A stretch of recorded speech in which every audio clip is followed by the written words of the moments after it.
We'll get this Tuesday, November 19th, Board of County Commission meeting to order. Our invocation by Reverend Dr. John Evans, he is stuck in traffic, so we're going to have our invocation by Commissioner Renee Flowers. Dr. Flowers, if you would like to lead us in a prayer, and then Commissioner Scott, Vice Chair Scott, if you would lead us in the pledge.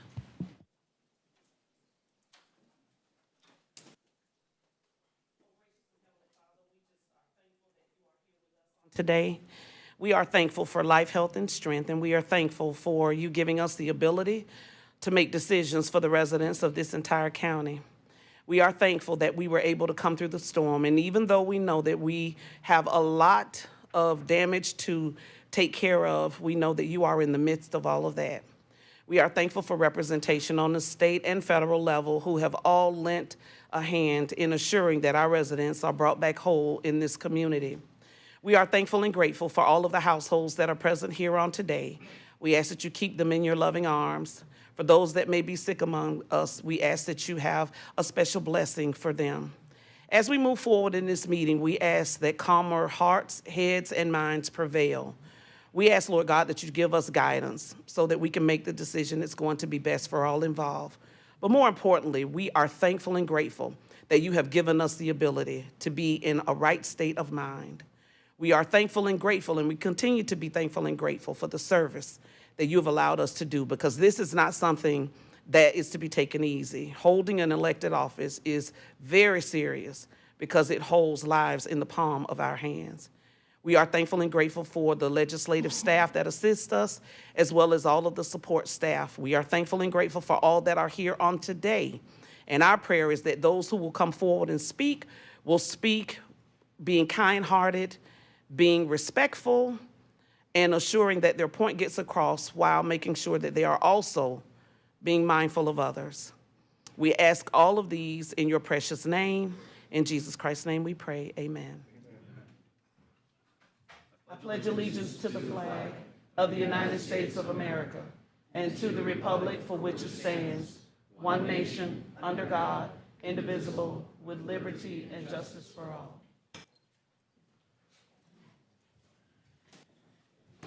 Thank you, and welcome our two new commissioners. We have Commissioner Chris Shearer and Commissioner Vince Nowicki joining us today for their very first meeting, and boy, did we save a very special meeting for you two to have your first day. So we have a lot to do, so I'm going to kind of go over the ground rules.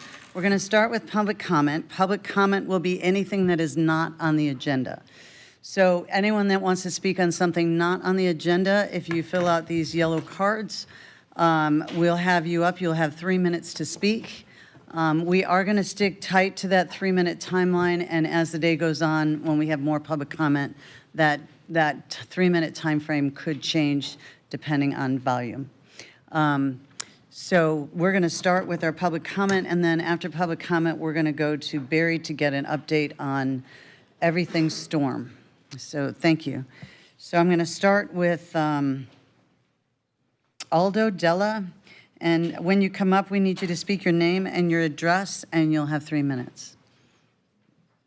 Aldo Della or Della Sera? Della Sera? Della Sera. I apologize, sir.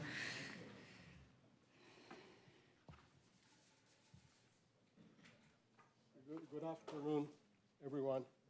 Oh, microphone is one more podium over. Wonderful. I know it's deceiving. Good afternoon, everyone. Thank you. Okay. My name is Aldo de la Sera. I'm a homeowner in Coquina Key in St. Petersburg, Florida. I stand here today on behalf of my neighbors who couldn't make it today because of work obligations, but we are united in asking for your support in addressing the critical damage caused to our seawalls by the recent hurricanes.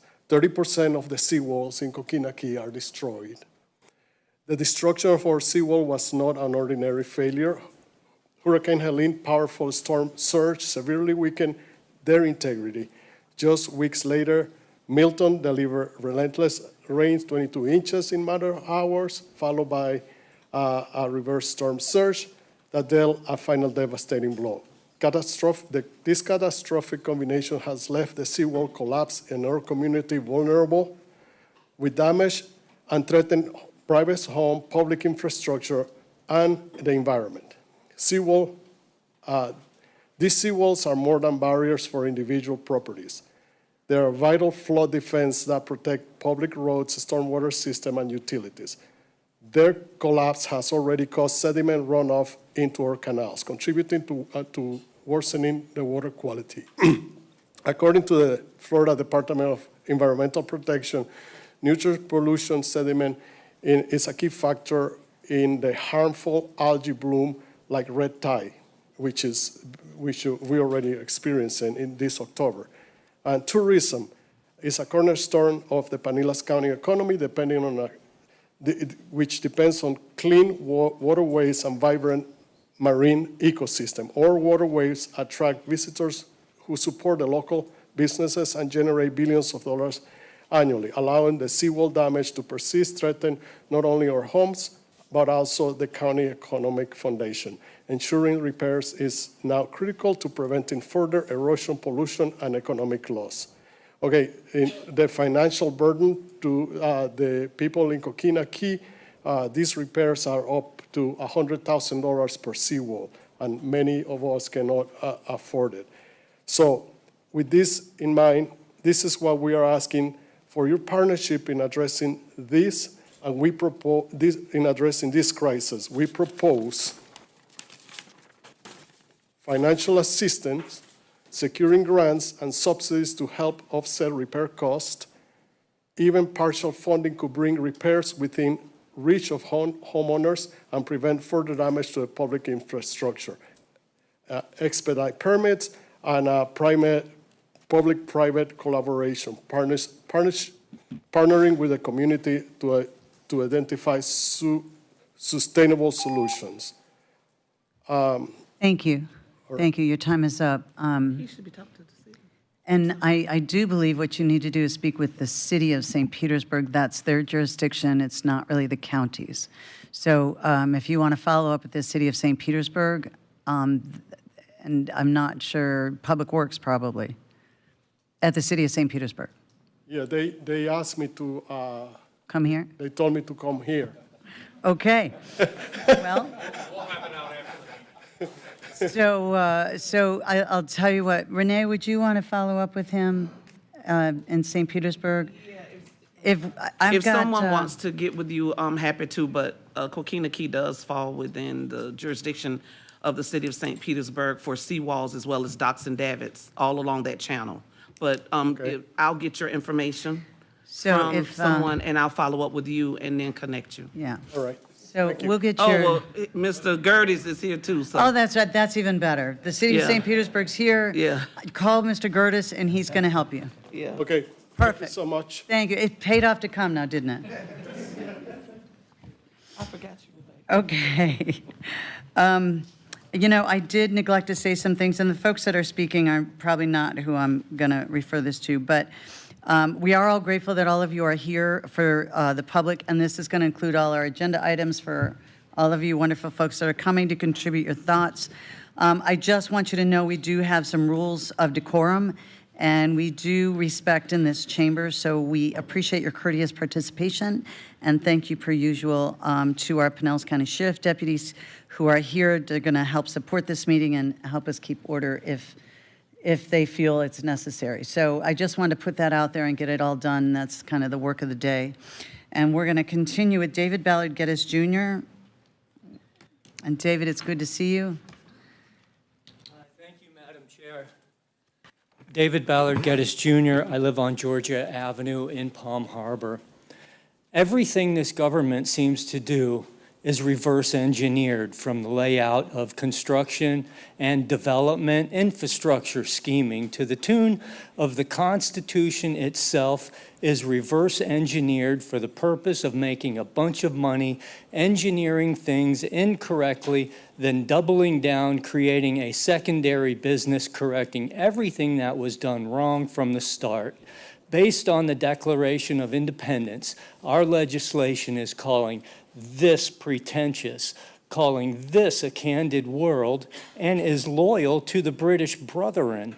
I wonder, as our local government, as they live, work, and play? Are they loyal to British undertakings as well?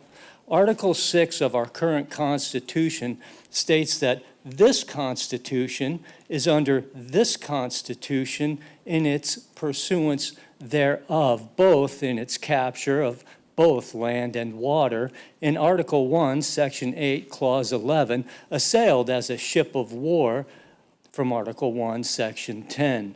George Washington, in his farewell address, farewell to what address, I ask, states that we are being given a useful lesson on our heads, seen as a useful art for limited times in Article 1, Section 8, Clause 8. George Washington and his inseparable savage nature, working for the legislation of the British brethren as their mercenary, as declared, is claiming to be of greatest rankness and truly one's worst enemy in a multi-generationally propagated undertaking. The 14th Amendment serves as a ringbolt operation connecting this Constitution to this Constitution, creating a two-state government reflective of debts, both public and private, next to the Mona Lisa smile on George Washington's smirk on the $1 bill. Serving as a foundation for today's Patriot Act is the ex-Patriot Act of 1868. So explain how this government is intending to move forward on this stacked state of affairs. Thank you. Thank you, David.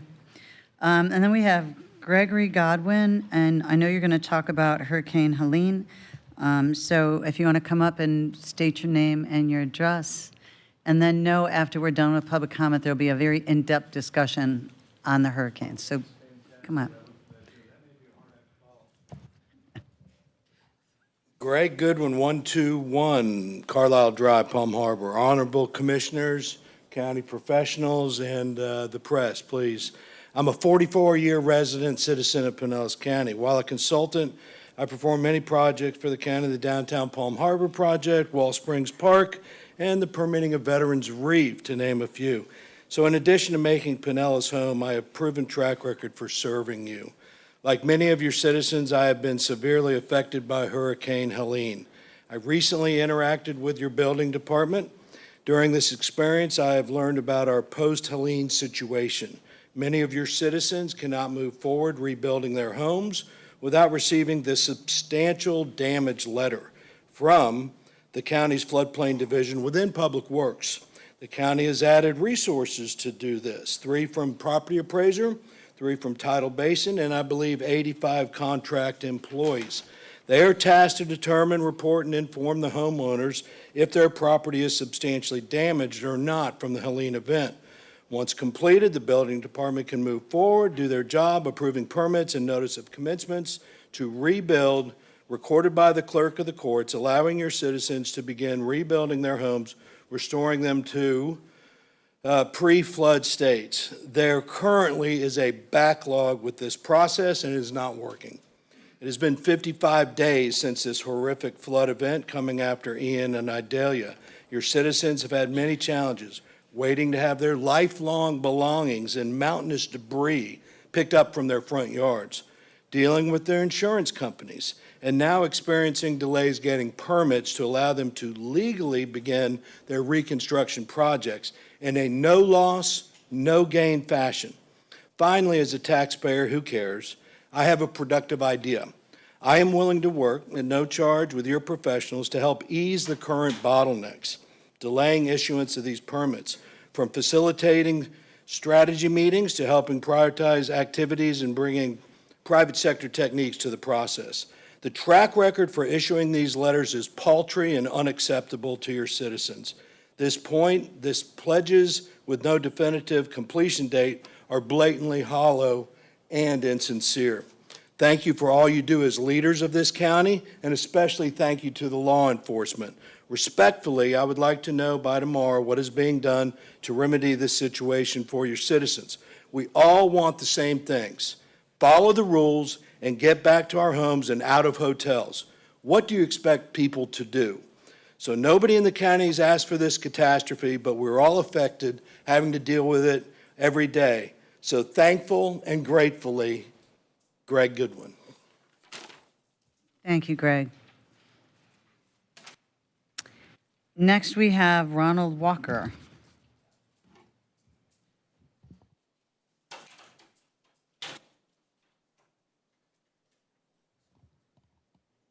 Here he is.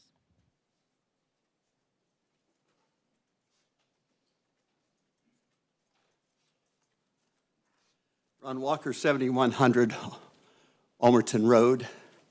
I distributed each of you guys today a letter I wrote in answer to Attorney White's letter to me. She wrote me a terrific letter, well-constructed, outlining your impotence to bring forward realtors and collect stolen money. However, in her letter, in the second paragraph, she had two sentences that will solve the problem. If I may quote the first sentence of the second paragraph of her letter to me. Pinellas County does not currently have a false claims ordinance. The answer, write one and get it passed. The last sentence of her second paragraph, there is no legal authority or precedent for such an arrangement. Create the precedent. Lead.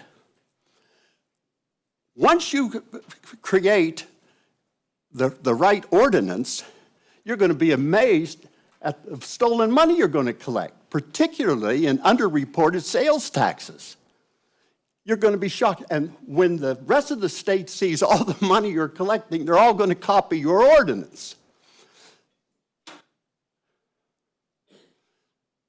Once you have the ordinance and we collect the money, it would be the equivalent of, on the other side of that wall on that desk will be piled $4 to $5 million. And all you guys have to do is get up, walk out there and get it. It will be that easy. So think about it, guys. And I volunteer to be a consultant in the matter.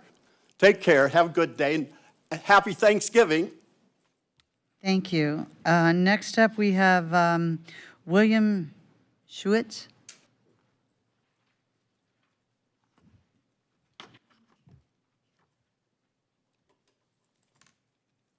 Good afternoon, William Schuette, 11640 Shipwatch Drive, Villa 1439. Thank you, first of all, for all of you and what you've done for this hurricane and hurricanes. When you look at what I'm asking, it's not even a pimple, it's not even a hair. But what you've done is we are talking about the, the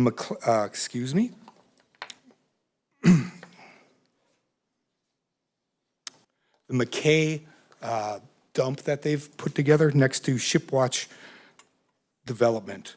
I've given you 4 photos. First photo is the original photo of what it looked like prior to this. Second photo you'll see is what they've done since then. And you'll take a big notice here is what they've taken most of the garbage and the trash that they've put next to where the residents are. I want to thank Kelly from Public Works. Is Kelly here? Kelly, thank you very much. Kelly has been one of the most excellent communicators you can imagine. She's gotten me everything that I've asked for on a timely basis. But the real ask, if you look at this, if you look at page 3, you can see that there's garbage just strewn next to the fences. The fence is owned by the county and not taken care of. But if you go back to number 2, you're going to see that they have a project that's going on that is done very nicely, okay? It's got gravel next to it, it's got silt fences, and it's not being used by anybody right now. It's for a future project. Now, Kelly said with that project, they only had the area next to Shipwatch in order to put that garbage. I believe that there are other areas that can do that. So I have a couple of asks. First of all, it's operating 7 days a week from sunrise to sunset. I've been there at 5:45 in the morning on Sunday AM with trucks lining up in neutral, just grinding away. My first ask is, can we get Sundays till 9? Can I please get something other than 5:45? I have video. I didn't send it to you. I have video. Second thing we're asking is areas of that were wet when they first started. It's dry now. We've been in a dry since the hurricanes. Can we move some of this away from the residents? If you look at the dust, the debris, and especially the dust from the garbage that's coming out, I can't imagine what's coming out of that drywall. I can't imagine what's impacting the residents. You'll see number 4 is my house. I'm right there, looking right out, 30 yards away. This pile is 2 stories high, 200 by 400 yards. It's a destination for a fire. And the third thing I'm asking is they said in one of the decorations that Kelly gave me, DDMS, I believe it was, that they can have the ability to chip and encourage chipping. My big request, don't chip. Please don't chip there. We've had enough dust. We've had a tremendous amount of problems there. Please remove that before you chip it. Thank you very much. Thank you. Commissioner Latville? Can I ask Barry a question? Yeah, you can ask Barry a question. Barry, I was under the impression that this was starting to be removed. I asked Kelly to come up and address the timelines on, with our contractors.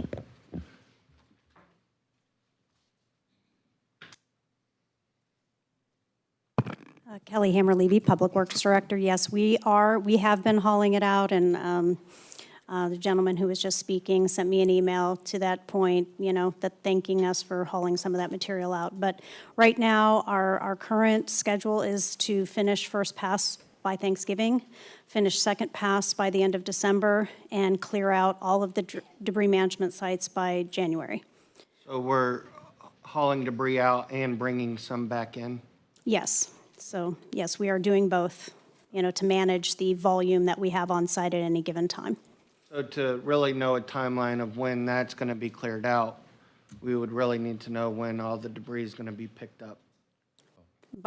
We will have second pass completed by the end of December. Yeah. Thank you. And next up, we have Tom Rask.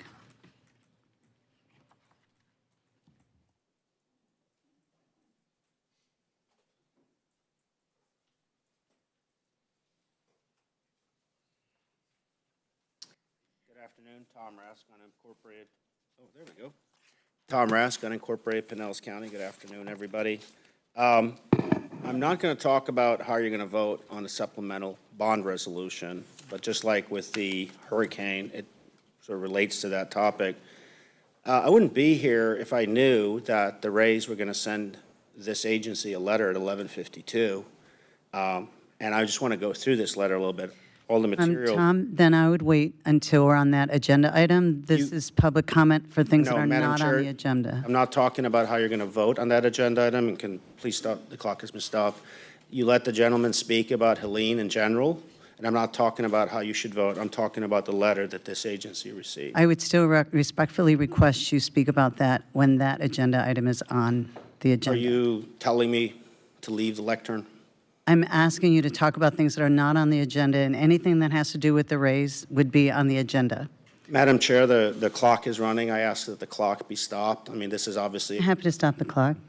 started Sure. over because I've been disrupted. So if you want to talk about something other than the Rays, then you've got 3 minutes, and then when the Rays are up on the agenda, and matter of fact, they're on 2 different parts of the agenda, so you're welcome to talk about that and the letter all at the same time.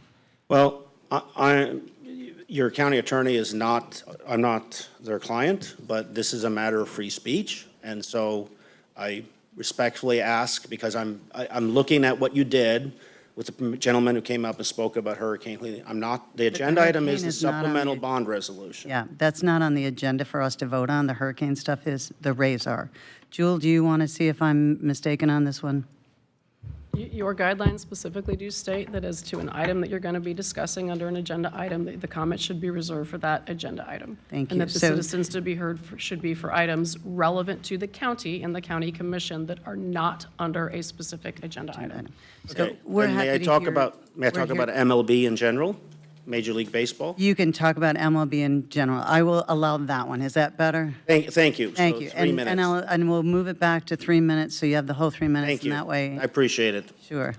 So after the article over the weekend in the Times, where you know what was in that article, and I thought it was a stupid thing to do. I'm not saying the person who made those comments about MLB in this town is stupid, but it was stupid. But then I thought maybe this person is sly. I was half expecting to this person, this MLB franchise owner's bad cop routine, we'd see Rob Manfred walking in here as the good cop. Instead, we have this person's henchmen, or CEOs, whatever you want to call them, step and fetch, manservants. They're here, but they're not going to speak. And this is becoming a circus. I drove up here in my 23-year-old Tahoe, which gets about 15 miles per gallon, unnecessarily spewing CO2 in the air when I didn't have to be here. So I will reserve my comments on the specific item until we get to 22. But really, it's becoming a circus at this point. It's disrespectful for this communication to arrive 2 hours and 8 minutes before the meeting. I only learned about it while driving up here. So I have sent the county commission various letters. I have written various articles. Just so those listening at home or in the audience, I'm a small business owner. I'm a citizen reporter. I have many interests. And that's not what I came here to say, but this is what I end up saying here. This has become a circus. It's disrespectful to this commission, everything that's going on. In fact, Rob Manfred should be walking in the door right here and apologizing, but I don't think he will be. Thank you. Thank you. So that's all I have on public comment for now. So we're going to move to Barry's update. Good afternoon, Commissioners. As you're aware, Pinellas County remains still under a local state of emergency. Our Emergency Operations Center remains at a level 2 activation, and this is due to our ongoing local recovery operations. The specific efforts and the partnerships are going to be covered by several staff here in a couple of minutes. But our top priority remains on recovery. We are directing resources related to infrastructure, housing, health, economic and workforce services, and all of our natural resources. You're going to hear an update on one of the hottest topics, and it is a major concern to our citizens, which is substantial damage. And we heard about that earlier. These assessments are in progress, but they're taking time. We've held countless meetings among staff, with our partners, and with all of our cities regarding, on collaborating a very complicated process. Our focus in the coming weeks remain to complete our first pass, as Kelly just mentioned, of our storm debris collection and begin round 2. We continue to implement the substantial damage process and collecting and working with our residents on housing options and resources from both the state and federal government. I again, want to recognize that our staff are working around the clock, weekends, and very hard to try to, in a very difficult time, deliver services for our residents, and we understand that, and they're happy to do it. But I want to thank them for their efforts, and I'd now turn it over to Kathy Perkins, our Director of Emergency Management, for her update. Good afternoon. So as you've heard before, we have finished the residential damage assessments with 720 structures destroyed, 18,967 declared as major damages. In terms of our businesses, we've had 1,098 businesses impacted, 700 for Helene, and an additional 398 for Hurricane Milton, with over $130 million in damages to our local businesses. I am happy to say that after 50 days of shelter activity, all of our shelters closed on November 14th. So a long haul for all of the folks that have been displaced from their homes and were in those shelters. And thank you to the many staff and many agencies who supported those operations. For FEMA assistance, so I do want to make sure that the public is aware that the deadline to apply for individual assistance as of now for Hurricane Helene will end on November 27th, and for Hurricane Milton will end on December 11th. So if there's anyone out there that was impacted by either of those storms, I please want to encourage you to apply for FEMA assistance before those deadlines. We've had over 264,564 people apply for individual assistance. The Operation Blue Roof that is done by the Army Corps of Engineers, they have closed the application period. They had over 1,566 applications here in Pinellas County, and they've installed 1,566 temporary roofs, so they'll continue to do work on that. The Disaster Recovery Center is still open at Enoch Davis down in St. Petersburg. So for anybody that was given a denial letter from FEMA or wishes to speak to a FEMA representative, those folks are available at that location, and the disaster survivor assessment teams are still out in the community. For our crisis cleanup program, and this is voluntary agencies that are out there helping people that were unable to clean their homes themselves, we had 3,355 cases submitted, and 1,434 of those have been closed. So there's still 1,900 homes that they are continuing to work with. We are continuing to collect donations through 8 different locations, and these agencies are collecting items such as furniture, clothing, non-perishable paper products, baby items, pet food, and anybody from the community is welcome to go in that has a need for those items. You can find those locations on our website at disaster.pinellas.gov. We are still operating several comfort stations throughout the county, and this is entailed different shower and laundry facilities, bathroom facilities, depending on what's needed in different jurisdictions. So we continue to work with our, especially our barrier island communities, to make sure that we've got those services out there. FEMA through Individual Assistance, has a temporary shelter assistance program, and they are placing many people in our local hotels. Our hotels do continue to have an high occupancy rate that usually we only experience during the height of tourism season. FEMA has approved non-congregate sheltering assistance for Pinellas County, really focusing on short-term 6-month placing and transitioning disaster survivors into longer-term housing. Displaced survivors can apply for the non-congregate shelter program also through hopeflorida.com or by calling Hope Florida, the hotline. And again, that information is all on our website at disaster.pinellas.gov. FEMA has approved Pinellas County for the direct housing program, and this includes the direct lease program and multifamily lease and repair program, so working with properties with 2 or more units. The multifamily lease and repair program works with units that may have some damages, doesn't have to be disaster related, but they will help make those repairs so we can get disaster survivors into those locations. And they will also be providing the transportable temporary housing units to properties that are appropriate for those to be placed in. So for the multifamily lease and repair program, the deadline for properties to apply to that is November 20th, and they will be doing an in-person meeting on November 21st. So the next steps, as you heard Barry mentioned, we continue to work on our recovery support functions. We have 5 very active groups that are working that have weekly meetings, and we've also identified a number of subcommittee groups that continue to identify, and work on objectives, and we're looking at a 1 to 3 month period, 4 to 9, and 9 months and beyond. Looking at all the various things that have to be worked on, and then also looking for potential funding sources. So whether it's special disaster allocations that we're asking for, but also like what are other grant programs that are out there that may be available to help with the myriad of things that we need to work on. We're continuing to work with our contractors, Haggerty. And communications will continue to push out important information and coordinate with our city partners on messaging where appropriate.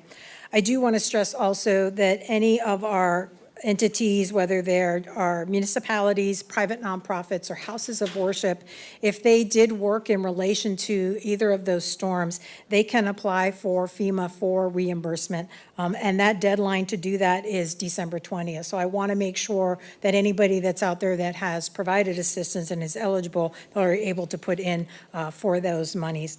The other thing that we're working on is we are actively scheduling after-action meetings to start having those discussions about lessons learned, best practices, and areas for improvement.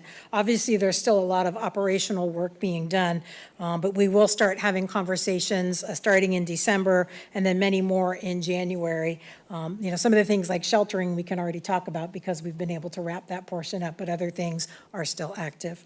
With that, I will turn it over to Jill Silverboard. Jill's going to come, she's going to talk about all of our debris and beaches. Good afternoon, County Commissioners.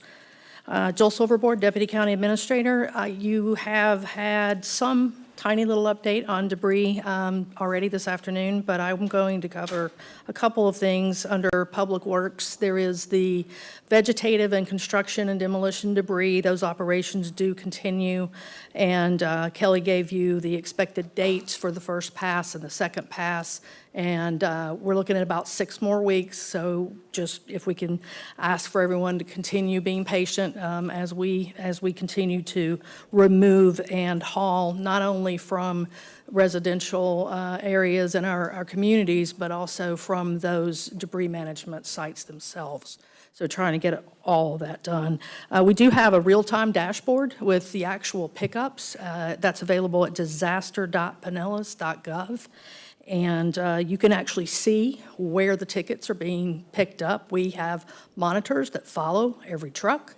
We have monitors that monitor and measure once they arrive at a debris management location.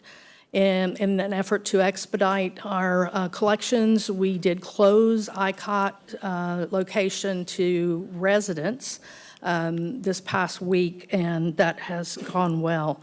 The last bullet that I wanted to share with you on this category of debris, we are continuing to urge our private haulers to take the black bags and to encourage our residents to put those black bags in their regular household containers.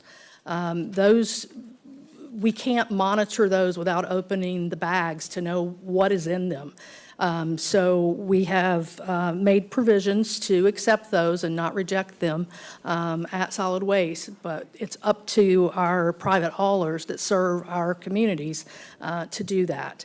Otherwise, there are a number of agencies out there, companies that can be hired to do that. But if you're wondering about the black bags, that's why. So that's debris. Also under Public Works, beaches and sand. We estimate that we lost over 1 million cubic yards. We think we're back to about the mid-1980s with Hurricane Elena in terms of the critical erosion status of our beaches. The worst damage occurred in Sunset Beach and Treasure Island and Bel Air Beach. Paso Grill and Sunshine Beach fared the best, particularly Paso Grill because we were in the middle of our renourishment project when the storm hit, so we had a little better buffer there. We continue to work at least, if not daily, weekly, with the Corps and our federal legislative delegation as well as our lobbyists to push forward how we're going to ultimately address all of the nourishment needs on our beaches. And we have a sand filtering operation that is continuing at Sand Key Park. We have shifted those hours because we are running this operation in conjunction with DOT.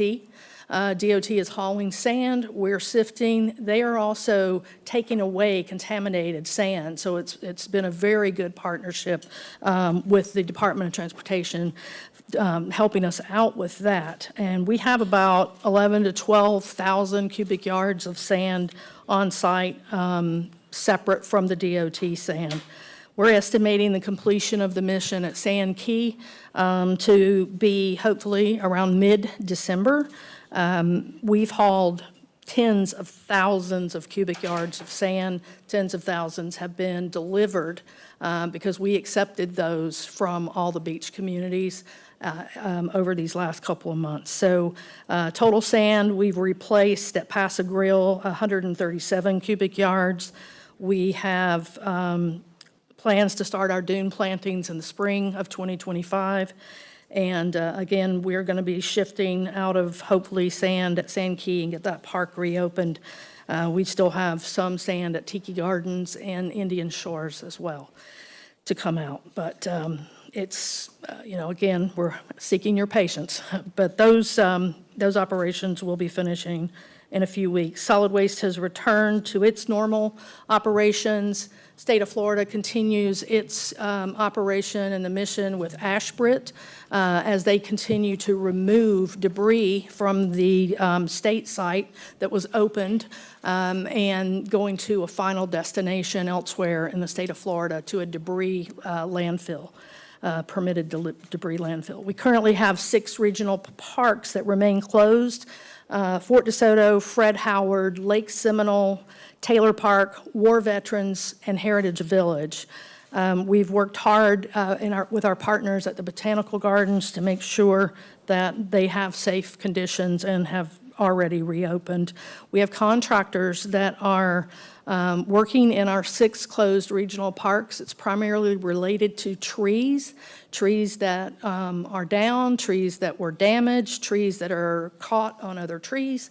We have brought in contractors to help us with that, but we do have about 788 trees down or leaning, and then we've got another 360 or so that are hanging on another tree. So we will be working on plans to reopen things as we are able to make those regional parks safe, particularly Fort DeSoto. The campground suffered a great deal of damage, and including the electrical services. So there are multiple issues at Fort DeSoto that we have to resolve, but as we are resolving them, we'll try to open up portions of the park that can be safely used. Utilities, potable water levels are stable, and all our major facilities are functional.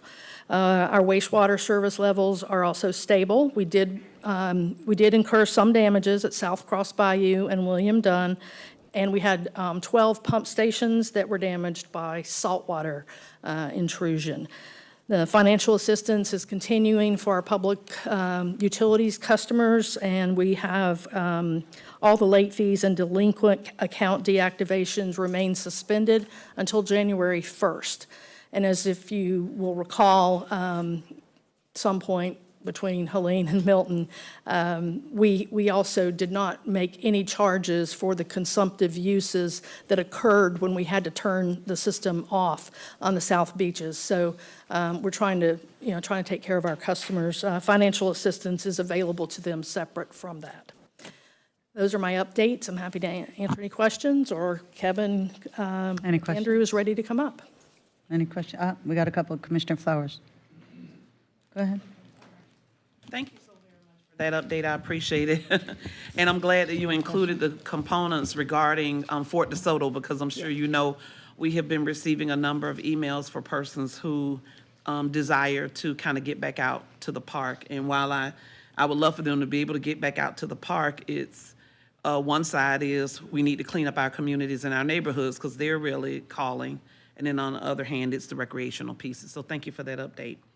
For the pumps that were affected based on saltwater intrusion, do you have a cost estimate for us on fixing those or replacing those pumps? We do. I don't know what that number is, but Jeremy Waugh, our utilities director, is here. We've had a significant challenge locating parts. That's been an issue for us as it has related to those repairs, but Jeremy, if you have a number?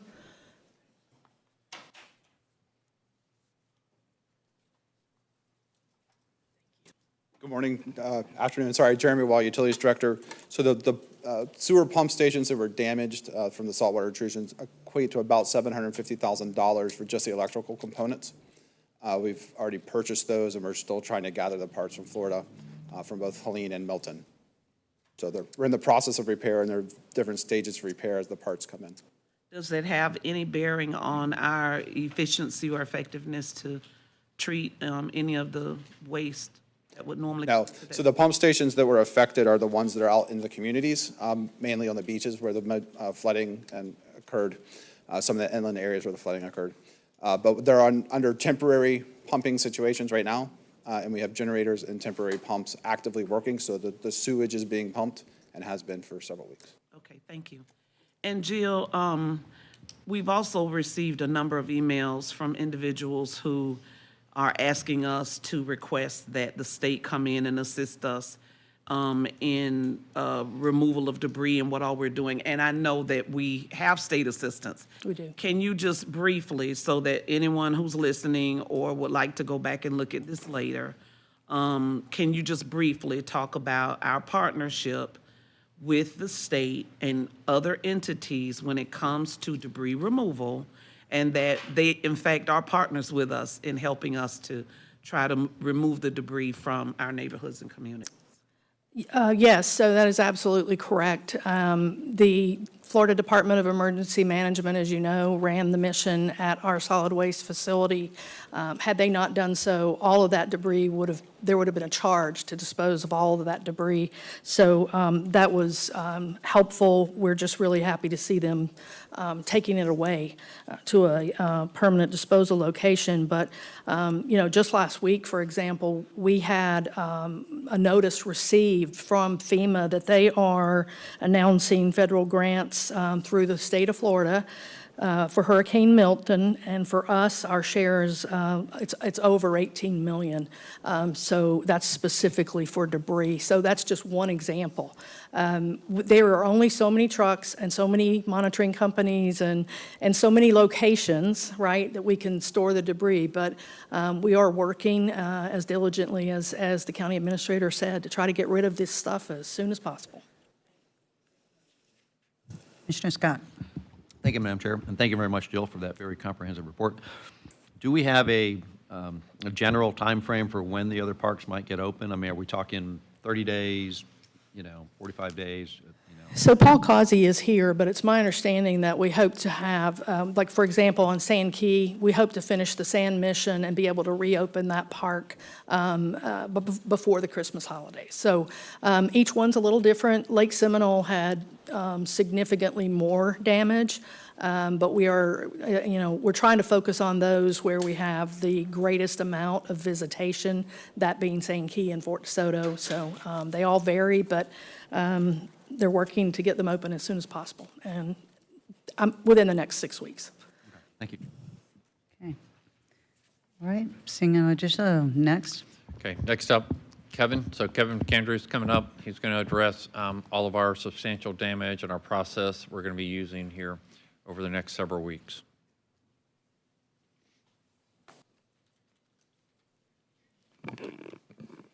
And good afternoon, Madam Chair, Commissioners. Kevin McAndrew, Director, Building and Development Review Services. In presenting this update, I'm going to first provide an overview of the substantial damage assessment process. I will provide some context to the undertaking of the substantial damage implementation. I'll clarify what tasks have been completed to date, those that are in the balance of being completed, and the associated timeline to take us through the remainder of those steps. I will also address, prior to the conclusion of my presentation, the issue of permitting through building services. So the graphic on the slide is the flow of the 5 steps that comprise the substantial damage assessment process, starting first with the substantial damage inspection. Second is what we are referring to as the FEMA estimator tool. This is the field data entry and software modeling output, which facilitates steps 3, which is the substantial damage determination and letter issuance. Steps 1, 2, 3 represent the base scope of the substantial damage assessment process. Step 4 is an option that has been formulated here in the county to provide the ability for a homeowner to have a reassessment of the initial substantial damage determination. Step 5, also optional, is an appeal to the special magistrate. This is provided for in Chapter 158, our floodplain management ordinance. I'll take you through each of these steps in much greater detail on subsequent slides. So the magnitude and scale of the substantial damage assessment implementation is unprecedented for Pinellas County.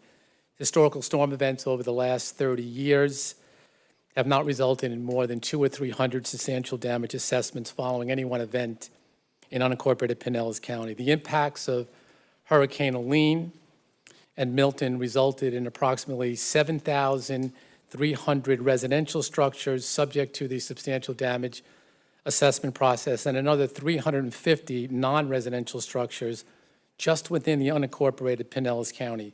From the outset of this undertaking, administration and staff immediately recognized that we did not have the internal resources to take this on in an efficient manner. For reference purposes, our entire department at Building and Development Review Services, approximately 125. We have more than doubled that staff, largely from state-furnished resources, and continue to augment our staff on a weekly basis to where we will be close to 160 personnel and professionals supporting our operations through the substantial damage assessment process and beyond. So let me take you through each of these steps in a little bit greater detail, and I'll tie in the timeline on each of these as I walk you through them. The state-furnished team, you'll hear me mention the vendor Tidal Basin. This is the state-furnished vendor that is largely working closest with BDRS and our floodplain administrator in implementing the substantial damage assessment process. We've supported the state team through building, through the property appraiser's office and public works staff and we'll have completed as of the end of this week the 7,300 residential structures I had previously mentioned, as well as the 350. That will be done by the end of this week. It will have been completed within a 5-week period. We had initially forecasted that the inspections would take anywhere from 8 to 12 weeks. So we were successful, at least in implementing the first of these steps in a much more compressed timeline. I think it's also noteworthy to provide an update to the commission that the Tidal Basin team, supported again by Building, Public Works, and the county, also performed another 4,100 inspections for our partner 7 interlocal communities. BDRS serves as the building official to 7 other communities. Those inspections have also been completed, plus another 9,000 inspections by the Tidal Basin team supporting the communities of Gulfport, Madeira Beach, Treasure Island, St. Pete Beach, Indian Shores, the Reddingtons, including North Reddington, Reddington Beach, and Reddington Shores. In total, over 22,000 substantial damage inspections will have been performed by the end of this week.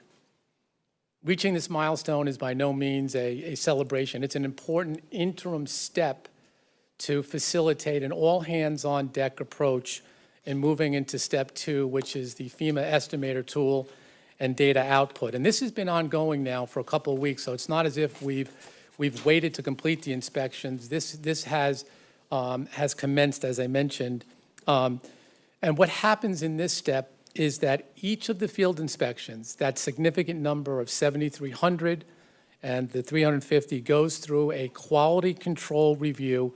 We want to make sure that the data input is accurate and complete to yield the most, accurate outcome.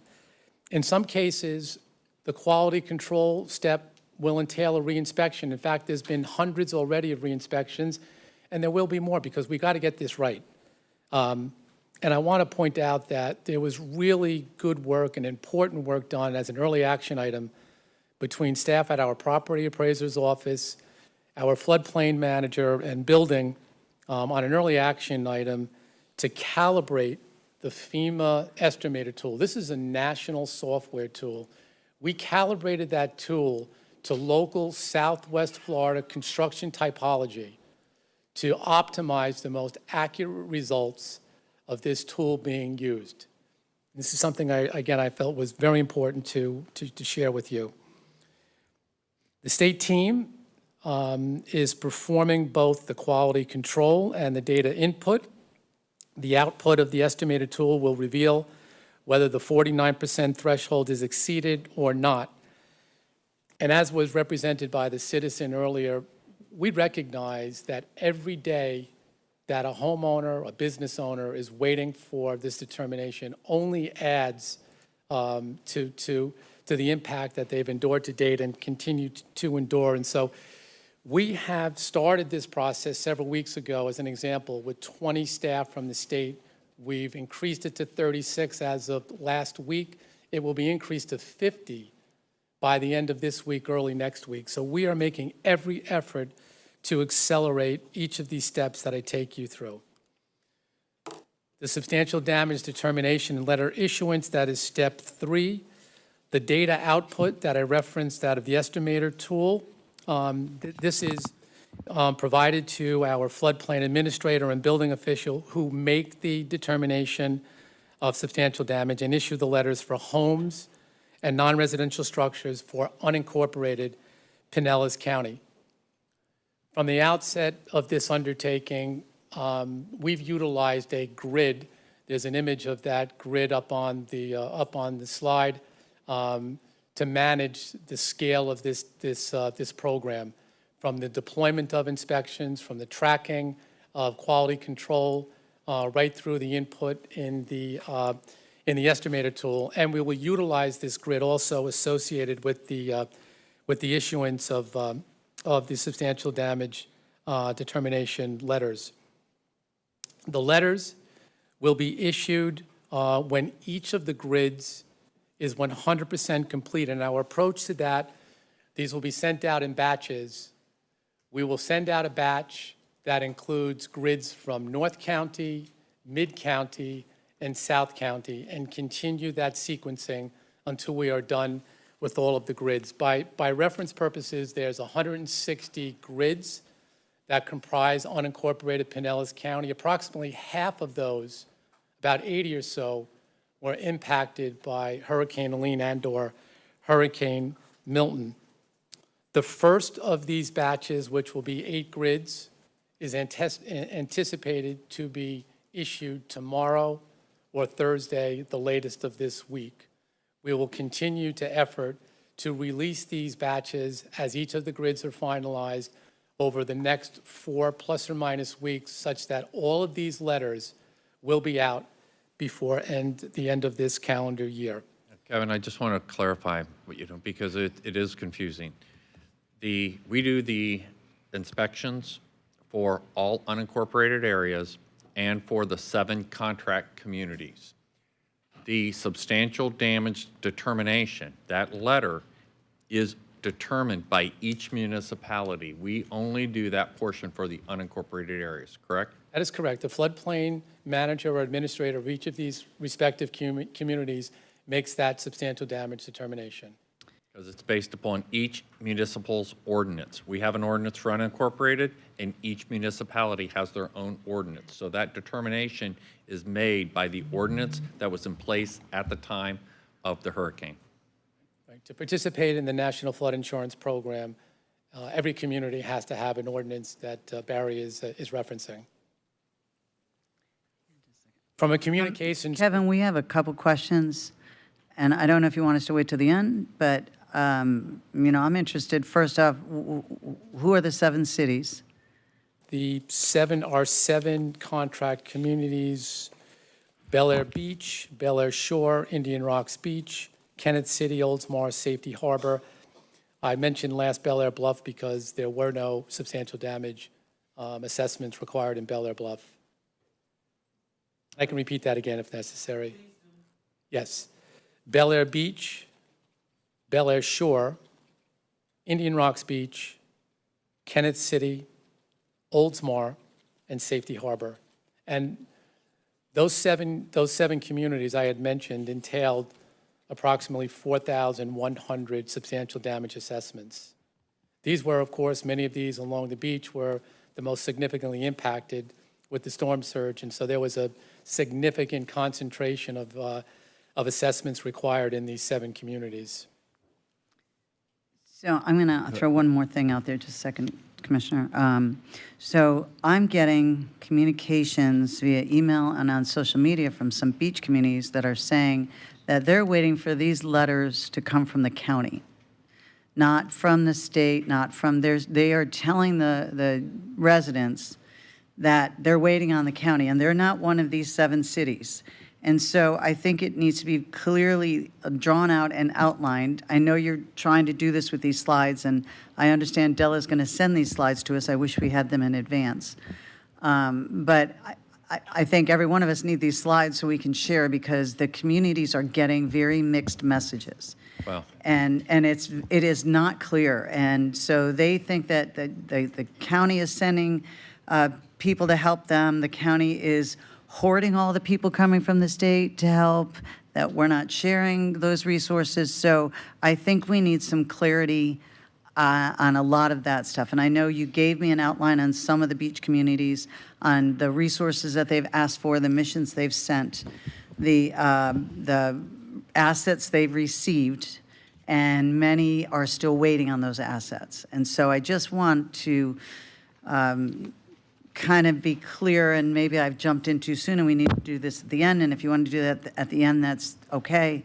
But there's a lot of mixed messages out there, and it's just adding to the pain and suffering that these residents are going through. And Commissioner, if I can, while we're on that, and that's the reason I called this issue out about the difference between the inspection and the letter. It's a key difference, and it's a key responsibility. And it is crystal clear for the communities because we talk to them all. The messaging, however, is not, and sometimes that boils up to other people that we can't control what messages they're putting out. But it is absolutely crystal clear under the National Flood Insurance Program. They have to have an ordinance, as Kevin stated, and under that, they have to have a floodplain administrator, and they make the final determination regarding the substantial damage determination, because it's based upon their own ordinance. And so for the inspection, we do the inspections, but on the substantial damage letter, that's done by the municipality. In terms of resources, because I've also heard the misinformation regarding resources. We keep hearing county inspectors. It's a company supplied by the state of Florida. And so it's based upon the municipal request that we then provide those inspectors out there. They're not county resources. I saw an article about our contract with Oldsmar, and again, it's so we can utilize these broader contracts. And so some of it's flowing through the county, but it's not county controlled. We're assisting as an emergency management partner to coordinate resources from a higher level to the local municipality. And that's caused confusion regarding, they get the resource from us, but we're staffing that and providing that as a throughput from the state. Commissioner Flowers had a question, and then Commissioner Eggers. Thank you. Thank you, Madam Chair. So piggybacking a little bit on what Commissioner Peters stated, and I want to make sure I'm understanding what you're saying. I understand that there has to be an inspection of the property. I understand that there has to be a determination of substantial damage before there will be any consideration for them to apply for permits. I believe insurance companies need that information, as well as FEMA, about the substantial damage. Am I correct? In order for them to... No, I do want to clarify that I was, prior to my conclusion of presentation, clarify that we've started the flow of permitting actually 5 weeks ago. And this was a very important update where in building services, we adopted 2 policies that began the flow of permitting, where homeowners did not have to wait for a substantial damage determination. The first policy was where homes had an inundation of water than less than 12 inches and power outlets were not breached, that we could intake that permit and review it under what's called substantial improvement review. And as long as those cost of improvements within that itemized breakdown did not exceed 49%, that permit was issued. It's that 50% FEMA rule thing. It is, but the substantial improvement review, this is, I know, not an easy item. This is standard blue sky operations. So we were comfortable that homes that had that degree of inundation would not be substantially damaged. And because it was going through a substantial improvement review, not substantial damage, we were confident, and we are confident, that it's compliant with NFIP, and we're able to issue those permits. We've also went as far as adopting a second policy, which states you don't have to wait for a substantial damage letter, even if you had more than 1 foot of water inundation.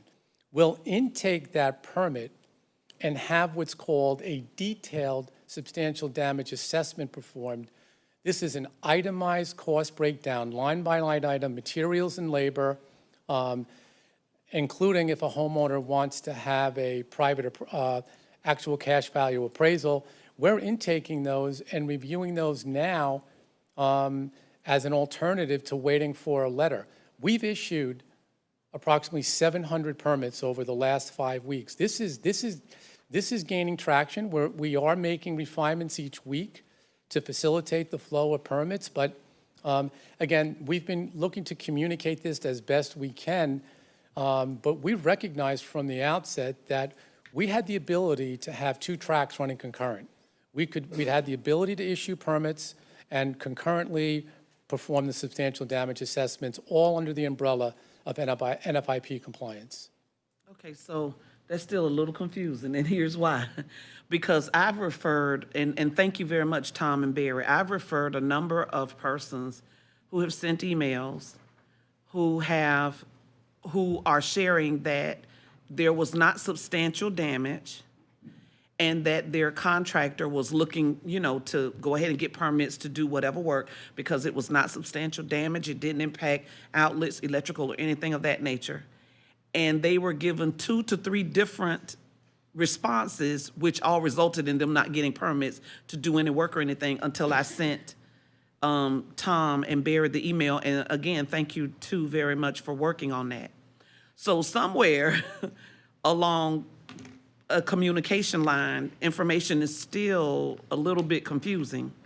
The other thing is, I thought in one of our meetings, it was not an alternative, it wasn't a 2-track anything, it was that if there is substantial damage and a person begins to do any type of work, that they would probably have to rip all of that out and, and start over. So, was I the only one that heard that? No. Okay. That's exactly accurate. Yes. That is exactly accurate. We don't want anybody doing work without a permit other than demolition, which of course we hope occurred, limited demolition, removal of drywall. We hope that occurred within the first week post-storm event. So we're not at all suggesting that any work is done without a permit.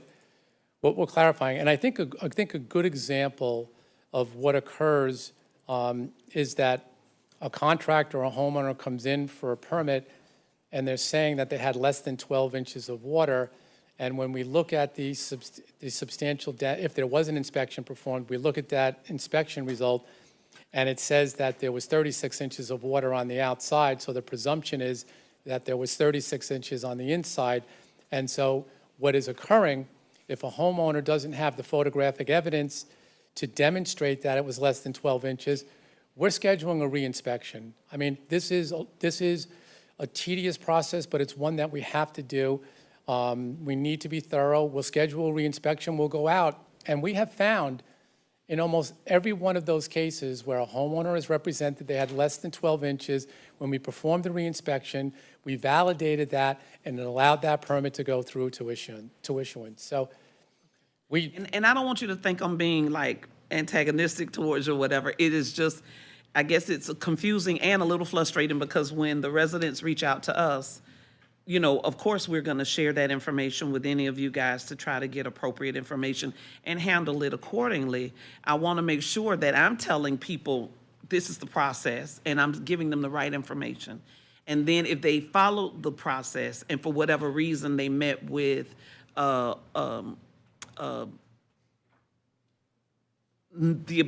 inability to move forward, then, passing it along to you guys. So I'm gonna try and explain it this way, but it still seems somewhat confusing. And I do understand we have to do it this way because we put ourselves at risk for the inability to receive future grants and things of that nature. So I know that we have to follow this process. I just want to make sure that if Sally Jesse calls, that they're getting the same information as Susie Johns, you know, when it comes to processes, with all things being equal. So, thank you, sir. Commissioner Eggers.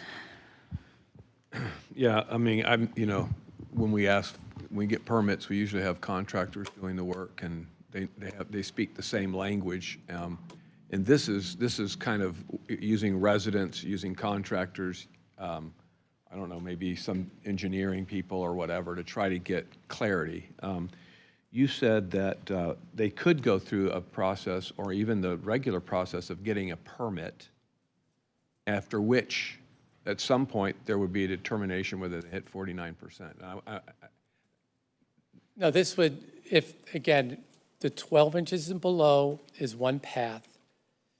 Where it's greater than 12 inches, that permit, before it is reviewed as a building permit, will be reviewed as what's referred to as a detailed substantial damage assessment.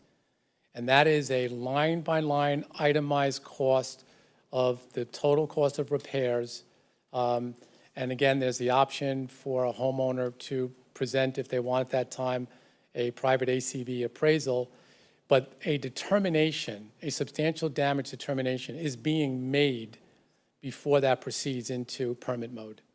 So less than 12 inches, no substantial damage, they get a permit, they can go on and do their work. They can go on. I don't want to say that there could not be an anomaly in that below than 12 inches, but we're confident that, other than maybe a one-off, they're all going to push right through. Because at some point, the contractor has to have enough confidence that the work that they do to put a budget together for the numerator of that equation that they have to justify later that was less than 49%.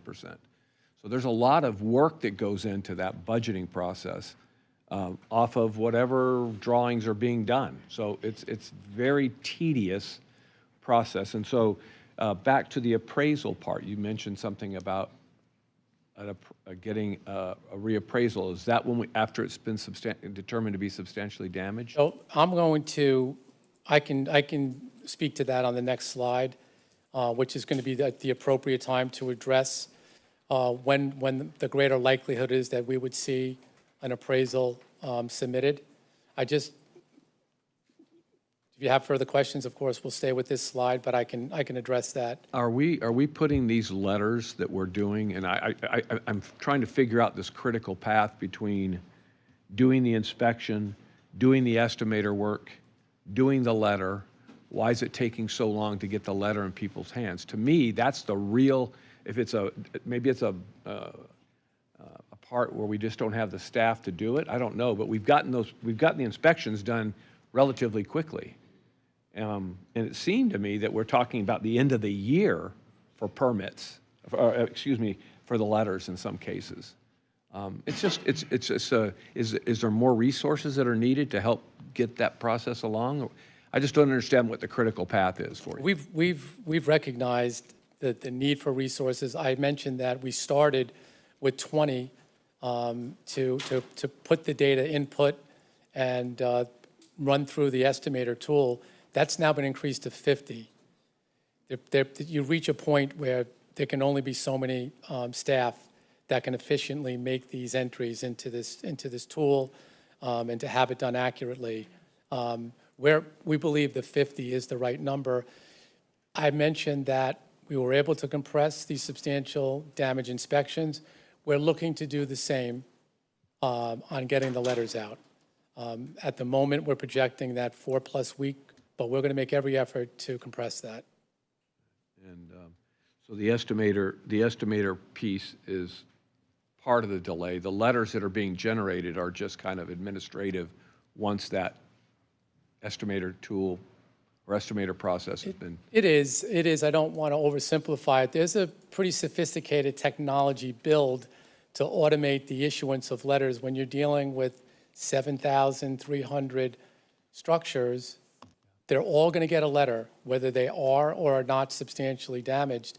And we've got to integrate a GIS map with Acela and mail merge so that these can go out. So that's built And that is what we had to complete to facilitate letters going out tomorrow or Thursday, the latest. Can these letters somehow be attached to the site on a property appraiser's website so that that letter is a specific letter to a specific property? Is it because it started with somebody estimating the cost of the property, the denominator piece. Is there a way to get that on the website? So it's So all, at the moment, those letters, the repository for those letters will be in our Acela ACA portal, which is interfaced with the property appraiser's website. What I was going to clarify, because if everyone wanted to understand, is my grid been completed? Have letters gone out? There'll be a version of what you see up on this slide that will be public-facing by next week, in which anyone will be able to go on the website and they'll be able to see with the color coding overlay which grids are complete and letters and where letters have been issued. and that's the critical piece, because at the end of all of this, there's a limited number of contractors doing the work, and they're trying to line themselves up too, right? So, it's all based on getting letters and, the process that we're It's talking. based on getting letters, but I don't want to underplay the fact that homeowners don't have to wait for the letters. If they have a complete permit package, we'll intake that and have it run through a detailed substantial damage assessment and determination, which would likely be completed well in advance of waiting for the letter. So again, we knew we had to come up with alternative means to not have someone potentially waiting for another 4 weeks. That's a special request. No, it's not a special request. It's a permit submission right through Building Services. And it pushes into a detailed substantial damage assessment. Well, as visual as you can be, the better, because folks, I mean, and I'm not saying that we're lay people as well, but, We're working with communication. It's a great point, Commissioner. We're working with communications on a daily basis to really improve exactly the flow of these processes. There's no question, it's complex, and that's a daily effort. We have a team that meets, again, multiple times a week to effort this. this is a process, and charts and flow charts and arrows and what options and what option decision points you have are critical. So it's just, I mean, we're sitting here a little bit confused, and we've got you right here. So it's difficult. It's a difficult process for our residents. So thank you. Commissioner Scott. Thank you, Madam Chair. Commissioner Eggers asked a lot of my questions, but I do have a few. So, Kevin, if I heard you correctly, so no letters have gone out yet? That's correct. So they're going to start going out later this week? We're hoping tomorrow. Tomorrow, okay. Yep, that's our goal tomorrow. I don't like to use the word hope. Our target is tomorrow. The latest will be Thursday. Will they be delivered snail mail, or are they going to be electronic, or how are people going to get them? They're delivered mail. U.S. mail, okay. Is there any option for them to download it on our website or get that faster? We can look at that in all cases. We don't have an email for these properties. I mean, our approach is to send it to the property address. If there is a separate property owner address on the property appraiser's office, it'll be sent to both. So we're going to make every effort to get this letter to the property owner. Do we have situations, I assume that we do, where people aren't living in their homes and maybe they can't even get mail right now? Well, again, this is why we're going to look to have multiple means of getting that letter to the property owner. And part of the benefit of having a public-facing update, neighbors will know that, hey, my grid's 100% complete, letters have been issued, and we're gonna look at that as a reinforcement to know that you should be looking out for a letter. Okay. So how many, this FEMA estimating tool, how many properties can that estimate per day? So it varies, but it's now in at least several hundred a day is what's happening, is what's occurring there. So the tool spits out a number, and then it has to go to our floodplain manager to make the final determination? Correct. It's our floodplain administrator and building official that take that data and then make the determination and issue the letters. And how many, I'm just trying to get an idea of that process. How many can their office process in a day? Well, it's a relatively automated process in that there's Excel data reports that for each grid that will show all of the properties that have gone through the damage assessment and will include all of the data, including the threshold of whether 49% was hit or not. Okay. So it's not basically just approving a number at the bottom of his. Yeah, yeah. But each of, before that data output, is run, there's heavy quality control ensuring that all of that data input was correct. Will that, for people that are determining whether or not they want to do work on their own, will that estimating tool be available to the public? So the estimator tool is not something that a homeowner or a contractor could use. The estimator tool is based on percent damages of the various elements of a home. It looks at the exterior foundation and the superstructure and siding. It then looks at percent damages to flooring, to walls, to plumbing, to all of your electrical and HVAC. It's a higher level assessment tool compared to the detailed substantial damage assessment, which is a line-by-line cost estimate, materials and labor, that comprises the total scope of repairs. That's going to be ultimately the more accurate, granular analysis, and that's what's going to be used in both the reassessment option, which is the next slide, as well as the ability for a contractor or a homeowner to file a permit today and have that detailed assessment performed. Okay, so you got the one estimator that it's going to spit out a number, and then if it goes to an appeal or a reassessment, that's when it's going to go to that more detailed line. Correct. Okay, got it. Will there be a process down the road if homeowners went ahead and just did unpermitted work and said, I'm going to get in the house and I'm going to move forward? Is there going to be a way for them to cure that? Because we know that this is all going to get audited by FEMA at some point in the future. So we want to make every effort to work with our homeowners. Clearly, we want to minimize unpermitted work. We know some of it has already occurred. We're not looking to penalize homeowners. Most importantly, where it has occurred and we pick it up, we want to bring them in and ideally get them through a permitting process if they're not substantially damaged without penalty, and have inspections done. We want to make sure the work was done safely. We want them in their homes, and we want to make sure we're compliant with the Florida Building Code. And I was asking that on behalf of a friend, by the way. Just kidding. Okay, thank you. Are these people that were doing the inspections that you say you're using this tool to say that the floors were damaged or the HVAC was damaged or, et cetera, but they never actually went inside the homes, correct? In many cases, the inspectors try to get in the homes, they're not, and so what is utilized are what's called flood inundation curves. So the presumption is that if there was 24 inches on the exterior of a home, there was 24 inches on the interior of the home, and based on that water inundation inside, there are tables that have been developed by the Army Corps of Engineers that would tell you certain percentages of damage would occur to each of these respective elements based on that depth of water. If you had 48 inches, we all know that the degrees of damages are going to be significantly higher where plumbing, HVAC, electrical systems are going to have been breached, so the percentages accordingly will be higher where it's lower.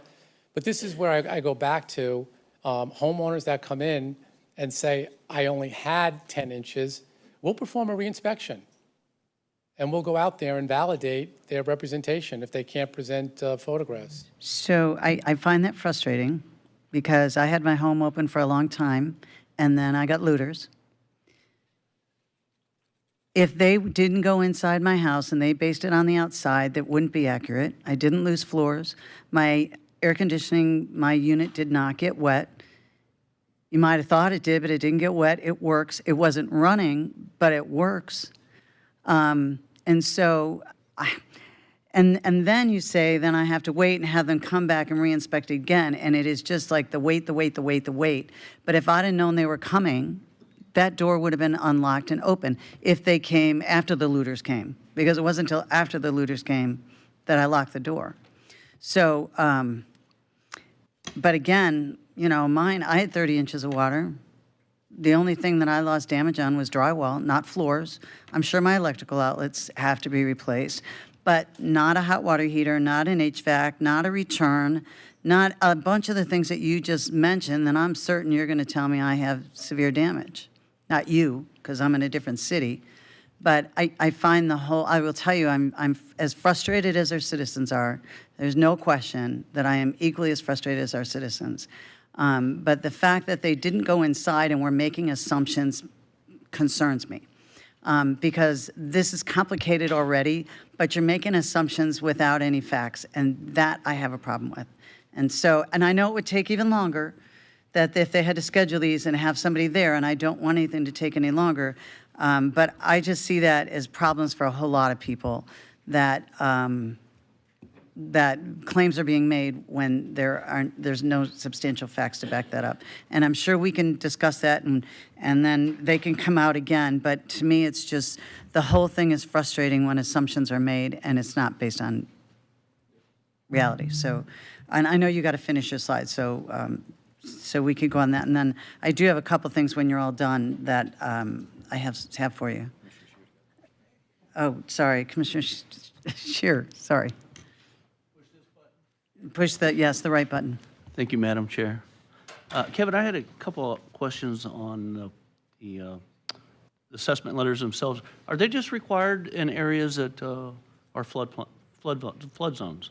Correct.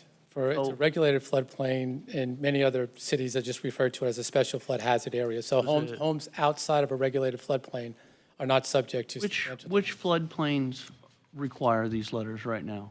A, B, C? It's a special flood hazard. It's A, coastal A, and B. Okay. And are you using? I want to clarify, though, in unincorporated Pinellas, we don't just limit it to FEMA regulated floodplains. So in unincorporated Pinellas County, we do have regulated floodplains that are not tied specifically to those FEMA designations that came out of watershed studies and a vulnerability assessment, in which the limits of our floodplains, in some cases, do not exactly coincide with FEMA. So which maps are you using to determine whether a letter is required? The higher standard prevails. You're using the county maps?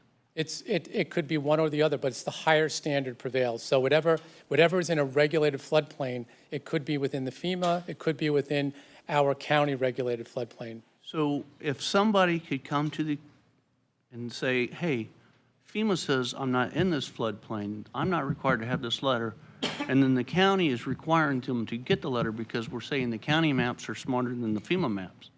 Is that what we're doing?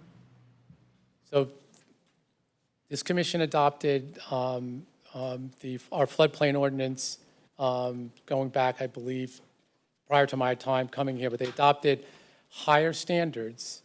It's just a few years ago that we accepted higher standards. Why are we forcing our citizens to go to a higher standard when they could go on FEMA and they may not need a damage letter?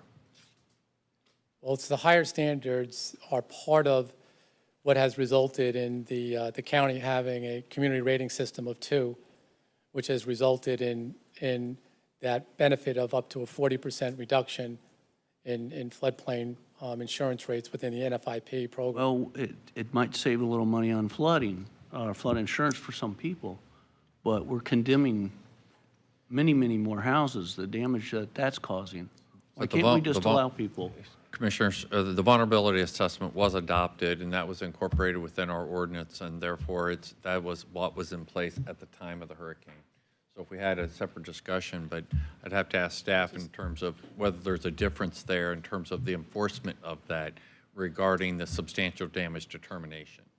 It's a regulated floodplain, but I think, though, I want to just take a step back because the overarching goal is to, and this is a hard pill to present, but the overarching goal is to protect homeowners from having to go through this again and to not be subject to a repeat event where they have to endure this same type of issue. And that is the overarching goal of the substantial damage assessment process with properties within a regulated floodplain. But we've been talking and talking and talking about we're following the FEMA protocols, and the FEMA has their own maps. I don't understand why, if a homeowner is not in a flood zone on a FEMA map, why they must comply with the 50% rule. It's our ordinance. It's strictly substantial damage, substantial improvement is regulated under Chapter 158. 158 specifies that the higher standard will prevail. Do we know how many homes have been affected? How many structures would be affected or would come out of the 50% requirement if we changed our ordinance and just went with the FEMA map? Well, you can't change your ordinance. The enforcement on FEMA is the ordinance that you had in place at the time of the hurricane. Commissioner, I understand your question very specifically. It's the difference between the vulnerability assessment and the FEMA maps. Let me ask staff and let us get back to you on that specific question, because I have a couple of questions. I know where you're going with it. I think it could be thousands of homes. Could be. I don't know, but let us get back to you on that. All right, one other question, if I might.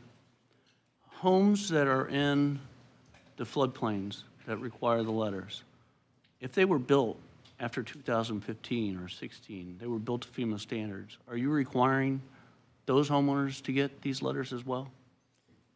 No, and there may have been a one-off, but homes that are post-firm, that are built elevated, in almost all cases, they were not subject to a substantial damage inspection.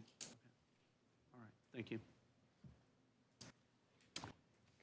Looks like that's all the questions from Dave. Did you have them? Well, again, I think these are good questions, and I think what we need to do is we're trying to deal going backwards with what we have and the issues we have, and there's things that we can look at changing in our ordinance for future storms, so that when the storm hits, whatever's in place at the time of that storm then prevails. And the reason, at least this is what I'm being told, because I've asked similar questions, is that FEMA has a set of standards put together from data that was created a longer time ago. So it was in the 05 to 10 timeframe, Right. whereas the University of Florida model and standards, or whoever else they're using, is more current, like in the 2015 to 2020 timeframe.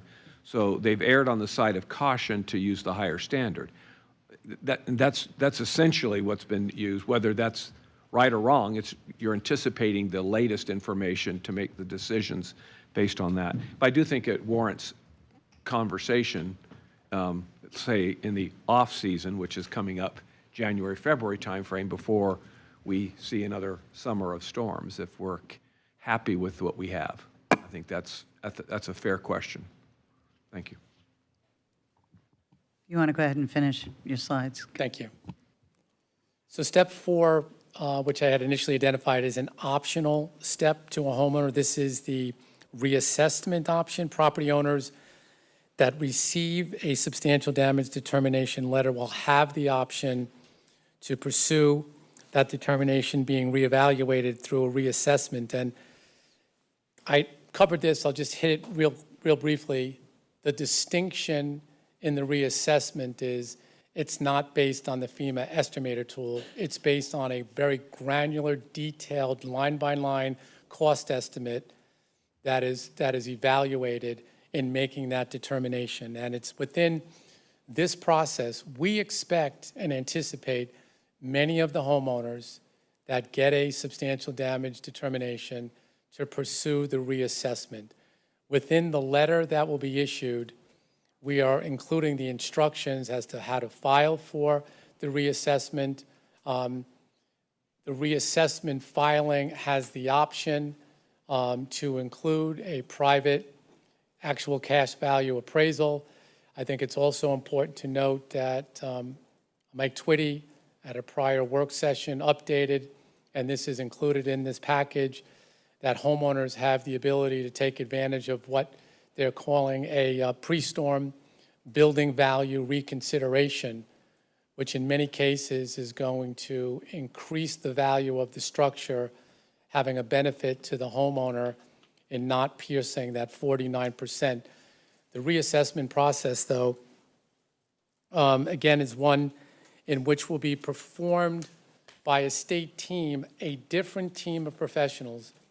We've assembled a team of construction cost estimators, licensed professional appraisers, and certified floodplain managers to handle this workload of the reassessments. A determination of not being substantially damaged through this reassessment would rescind or remove the prior determination initially issued. The purpose of the timeline on this is to demonstrate that the reassessment process doesn't wait until all of the substantial damage letters are issued. In fact, we have this team equipped. We're anticipating reassessments to be immediately filed once the first batch of letters go out, and this will run parallel, again, to try to compress a resolution one way or the other with regard to the substantial damage assessment.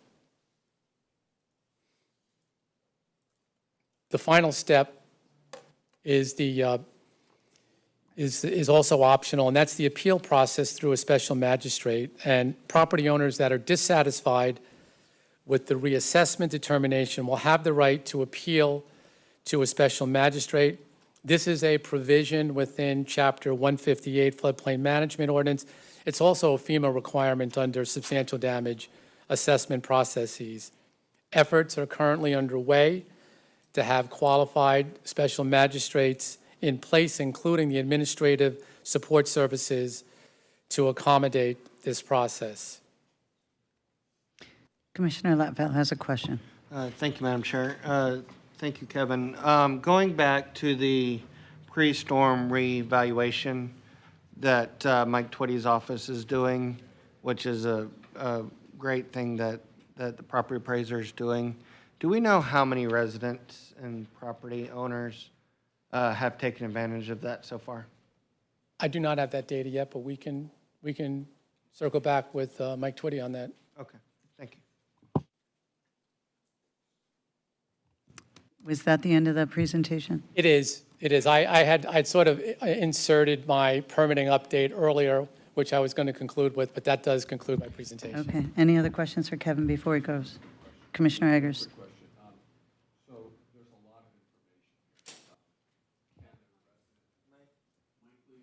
Thank you. You love doing that, don't you?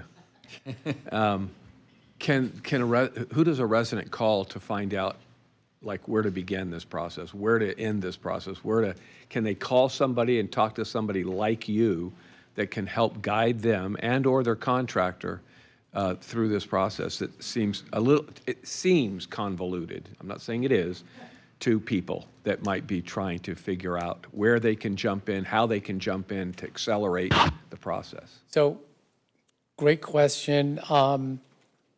Part of our staffing augmentation was to establish a dedicated option on our phone tree, 727-464-3888, option 5, substantial damage support. We have a live dedicated team, up to 9 full-time equivalent professionals from one of our engineering on-call consultants that staff this and will be able to answer these questions and provide the guidance as to how to navigate either the reassessment and or the permitting flow that I had outlined. Thank you, Madam Chair. Okay. So I was wondering, I've got a graphic I got on the internet. I didn't remember which city put a graphic out, and I don't know that our county put a graphic out. No, where we if did. you That have- was us. You did? Was that you? Yeah, the county. County did, okay. So that's all I've got then. Do you have samples of the letters that you'll be sending out, whether it's you're good or you're bad? So we know what they look like when people call and we know how to address it. Yes, that template is I think, finalized as of today with the intent that it would be distributed. And Great. commissioners, you'll be receiving a copy so you see what they're getting. Perfect, thank you. And if you wouldn't mind distributing that graphic, I have it, I saved it, I wasn't sure where it came from, but if you could distribute that graphic as well, that would be very good. Thank you. I'm sure Barbara's listening from somewhere. Yeah, and that presentation will be coming as well, and that'll be very helpful for everybody. Yeah, this presentation, Della emailed it to you while we were talking. Okay, wonderful. So any other questions before Kevin leaves? No. Barry, do you have more to add to this? I think that's enough. Okay. Thank you. We appreciate it. And I hope for those watching that was helpful. So we're going to go on to, let me get back to where we were. I'm sorry, I apologize. The consent agenda, items 2 through 17. Does anybody want to pull an item? Move approval. Okay, we've got a motion by Commissioner Scott, a second from Commissioner Flowers. If the clerk could vote, oh no, this is all in favor? Aye. Any opposed? Okay, seeing that passes unanimous, and then we're going to go right on to item number, 18. Thank you, 18. All right. Item number 18 is to exercise an option for the purchase of 2534th Street North Building in St. Petersburg. This is the tax collector building. We had an option within the lease guidelines to be able to purchase the building. This exercises that option. Okay. Any questions? I'd entertain a motion. Yeah, one quick question. One question, And Commissioner that was Eggers. just what we talked about in the workshop, we've had appraisals done that justify the price that we're paying for the property. Correct. It's more advantageous than continuing the lease. Okay, thank you. Commissioner Flowers. Second that motion for purposes of Okay. discussion. Just want to say, I think it's a great move, but they're already outgrowing that space. I pass by there frequently. It's always busy, which is really good. It's always busy. But I think this is a good move to purchase this. I was sad, if you all recall, when I first came on board, to see the south office close because they moved into this location. And just was worried about transportation for people to be able to get from that far south, 62nd Avenue, all the way over to 22nd Avenue. But the bus system did kind of make some corrections and whatnot, and so people are able to kind of move over that way. So just wanted to share that. So we had a motion from Commissioner Scott, a second from Commissioner Flowers. Any further questions or discussion? Seeing none, if the clerk could bring up the voting cards and members vote. For our two new commissioners.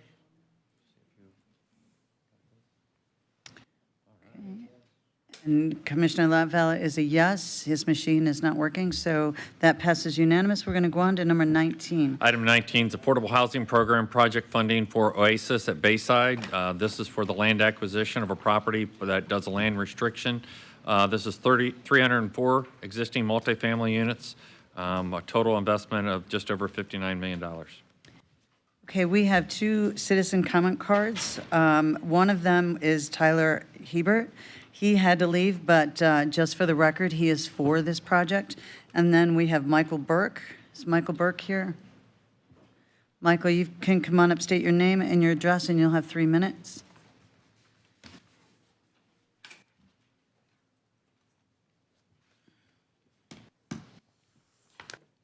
Michael Burke, 2007 Franklin Avenue, McLean, Virginia. I'm a co-founder of Gravel Road Partners, the company here. Gravel Road's a mission-driven developer of workforce housing. We often partner with local communities. We do it up and down the East Coast. We own other assets in the county and received penny grant dollars previously on another project called Bayou Court. That project is currently under construction, on budget and on schedule, and we'll deliver those units in April of this year. We want to take a quick second to thank the team at the county, specifically Bruce Bussey, Sherry Harris, Stephanie Raymond, who we've worked closely with over the balance of this year to produce this opportunity. Also thank Arrow Woodard and Cheryl Reed at the City of Largo, who's also in support of this project, and I believe you'll have a letter from them as well. What's in front of you is a collective opportunity to create a lasting impact for the residents of Pinellas County, while at the same time producing a long-term asset for the county as it becomes the landowner. The structure will rent restrict 258 homes at 80% of AMI and below in perpetuity, providing critically needed housing to county residents. Further, the structure allows us to materially invest in property improvements, increasing the quality of the housing while preserving the existing renter population, safeguarding residents from future market increases in their rent. My partners and I are here if you have any questions, and thank you for the opportunity to continue our partnership. Thank you. It's good to see you. Question, Commissioner Flowers. Sir, I just want to also note so that the public can hear, this is what we're looking for. 85% of the total development goes towards the affordable housing component piece. So over 200 units of the 304 will go to that, with your largest being the 80% AMI. That's correct. So thank you. And below. And just want to make sure that the public gets to hear that, because that's the commitment that the commission was making when it came to the utilization of penny dollars for affordable housing. So I want to thank you for really working through that and finding that sweet spot where you could really provide well over 50% of this project for affordable. So thank you. Thank you. We got a motion from Commissioner Flowers, a second from Commissioner Scott. Any more questions or discussion? So, and I do think it's a great option. So thank you, Michael. Appreciate it. Okay, so no more questions or discussion. If the clerk could bring up the cards and members vote. And that passes unanimously. So we're going to move on to number 20. Thank you. Item 20 is a funding agreement with 211 Tampa Bay Cares. This is for their call center operations, $563,000. Okay. Questions, discussion? Can I entertain a motion? A motion from Commissioner Scott. Second from Commissioner Flowers. Just shout it out, guys. Don't be bashful. So if the clerk will bring up the voting cards, members vote. And that passes unanimously. We're getting close, guys. I know you're getting restless over there. Number 21. Item 21 is to increase the agreement with Haggerty Consultant for emergency comprehensive management and disaster recovery consulting services for both Hurricane Helene and Milton. As you're aware, and as we discussed last Thursday, this is a not-to-exceed amount based upon specific tasks. I think Chris addressed a lot of those. We do not anticipate spending this amount, but we want to have the capacity available as projects come up, and we need to respond quickly to be able to have the expertise to be prepared. Any questions, discussion? A motion from Commissioner Scott, a second from Commissioner Latval. If the clerk would bring up the voting cards and members vote.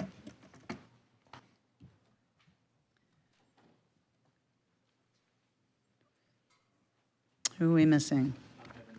You're having, are you a yes or a no?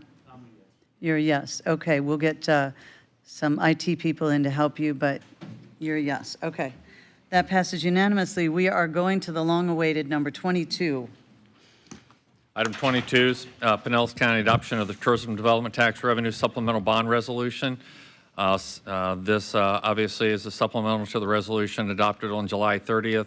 Approval of documents to support the planning, design, construction of a new stadium in St. Petersburg as a new home for the Tampa Bay Rays Major League Baseball franchise. There's a series of documents within your packet, again, all relating to the bond issuance. Okay, I have quite a few cards here, and I think we're going to go through the cards first. We'll hear from the public. We have received numerous emails. Unfortunately, Commissioner Nowicki and Commissioner Shearer did not receive many of those, and I think that's very unfortunate. There were some really great stories, a lot of passionate stories in there, and it really would have given you a feel, almost like a poll. It would have given you a real feel of how the community feels about this subject. So hopefully we can remedy that. You'll see that later and have an idea, but unfortunately you didn't get that here. So we're going to start with Tom Rask. And again, I'm going to state we have 3 minutes. Please state your name and your address. And Tom, I know you're here because we saw you earlier. Okay. After Tom Rask, we'll have Pete Bolin. Okay, and so thank you, Tom. After you will be Pete Bolin, so Pete Bolin can be ready. And after Pete Bolin, it will be Michael Cronin. Sorry, I didn't know I'd be first. About that, Thank you. surprise. Just to be clear, my comments before were as a citizen, not as a citizen reporter. You mentioned not getting emails. I think the county website still doesn't give their email addresses, but I did email Commissioner Wiki and Commissioner Scherer, and I hope they received them at the respective email addresses. I would like to talk about the letter that arrived 2 hours and 8 minutes before this meeting from signed by Mr. Auld and Mr. Silliman of the Rays. Item number 2 in that letter says, at no point were we given any indication that this commission might choose to delay the supplemental bond resolution on October 29th. Nothing in your July 23rd vote promised them that you would approve this item on your agenda today. In addition, because of the sunshine law, you couldn't discuss this before then.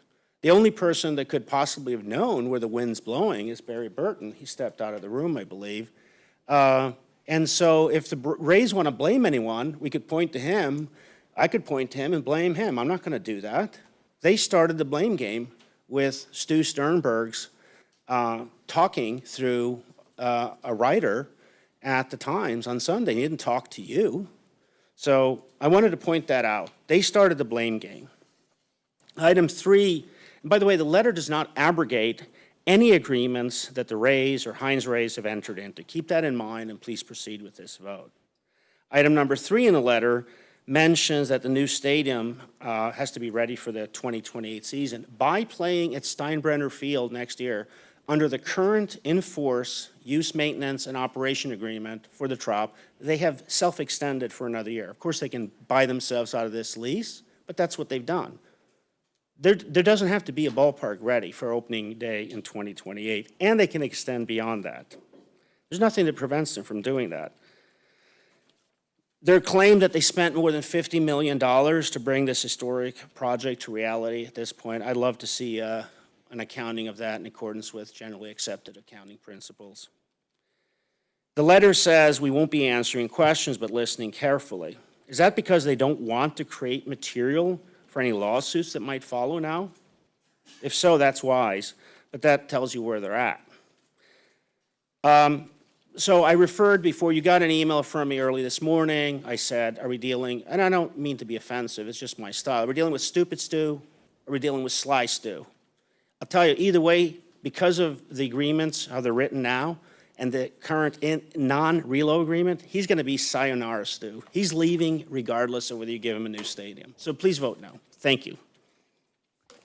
Okay, then Pete Bolin. And again, after Pete is Michael Cronin. And then after Michael Cronin will be Dylan Dames.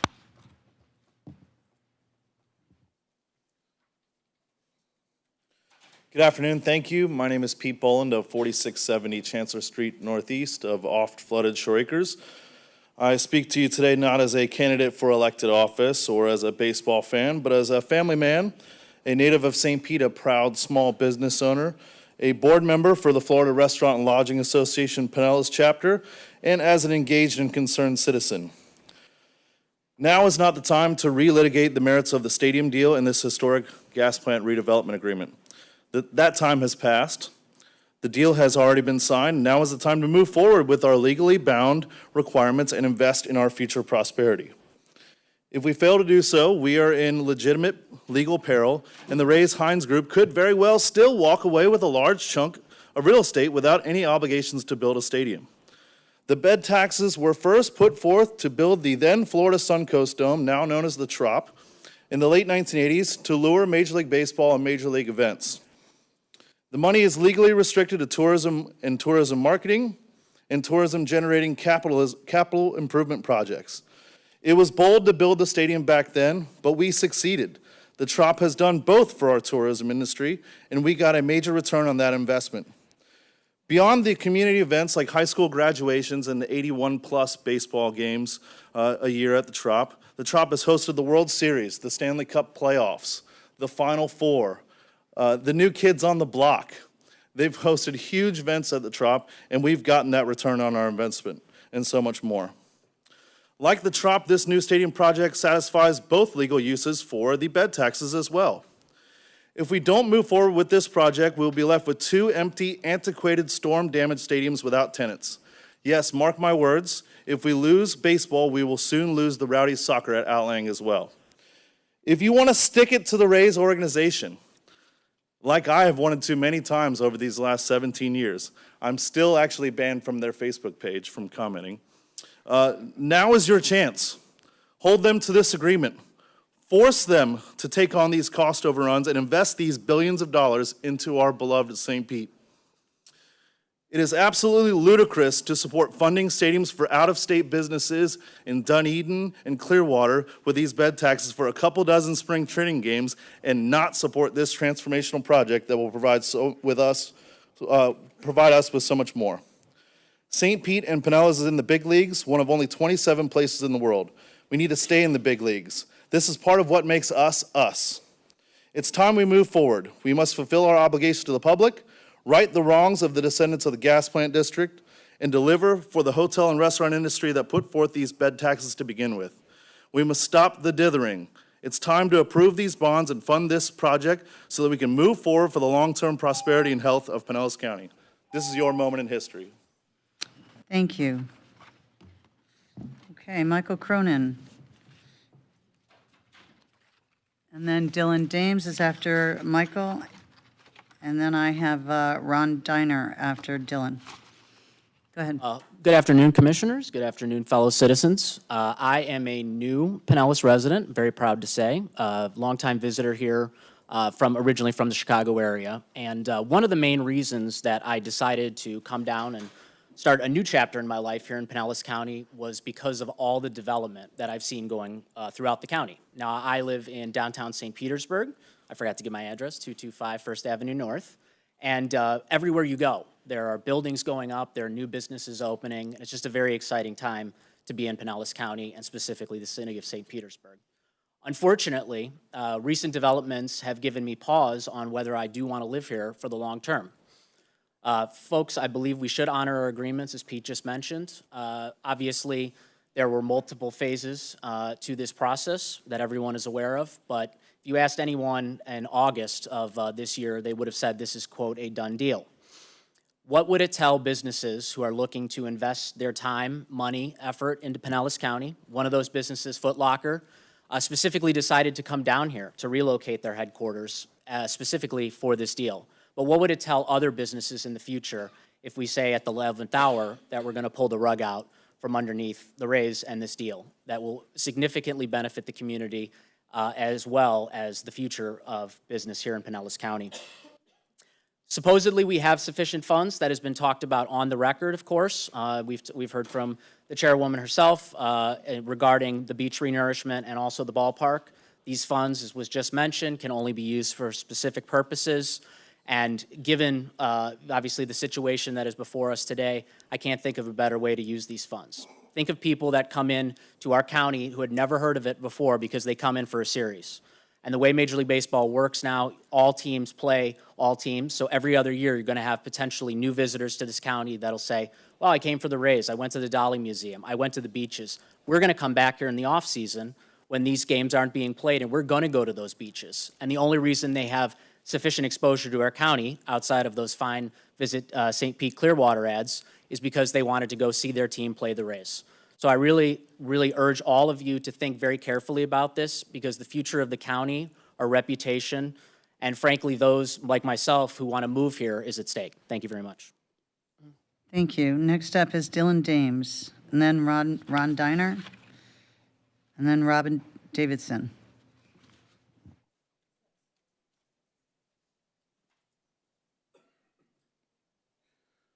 Afternoon, Board of County Commissioners. My name is Dylan Dames. I live at 4546 Fifth Avenue North in St. Petersburg. I object to the adoption of the TDT resolution and represent Faith in Florida's network of progressive people of faith and rent-burdened residents and our disapproval of the documents to support funding the Rays Stadium project. For almost 2 years, we've been publicly against the financing of the historic gas plant redevelopment because it promises community benefits through a public-private partnership model, which is the type of housing solution that has been the status quo for generations, without actually solving the crisis. We have 7 times the amount of homeless people in the county as we do vacant units, or sorry, the reverse, 7 times the amount of vacant units as we do homeless people, as the point-in-time count reminds us. These are the partnerships that attract tourism and boost pride in the city, but they are not the partnerships that protect and uplift working-class people. A member of our chapter at Faith in Florida has been struggling because her house burned down in a fire 2 years ago. Between rising rents at her complex in Clearwater and her tug of war with the city in obtaining a permit to conduct repairs, how could I possibly ask her to come out here and practice her democracy by speaking to you? The folks at Citrus Grove, just right behind the trop, with mold in their walls. An organizer I met there who had to go on the news to ask the city to repair the windows in this complex.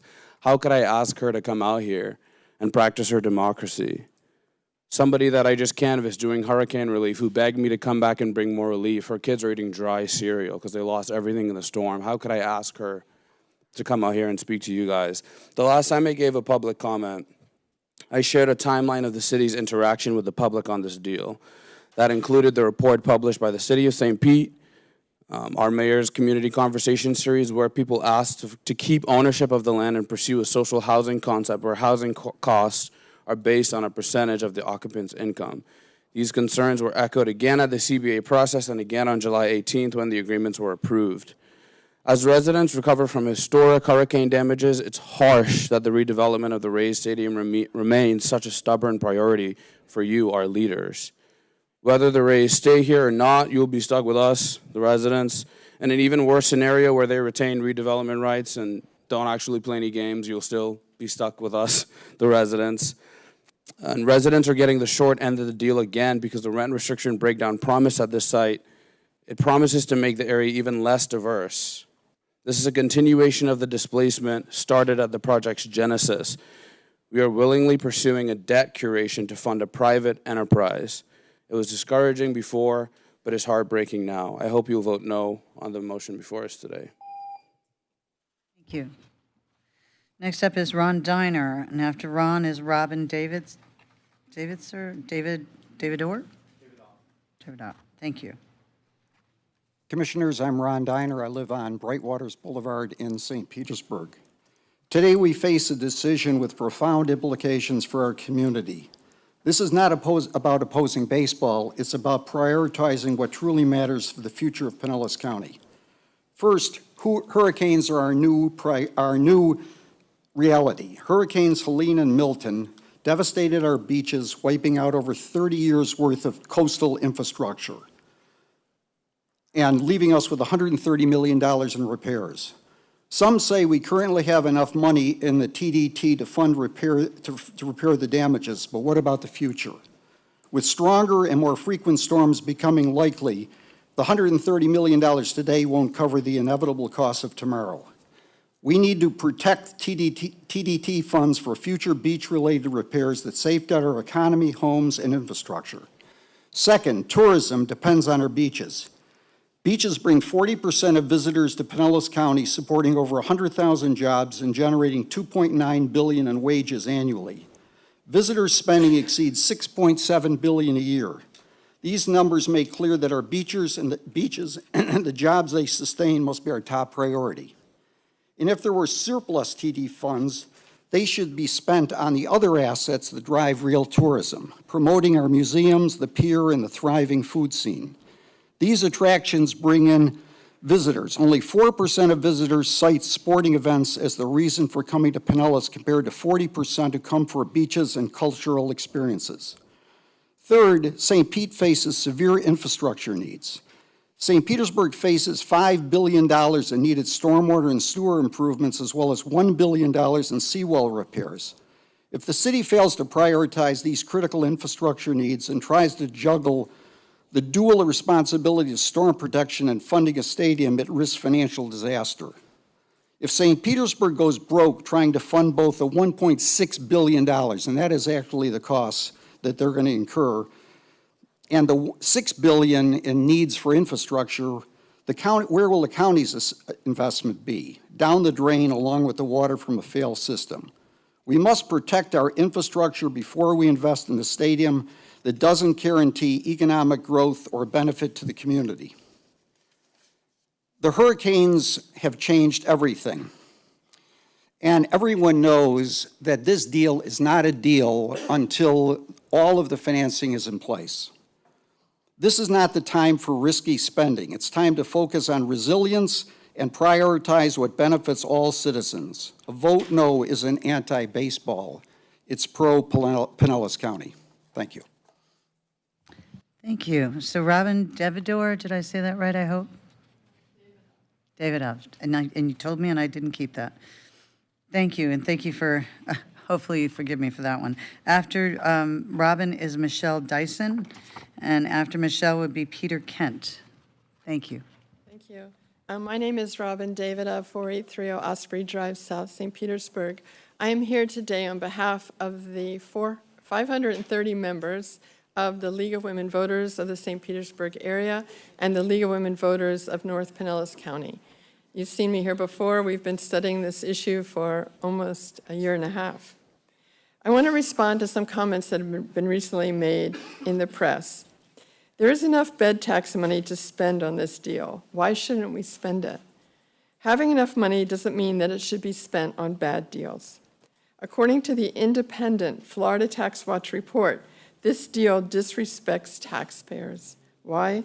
Because the two important recommendations they made were not included in the contracts.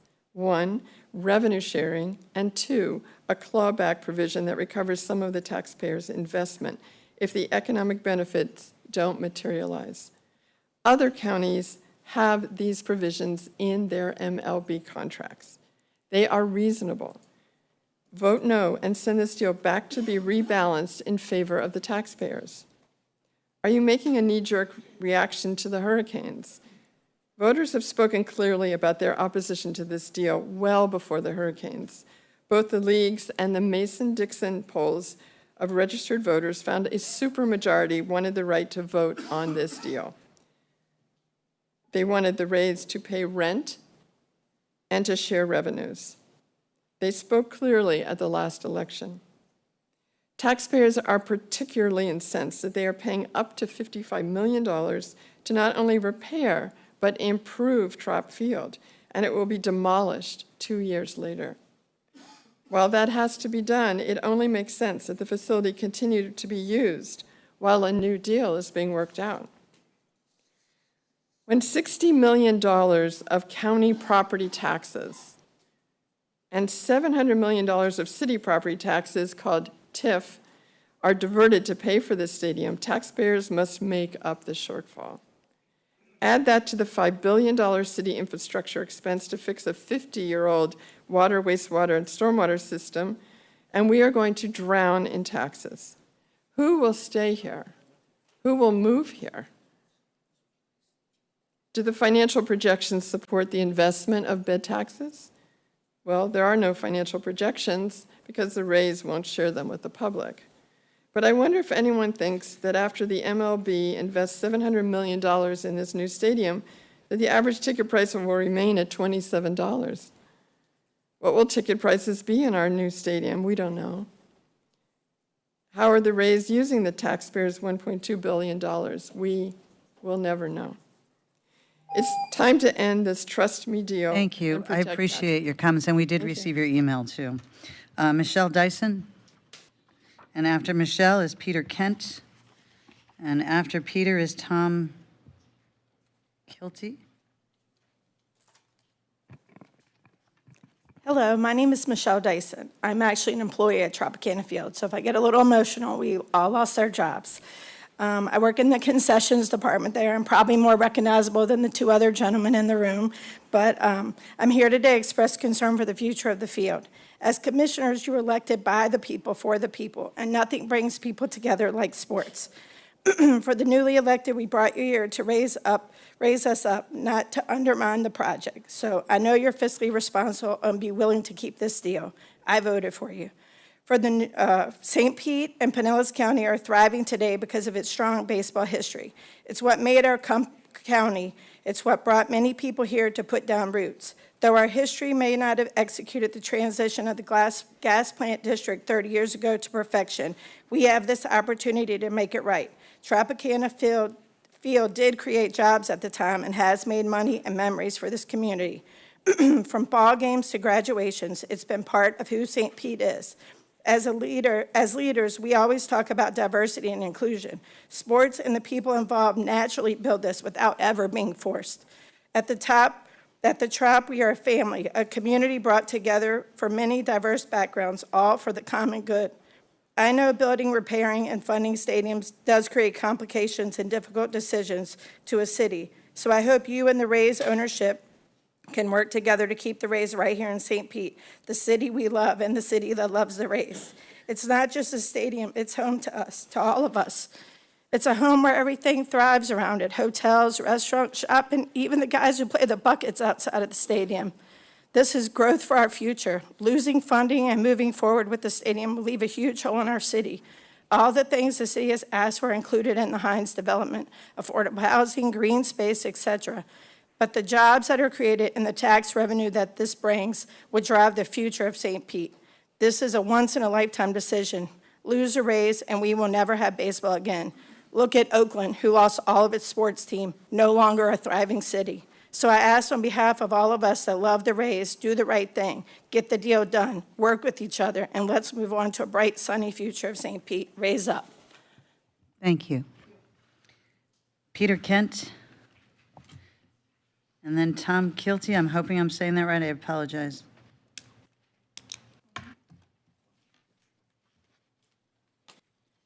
Good afternoon, Commissioners. I'm Peter Kent, live at 8 Academy Way, St. Pete. I'm a retired city engineer and retired commissioner of public works. On item 22, paraphrasing from former President Obama, elections and hurricanes have consequences. The situation has dramatically changed. A yes vote on the $335 million bond at 5.5% interest obligates the Tourist Development Tax Fund to spend over $2/3 billion over the next 30 years at the rate of $23 million a year.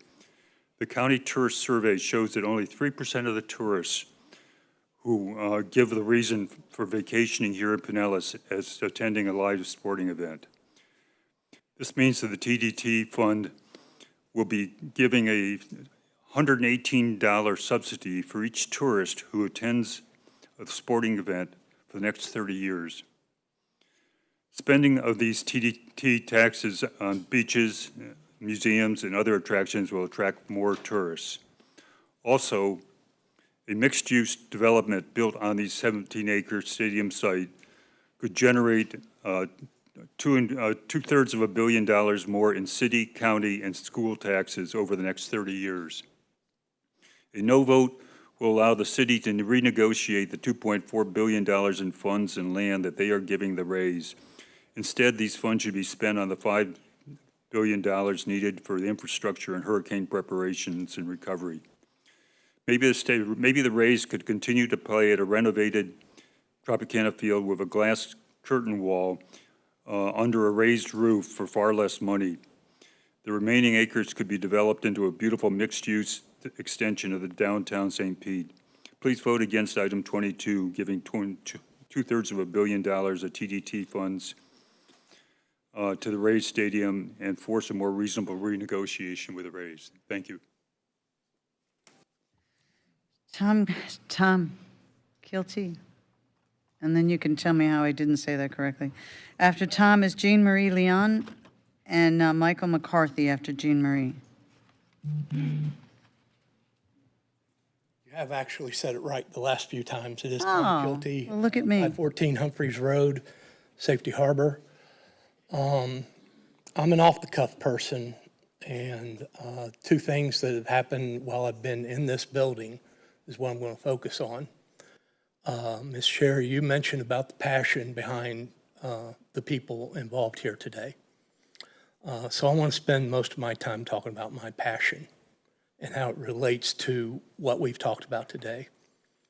45 years ago, my family moved to Asheville, North Carolina, and I lived there from 8th grade through high school.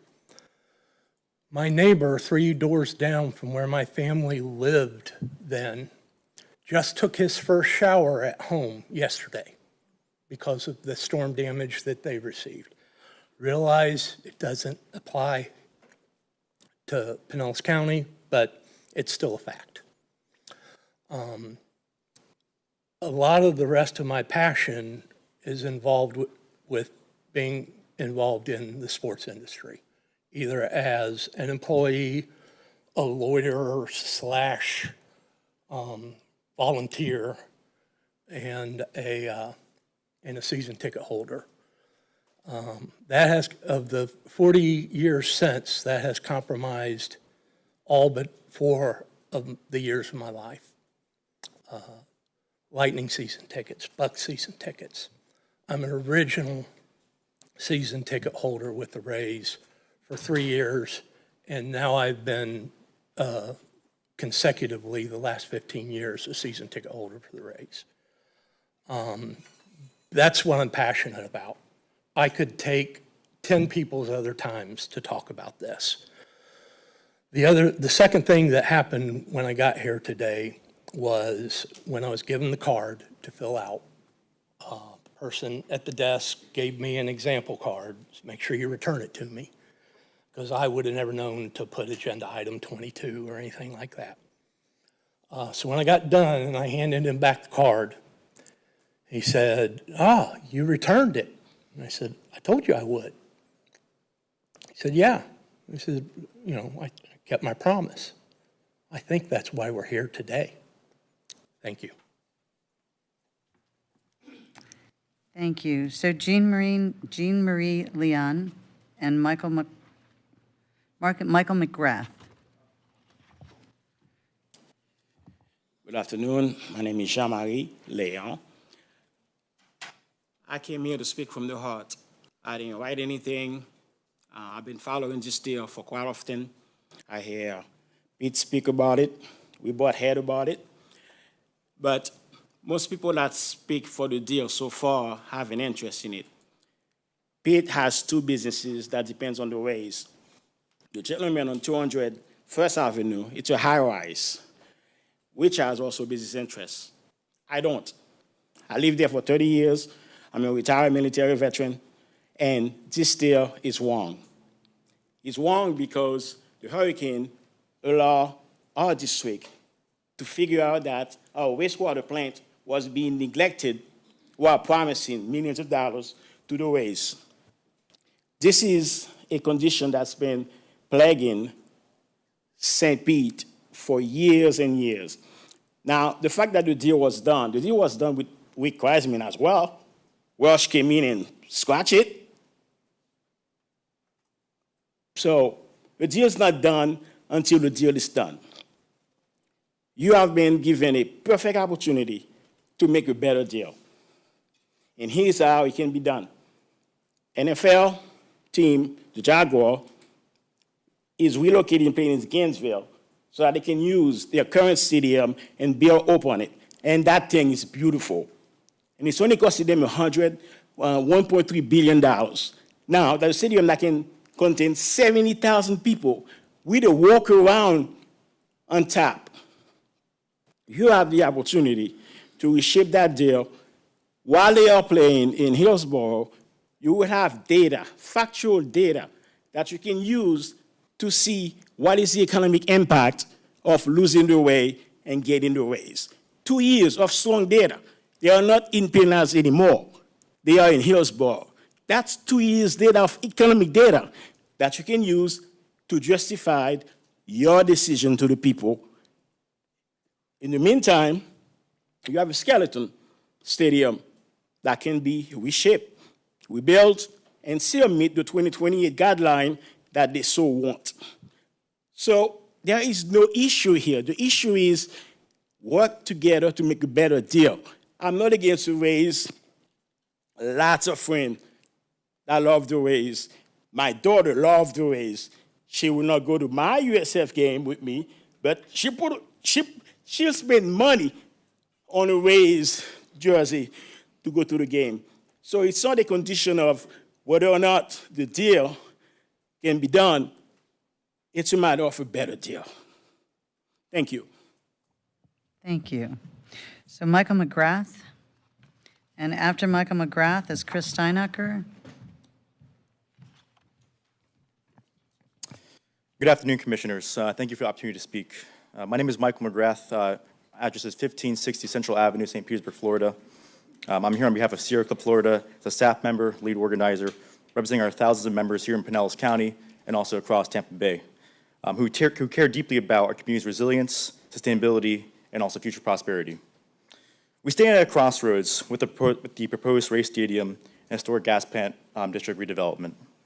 As it stands, this project, financed with public bonds, misses a critical opportunity to align itself with our shared climate reality that we all face.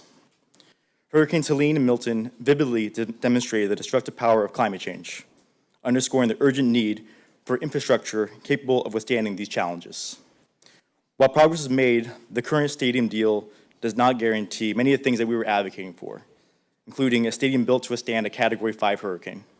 On-site power generation provide critical electricity during grid outages to support nearby residents, first responders, and aid in disaster preparedness efforts. Sufficient green infrastructure along Booker Creek to help with flood control, which would help reduce flooding and improve community access to nature. And also alignment with local climate and sustainability commitments, such as St. Petersburg Integrated Sustainability Action Plan, and also Pinellas County's 2021 commitment and resolution to transition to 100% clean renewable energy for the entire community by 2050 and county operations by 2040. Without these guarantees, we risk committing hundreds of millions of our bonding capacity and taxpayer dollars to a project that could fail to protect our community in the decades to come. Imagine the devastating impact if we were to build a stadium that cannot withstand the next major storm. Sierra Club Florida believes that we can have it all. We can have a thriving baseball franchise, a sustainable urban environment, and climate and resilient infrastructure. But this requires leadership, your leadership, to fix the deal and to ensure this project meets our community's most pressing and urgent needs. Let's use this pivotal moment to show that Pinellas County can lead by example. Rejecting this deal as it stands isn't opposition. It's an invitation to work with the Rays and to get it right. Thank you again for your time and for the opportunity to speak. I urge you to prioritize a future that's sustainable, equitable, and resilient. Thank you. So we have Chris Steinacher is next. After Chris is Mike Sweezy. And after Mike is Jason Spears. Good afternoon, Madam Chair. My name is Chris Steinacher, President and CEO of the St. Petersburg Area Chamber of Commerce. I'm at 100 2nd Avenue North in downtown St. Pete. First of all, before I even get started, I want to look to my left and thank all of our county employees and our city employees and those of you who led us, especially our first responders, in ensuring that we do have potable water today and we do have electricity. As a gentleman mentioned, our Asheville Chamber president called me today and go, guess what? We have water today. Our county has done an amazing job. You all are heroes in our community. We celebrated 600 heroes at our event last Wednesday. We want to continue on with this notion that there are good people in our community and there's good people in this room. I see them everywhere we go. However, though, my whole notion is we've all been through trauma and we're not thinking correctly. When you go through trauma, cortisol goes in your executive function in your brain and you just don't think clearly. I thought I was over the trauma until I walked in this room again, man. Like, I cannot believe we're going to relitigate all the trauma that we just went through.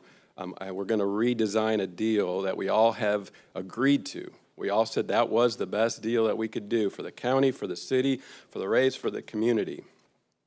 And I get it. If I probably lost that opportunity, I would try to reopen this opportunity and do that again. But I don't think that's what businesses are looking for. The day after we celebrated your vote, we started on a campaign and on a program. In fact, well, it just started 30 minutes ago. Our chamber is meeting to create an entrepreneur academy for those workers who are going to be building that stadium for us so they can have those small businesses, so they can take advantage of all those minority and small business opportunities. Are we going to put that on hold today with this vote? Please make sure you understand that how you get out of crisis is with building an economic plan. I understand we're going to re-nourish our beaches, and we need to because that's part of our economic plan. I understand we need to rebuild our homes. That's part of our economic plan. These funds cannot rebuild our homes. I do believe we need to continue to make sure our cash registers ring and we build certainty to this community and the jobs we're going to create. By saying yes today, by forcing our raise to be back at our table and saying, yes, we have to figure this out. We understand things have changed, but we continue to believe in our raise. We continue to believe that is the right attraction for that kind of development. We don't believe the development stands on its own without a stadium or a business attractor like that. So we are very concerned today that we're going to relitigate something that we know was a good deal, that we all walked out of here saying was a good deal, and now we really have to understand that those funds are still good for that. This has not changed it. The storms did not change that. These funds can still be utilized for that, and we still have revenues coming from that that can be invested into our community for years and years ahead. The worst thing we could do right now is tell people that Pinellas County and St. Petersburg is closed, we don't know what we're doing, and we're going backwards. Those are the kind of things that those major corporations like Foot Lockers and others that were here do not want to hear. Thank you, and we ask for your support. Thank you, Chris. Next is Mike Sweezy.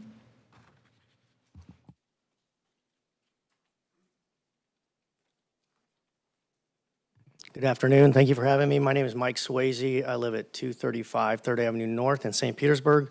I'm also president and CEO of the St. Petersburg Economic Development Corporation. I've been in work deals in economic development for well over 30 years, and I'm asking for your support today to move this project forward. This is a deal that was negotiated for months and years, and your staff negotiated it, and this is the deal. We don't have another deal on the table. So I'm asking for your support today. I want to mention a few other things. I do have a script, but I'm kind of passionate about this a little bit, so I want to go off script a little bit. I think we don't give credit for how great the Tampa Bay Rays are as a corporate citizen. They invest heavily in our community, thousands of jobs, direct jobs and indirect jobs. I'm so glad this young lady stood up to talk about her job at the Rays. We are talking about working class individuals. That was mentioned earlier. What do we risk by not doing this? Time kills deals, right? And it becomes more expensive. We push this out further. There is no coming back to the table. This is the deal. We will lose our team, most likely to another city who is begging for a team. We will lose the thousands of jobs, over 300 permanent, as well as the temporary and seasonal jobs. And then also companies like Pete's company that really relies on having the Rays here, whether they're supporting the Rays or they are a retail establishment. For me, even more importantly, we lose potential for new Class A office space, which we have not had in St. Petersburg in decades. That's the only thing holding us back right now. Foot Locker was mentioned. They took a look at what we're doing here. They thought, you know, they have their act together, public-private partnership, moving the ball forward on this project. We also lose the confidence in the business community, nationally and internationally. What message does this send to the business community if we're treating one of our own like we're treating the Rays and telling them we're going to renegotiate this deal after it was already negotiated and everything's agreed upon? This vote today moves it forward and moves St. Pete and Pinellas County forward, and I urge for your support. We had a big welcoming party. Rays are here to stay. They've invested well over $50 million getting to this point. They don't want to walk away, but if we delay, they will walk away. So I urge you for your support, and thank you for your time. Thank you. And Jason Spears, you're our last speaker.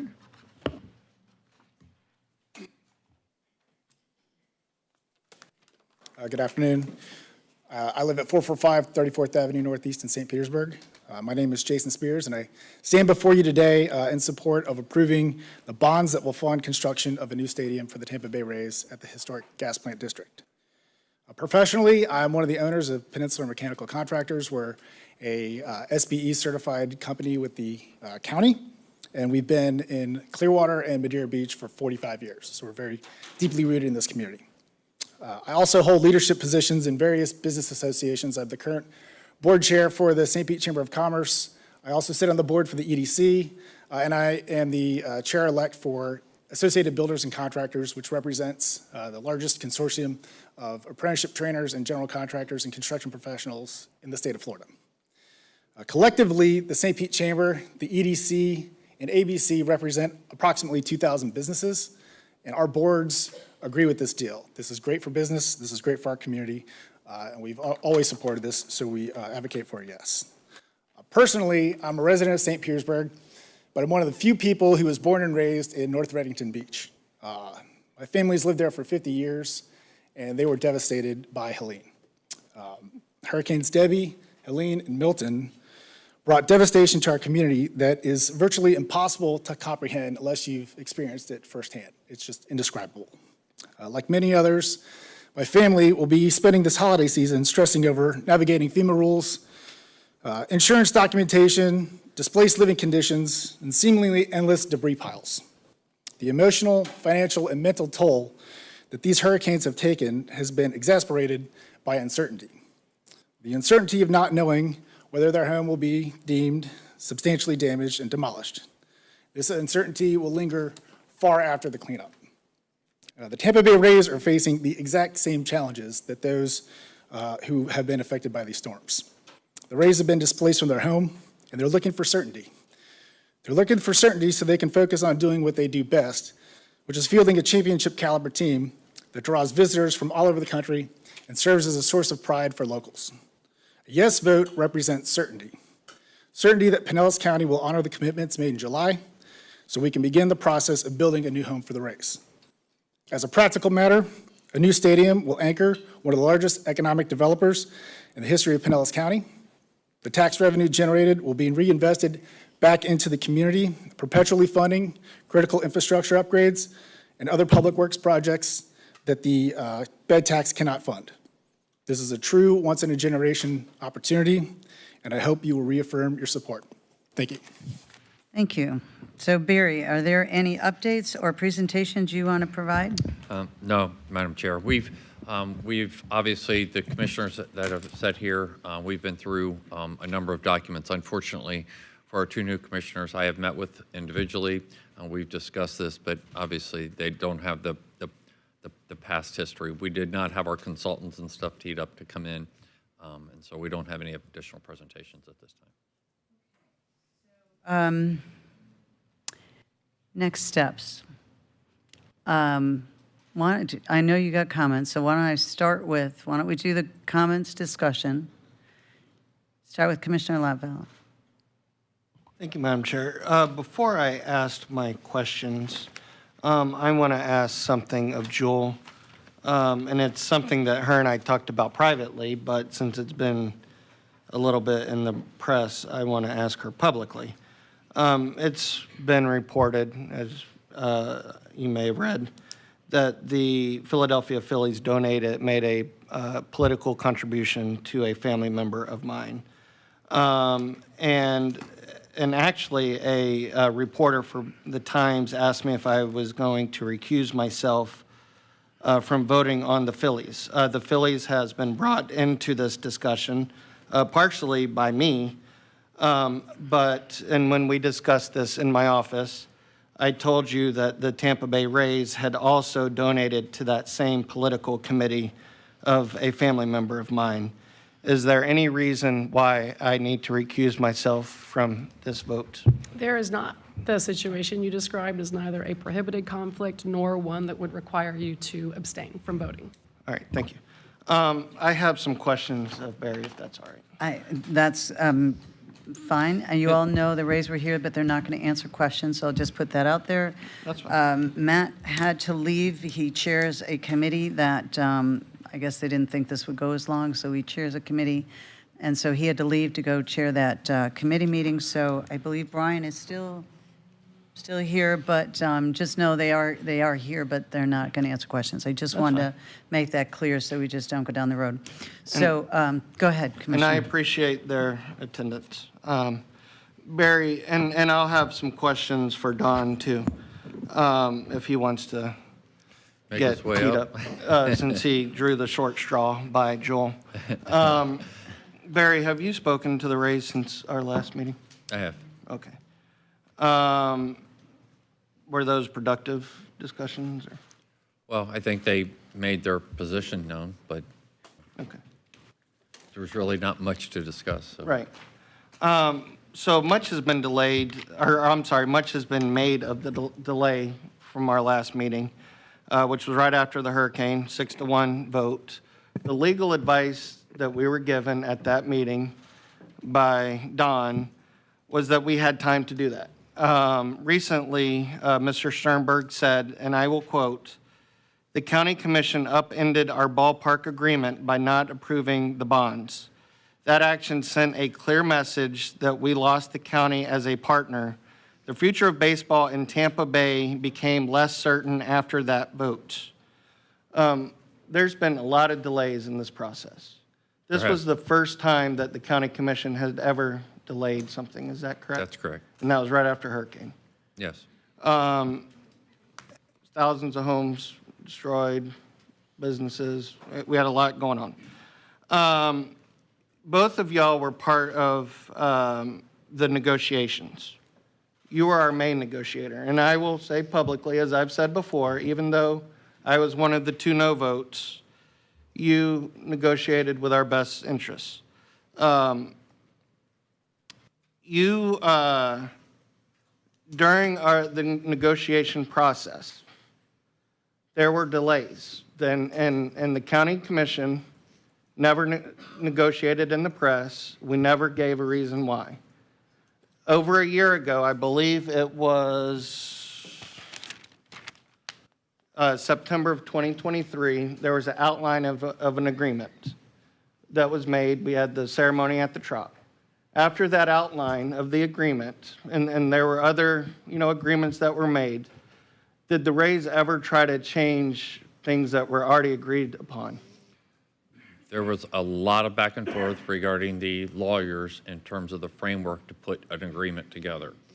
And so, yes, there was extensive delays during that year to get to an agreement that we felt met the terms of the original term sheet. But so would you say that did they ever try to add things to it? Or did their lawyer, if it wasn't them, did their lawyers ever add things to it that would cause delays? Well, I think the legal language used in agreement goes to the enforceability of agreement, and Right. so there was a lot of back and forth regarding those provisions. Don, can you talk about, were there any attempts to try to change the enforceability of the contracts? And maybe that was more of their, legal counsel and, lawyers and all that kind of stuff? Good afternoon, Commissioners. Don Kroll, Chief Assistant County Attorney. As you alluded to, Commissioner, there was a term sheet that was put together late, I believe, in 2023. I want to say it was 10 or 12 pages. The resulting documents that we brought forward to you are hundreds of pages. There's a lot of things that had to be added to that.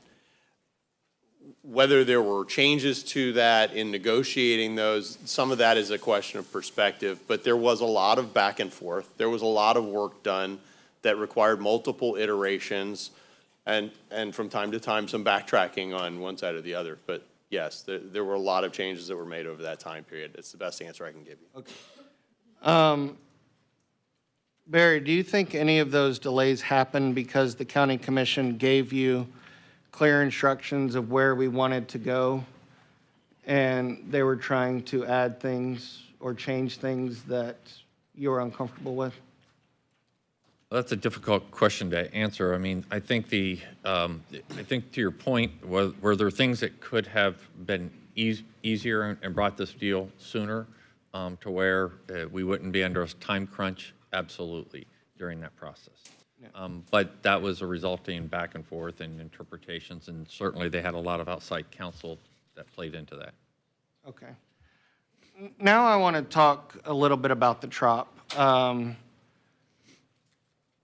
And I don't know ultimately what the city is going to do, because that's something that the city's responsibility, not ours. Correct. Would it be possible that the Rays will play in Hillsborough County or elsewhere for the next 3 or 4 years and never play again at the Trop? I can't answer that. Rob Gertis is here if you if you want to ask him any questions.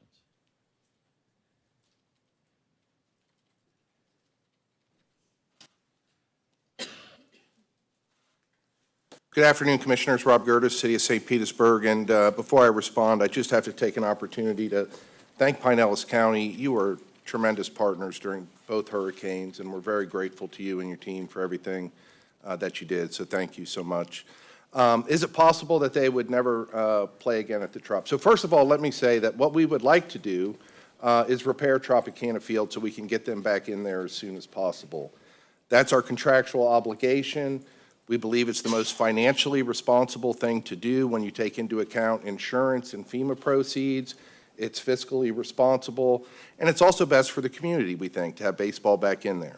Now, having said all that, is it possible they could never play there again? I guess if we reach some type of an agreement with the team, some type of settlement that would let both parties out of the current use agreement, yes, that could hypothetically be possible.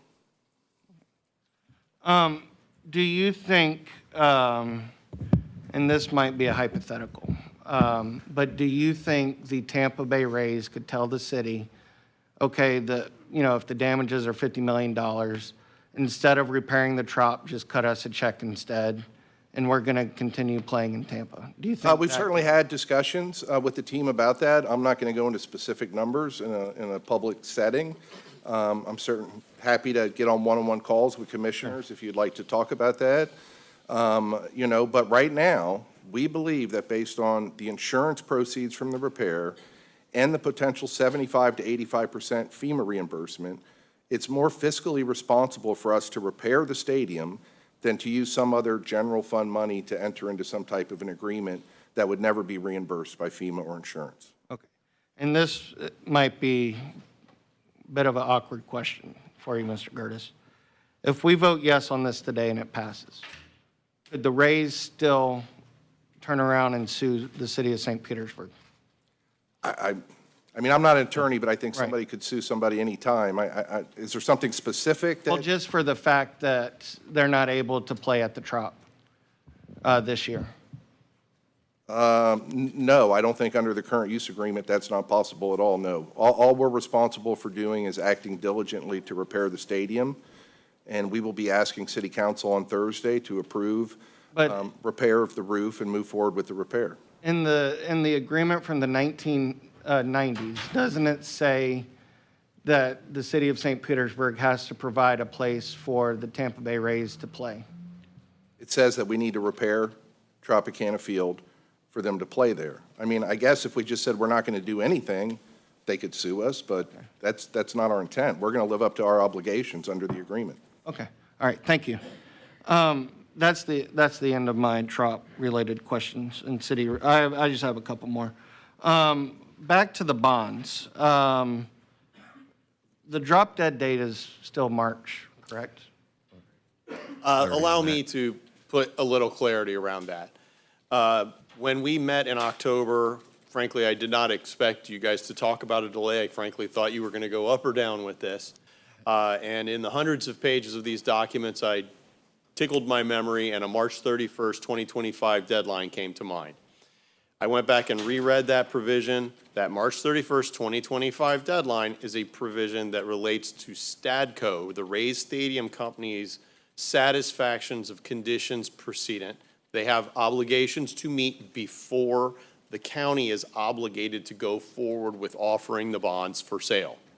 So what that means, and this was part of the negotiation the Rays were part of and their lawyers negotiated, was that March 31st, 2025 date, that time frame was the time frame within which these other things had to be taken care of for them to be able to be prepared to play, build the stadium and play in 2028. That was the deal that was negotiated at that point. Do you know if the Rays have fulfilled any of those obligations that you just spoke of? They have stated that they have. I personally have not seen direct evidence of that, but again, there are certain provisions that outline that time period. It was always our intent to have the bonds issued early in 2025. In January of 2025 was the time frame the county was going to issue bonds. And in fact, there's actually a process, a bond validation process that goes through a court proceeding that's not even scheduled for hearing until here in December. So that's precedent to the bonds. And so this, yes, there was a delay from when you would approve it, but that 30-day delay may be on the Ray's side, but it was always fit within our timeline. Okay. So they sent us a letter today, a couple hours before our meeting, and in it, I will read, there's a sentence in here. As we have made clear at every step of the process, a 2029 ballpark delivery would result in significantly higher costs that we are not able to absorb alone.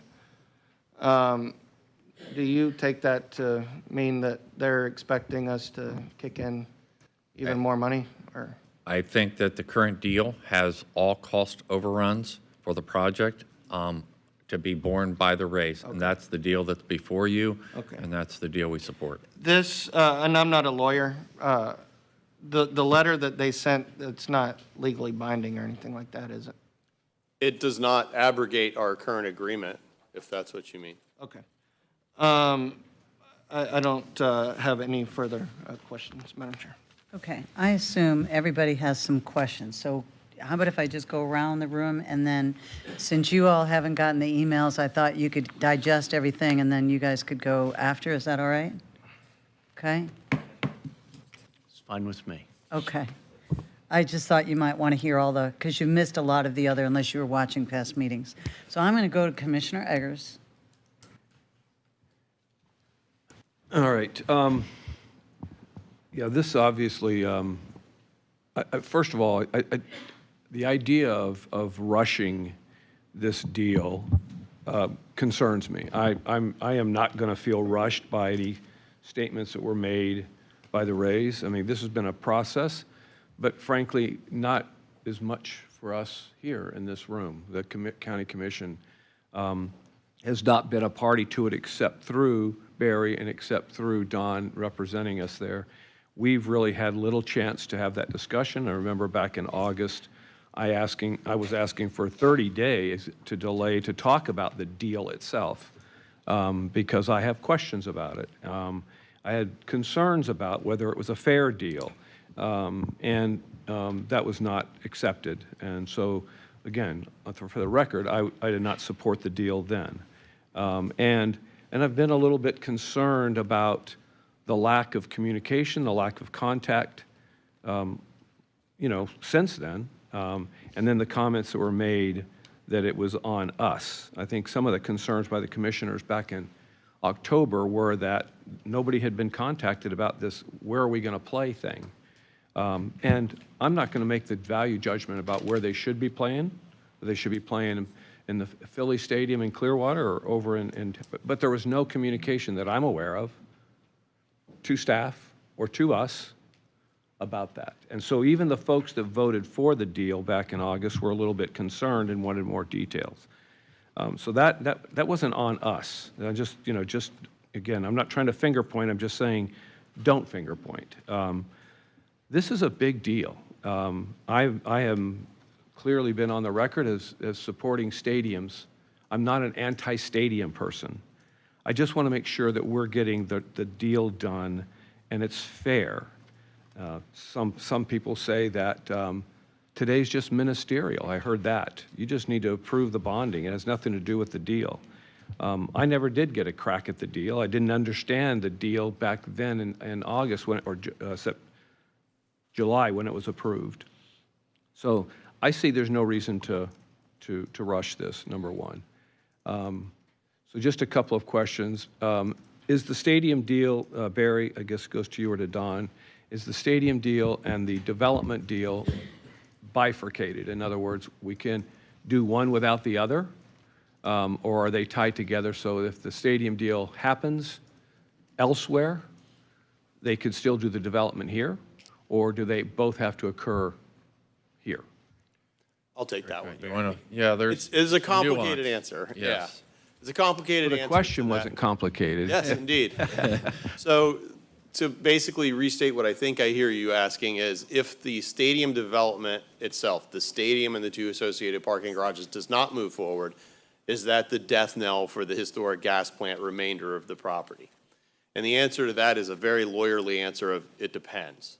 So the first question I'm going to presume and answer for you in presuming it is, if the county fails to issue or just, does not issue the supplemental bond resolution today, for example, does that kill the historic gas plant redevelopment? The answer is no, it does not. There is not a provision within the historic gas plant document between the city of St. Petersburg, the Rays, and Hines Development. The county is not a party to that agreement.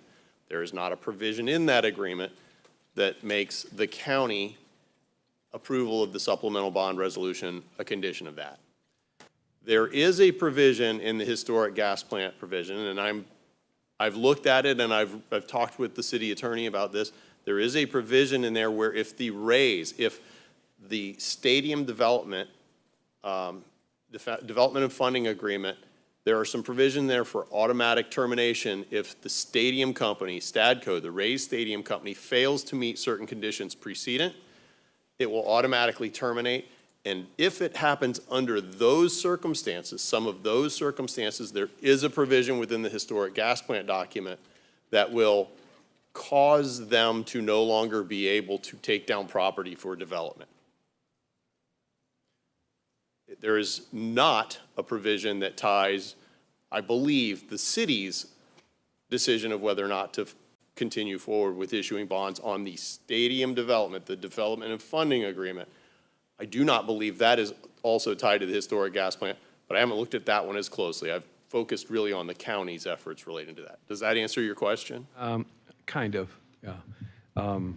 Clearly an area of concern or thought. I do remember a couple of years ago when the Rays were making an announcement or a hopeful announcement over in Ybor City about doing a deal over there. And apparently, again, what I've been told, that I certainly wasn't privy to any of it, it was more of a, they didn't get enough money for the stadium over there, public money, to make it make sense. Don't know if that's true or not, but all of a sudden that deal went away, and I've heard from folks that they just didn't have the money. They have other sports teams over there. So again, just relevance is that this stadium over here, and what I've wondered about, is that whether this stadium could stand on its own from more money from the Rays to make this deal happen from the beginning. I'm not talking about renegotiating a deal right this minute, but I'm just saying, for me, it was more about there being more money on the table for the stadium, so that we could, once you've set it up that way, then I lost my thought. Sorry, guys. Let me come back to that. I apologize. Just lost my thought right in the middle. Commissioner Eggers, is that a question, do you think, that Mr. Gertis could answer, the first question? might have some And then thoughts maybe on that it. question will Yeah, come back to yeah, you. yeah. Mr. Gertis, do you have an answer for that Thank you for- question about if the stadium goes through, does the gas plant development is that still credible? So they can not build the stadium, they can move their team, but they can still develop the gas plant? Is that what you were asking? Yeah, and I'll just give you our perspective. The best way to protect the land, if that's a terminology that you're comfortable using, the best way to protect the land from Mr. Sternberg profiting off the land and also moving the team is if the deal does not go forward and the Rays are the ones who back out. If the Rays back out, then we have a lot of protections on the gas plant side. If the city or county doesn't go forward, it becomes a lot more complicated. Fair enough. So that, I mean, to me, that's something that at least we need to think about. Let's go to the agreement back in September, or excuse me, back in the 90s, the agreement then about if the Rays for some reason don't play a season here, does it extend the current agreement longer? To me, that's That's important too, because again, it seems to be all about, rush now, and I just want to see if that was on the table. Yeah, that's absolutely accurate. And, just hypothetically, again, if we could have it ready by 26 and the new stadium's not ready till 29, that could actually be perfect because they would still have 3 years in the use agreement to play at Tropicana Field. So, okay, so again, from the standpoint of rushing this thing, I just want to, it's almost like the way they taught us to make umpire calls at first base is pause, read, and react. You don't have to do it fast. Don't make a call fast. Let's make sure that we're doing it right. So that, to me, that's and also important. The things that came up in the last month clearly are an important aspect to all of this. If you, I don't want to get into the details today, but if you go back to what happened in New Orleans with Katrina, and there was a whole lot of issues going on with the Saints threatening to leave, and then they didn't. They came back and worked it out. They worked it out for the betterment of the community. So it didn't necessarily mean that things can't change along the way. So I just think this is a unique time in our county. It's a unique time for our residents that we're doing. So again, to make sure that we take the time and do it right. And, we did get that letter today. I did respond that I would be willing to meet to talk about the deal itself and make sure I understand why they think the deal that's on the table now makes sense. I have thrown out a couple of alternatives that, of course, I've not heard anything about, but I'd certainly like to have them argue that and make me understand a little bit better why this agreement is fair for our residents, given the fact that I think with more money on the table for the stadium, they're protected by a pretty nice, lucrative development deal on the land. And so, and not to mention the fact that every event that these folks talked about would be their money at the stadium as well. It's, all the revenue goes there. Risk can be taken care of with being properly insured. So I think those are important things. So at this point, I don't want to make any final comments. I just wanted to ask a couple of those questions, and I may come back. I'm going to skip over to Commissioner Flowers. Yep, I'm sure. All right. Thank you. I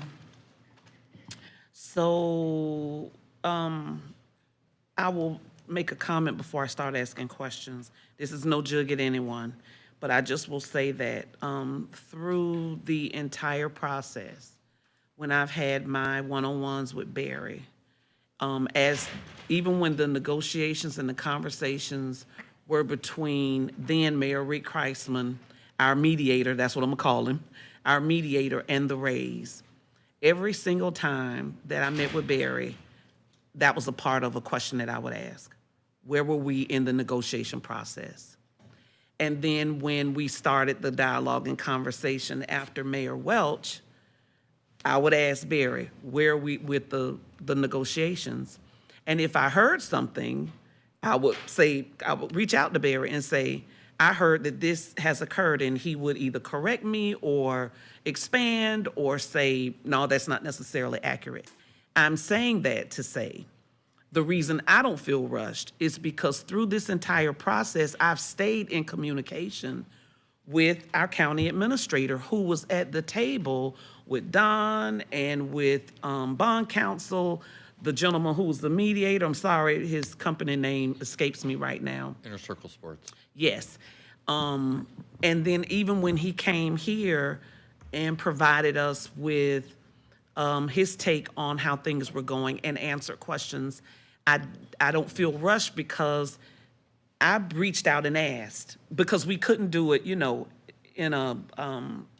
amongst commissioners, but we certainly could ask those questions if persons have their one-on-ones. I don't know if anyone else does, but I do, and that helps me with whatever's coming up on the agenda.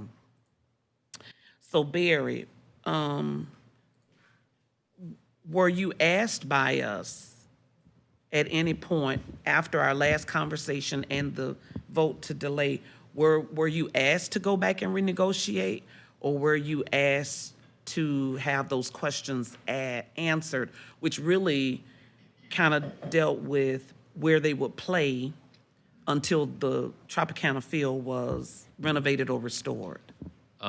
Well, yes. I mean, when the commissioners, voted to delay, and I think Commissioner Scott has a statement regarding that, because that's really where that was generated from, was between Commissioner Scott and the Rays the day before that vote.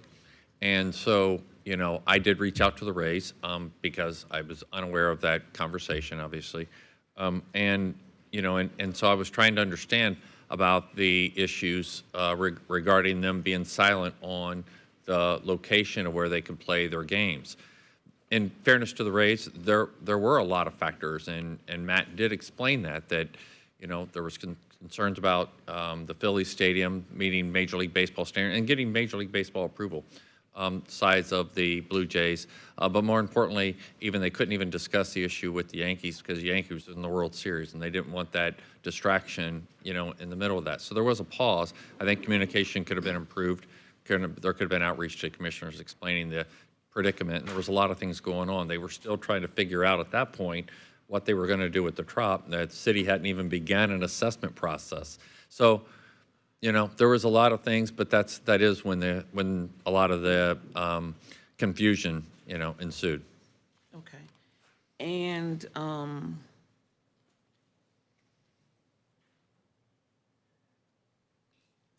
while it is true that the gas plant component has no bearing on a vote from us, no funding from us, just the stadium part,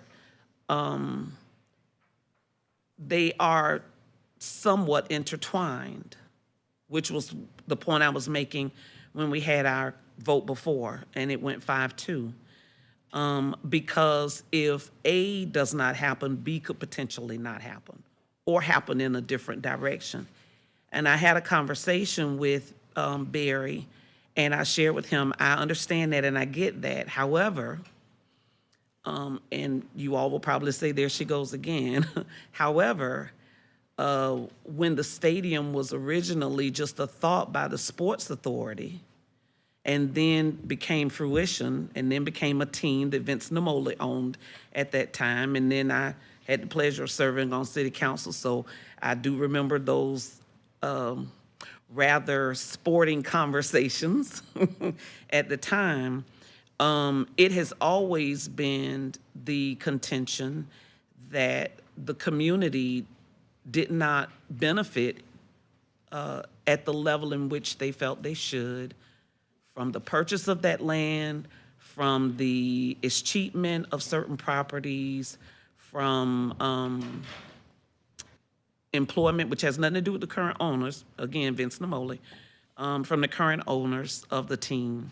And now this appears to be an opportunity, not just for economic development, employment, generational wealth, and all of that, but also for employment opportunities on the new construction of the actual Tropicana Field. You're talking longevity for employment, all types of trades, tradesmen, tradeswomen, that could occur as a result of the construction and development of the dome. In addition,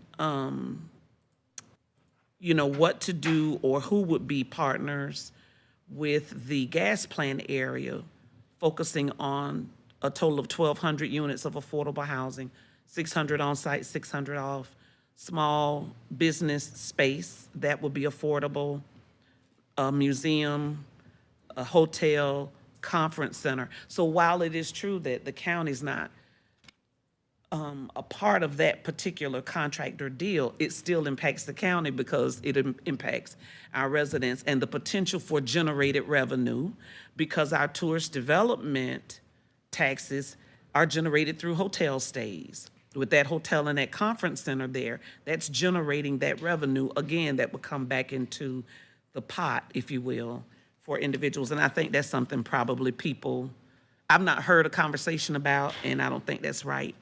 The representative from the League of Women Voters did touch on a survey that was provided.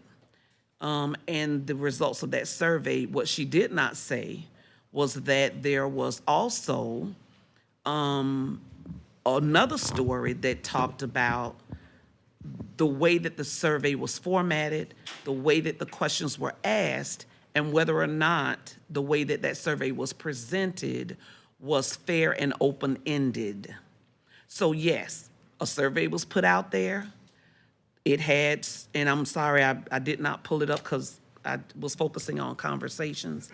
Those survey responses gave certain responses, but when you look at how a survey should be generated so that you are asking fair and broad, open-ended questions, it was determined that that survey, that particular survey, was not necessarily one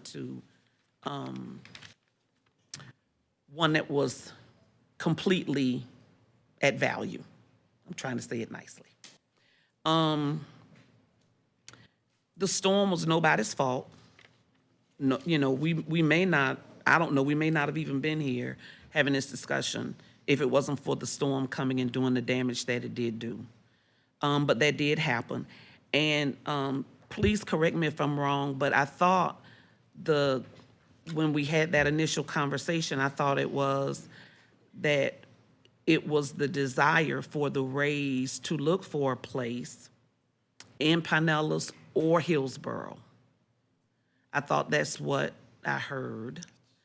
Yes. Is that what I heard? Yes, it was first, I mean, under our new agreement, it's structured as first Pinellas and then in the region. Okay. Okay, if there's an alternative site. And so while I would have loved them to stay over here in Pinellas, I do understand that Allen Field for the Rowdies, their time when they play their game, because I go to their games. I don't know much about soccer. I just cheer when the ball go into the goal. And, you know, I do my thing. But I do know that their games overlap with Major League Baseball, so it would be a little difficult to play both of those there, and the seat capacity. It has some, but it's nowhere near the capacity that would be needed for the Rays. The other field, the field for the Phillies, not being suited or with the things that Major League Baseball requires with the lighting and all of that, I could see where that would be an issue. So as much as I would have liked for them to have played at one of those venues, it just did not seem it's feasible. So they're still local because they're in Hillsborough. And so that's something that I could support because they did, in fact, make an attempt to look at solutions here locally. There have been a number of emails we've received that talk about their no vote and, again, continue to list things that the tourist development tax cannot pay for, such as property taxes, such as housing or intermittent housing as it relates to the storm damage. The sewer plants that they have with the city of St. Petersburg and what's going on there. Those tourist development dollars cannot be used for those purposes. There are funds, and we've been told by our administrator and staff that there are funds enough to take care of what it is that we want to do as it relates to beach renourishment. A large part of that still falls back on the Army Corps of Engineers, which, thank you, Madam Chair, for the work you've been doing and just trying to push that ball forward. So I really appreciate that. And I watched the press conference that you did the other day with Senator, was it Senator DeSigley and Representative Cheney. So thank you for staying on top of that. But again, for those who are listening, those who are present, those dollars cannot be used for that. There are other funds, and we are using those funds for those purposes.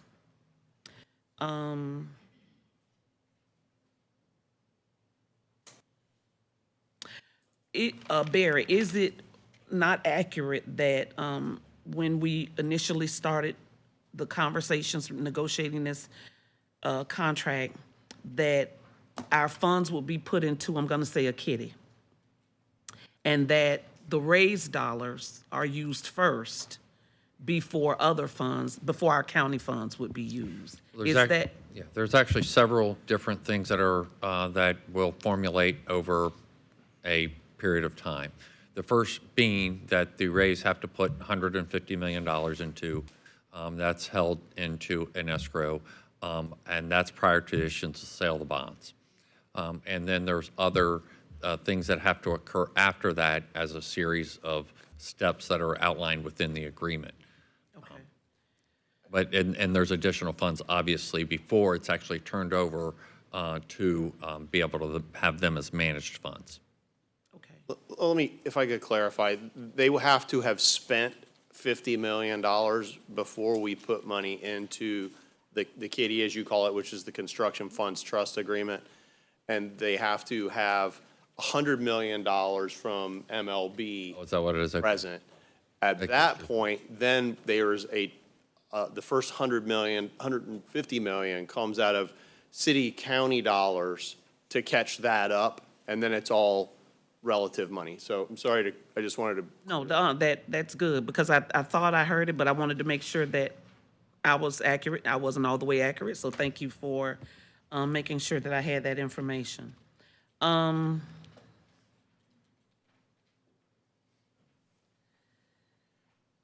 the bond, is that our bond guy back there? Yes. Okay, I thought that was you. He is. We could probably answer so it. you may want to come up. Yeah, well. If you can, we, please. We can probably answer it. So the gentleman was here last time, and we were talking about our bond financing and how that would go. And so I just want a little more clarity on the time frame for the selling of the bonds.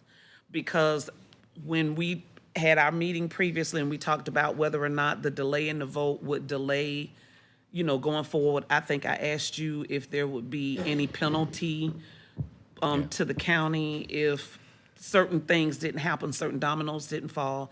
I believe you told me no. So I just want to get clarification on the sale of the bonds, the capture of the funds, and the time frame that we have. Are we still within that time frame without? We're still within the time frame that we had originally planned, and they can certainly speak to this. I think the Ray's comments that you've read in the paper really have to do with their side of the deal and the certainty and them stopping efforts moving their project forward. But that's a couple weeks. So. Commissioner, good afternoon. Kareem Spratling with Bryant Miller Olive. We're pleased to serve as your bond counsel. Mr. Burton's correct on that response. Okay, thank you. That was quick. I bet you're glad to go sit down. That costs us a lot of money, I'm sure. We want a discount, storm damage. Yeah. I have a couple other comments, but I'll make them after other people ask their questions. Thank you, Madam Chair. Okay, I'm going to go to Vince and then Chris. So if you've got questions or comments, First time pushing the button. So I guess, you know, in terms of negotiating, Barry, you know, I've heard that, you know, come up a little bit. First off, did the Rays ever apologize for not reaching out to let us know where they're going to play or anything like that, or no communicating? I can't answer that. I mean, we discussed and he talked about the those issues. So they never apologized for not communicating? Not to me. Okay. So in terms of, you know, negotiating, I guess learning that you were the head negotiator, or? It was a team, but yes. Okay. So for me, you know, reading that the Rays are going to pay the Yankees $15 million next year to play over in Tampa, but they're only paying the county $1 million a year if we build a new stadium. I mean, how does that make you feel, like, as a negotiator, like a fair deal if they're ready, willing, and able to pay $15 million for a year, but yet pay the county $1 million a year? I mean, to me, that's like a bad deal, right? No, not at all. I think, to address the answer question, we spent 2 years on this. I looked at every single Major League Baseball and arena district that's been built around the country. We had inner circle sports that are experts in these types of facilities. We had outside bond counsel that has been involved in almost every major league arena or baseball stadium or football stadium throughout the country around the table. And we've heard a lot of things that are kind of, what do you call it? Football analogy, Monday morning quarterbacking, where, you should have revenue sharing. Revenue sharing was part of the deal. I briefed the commissioners throughout this for 2 years. Right. And what we found is that in other places where they had revenue sharing or pieces of the naming rights, that you would have side deals and owners got around that. And so it became arguing on an ongoing basis for the next 30 years about the ledger and how they put these deals together. And so what we did, unlike a lot of those same stadiums that are used as that model, is we shifted all the risk. So what would happen, what's happening in Tropicana Fields would be 100% on the Rays. The city's currently paying for the cost of operating the stadium, improvements to the stadium, the risk of the insurance and things like that, and all future improvements that we estimated to be $500 million over the next 30 years, all shift to the Rays. But then they get the revenue. So it becomes their business. When we look and we compare this deal to all the other major league deals that have been out there, we're in the middle. We're in the middle on a low, attendance market team. And so from We're on the low end. In the totality of it, we think that it's a fair deal. And then, so that brings me to what does the bed tax look like? With beaches kind of wiped out, a lot of hotels still aren't open, where there's a lot of talk of the bed tax, but I don't really, are we able to, truly, are there projections of a hit to the bed tax based off the last 2 hurricanes with hotels not being open and potential visitors not coming? Well, obviously, for a few-week period, you have that. But first off, this is a 30-year agreement, okay? And so we always anticipated you're going to have down years. Right now, our hotels are full.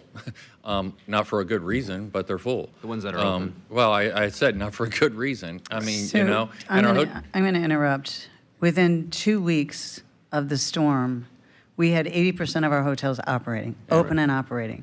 So 80% is, and now we're probably much closer to 90 or 95. And come January, every our attraction hotels- was open, and Yeah. so, and our bed tax at this point to date for this last quarter, I believe, are only down 1%. And that's having us being closed and evacuated with nobody on the beach for 3 days and so forth. So as far as bed tax, and I'm sorry to interrupt No, you, but I've just been you're the looking chair at of the the numbers because TDC. we have a meeting tomorrow. The bed tax numbers for this year, like I said, with everything that's happened, we're running at about a 1% behind last year, and last year was a record year. So I don't foresee the bed tax being problematic. And again, when I was in Europe and we were working on making sure that largest trade show knew that we were open for business, most of those people are booking anywhere from 12 to 18 months out. So 12 to 18 months out, we're recovered. So I think I'm confident our international travel will recover. We're also partnering with Visit Florida on a marketing strategy, which has been very successful during the pandemic and other times when we've had the recession and we came back first before the rest of the country, because we've come up with very creative marketing strategies. So as far as the bed tax go, I'm just putting my input in it because I'm the chair of the TDC. I am very confident that we're going to come back just as strong next year. I really believe that. And I'm going to put in, I don't talk a lot in these meetings. You'll see when I'm chair, I don't. But I believe with all my heart that we are recovering quicker than every other city that's been hit with a hurricane, and mostly because we got hit by 2. And because we got hit by 2, an enormous amount of resources came in from the state and from the federal government. And because those resources came in, we are recovering so much quicker. I mean, down after Ian, I think they still have piles of debris. It was a good year, I think, right? Before they got piles of debris picked up down there? Down in Lee In County. Fort Myers and- Yeah, yeah. it was, So I believe that anybody that comes to our beaches is going to see beautiful beaches. What we do need to do is get more sand on those beaches, but, and that's more an infrastructure issue than the tourist issue. That's an infrastructure to protect the thing. And I'm sorry to interrupt and answer your question, but. You're the chair. But I am the chair of that committee, and so I do have the latest data. And I just want you to know that I'm extremely confident in the numbers next year, and the marketing plan that's going to come out of Visit Florida and Visit St. Pete Clearwater, that I think is going to be very strategic and very accomplished. So I didn't mean to interrupt, but keep No, on you're with your good. questioning. Yeah, well, since we, I guess, talked about Visit St. Pete and Clearwater, I mean, they put out data that they collected that it said only 3% of tourists go to a Rays game. So to me, it doesn't really make sense. The juice isn't really worth the squeeze to invest that much money if only 3% of tourists are going to Tropicana Field to visit a Rays game. And then, so I guess another question, perhaps, for Don, it was brought up by somebody, there'd be a lot of legal, litigation that if we don't issue, the bonds, a public comment, someone said that in public comment. So I just wanted clarification. Is there a specific legal remedy if we decline to adopt the resolution? Not in the development and funding agreement, no. The passing or the adoption of a resolution is purely a legislative determination. There's provisions in the contract that speak specifically to not waiving sovereign immunity. There were provisions that frankly the team's lawyers attempted to negotiate in to try to create a penalty provision that we simply told them wasn't either legal nor going to happen. So the team's lawyers tried to renegotiate. No, this was initial. This wasn't a renegotiation. This was during the initial negotiation process. And then another question, Don, the Rays said in their letter today, where was it? That they suspended work on the entire project, the ballpark and the historic gas plant district development. But so it was my understanding that, the Rays have this March 31st deadline to do things. So, I mean, are they voluntarily just coming out the gate saying, hey, we're not going to meet that deadline and we're pulling out? They haven't said that, quote unquote. What some of the provisions, I read the letter also, but they state that they have met all of the conditions precedent. Now, that said, I have not seen evidence of that, and some of those things require approval and satisfaction of the county staff and the city staff. So not being aware that that would have been brought forward would be unusual. I see Rob's coming up. That's good. I got a question for him. If you don't mind, Commissioner, I can just add a little bit from our perspective. Our team and our construction representative have been working with them on the design documents. So we have been a part of that. That's been actively engaged. We've also been working with Hines on the replat of the property and on the roadway design. So there has been a lot of work happening behind the scenes on design. So while you're up there, Administrator, so for the gas plant redevelopment, but again, saying that they're suspending all project on the work, have they reached out to the city to say, hey, we're going to nix the gas plant development deal since we're suspending it? Take the land back, we don't want it, save the taxpayers, the residents, every bit of dollar that it would save them. Have they said that to you? No, we haven't had that discussion. I mean, I think by my earlier comments, you could probably tell that we do have a concern about the team leaving and the redevelopment remaining in their hands. And that's something that we're going to have to work through. But no, they haven't said what you said. Okay, because they said they suspended work, right? So it's just really concerning to me, I mean, I guess for my colleagues that, I mean, we're hearing a lot of stuff about the Rays, not from the Rays. We're hearing it from administrators, we're hearing it from attorneys, we're hearing it from public comments, but we're not specifically hearing it from the Rays.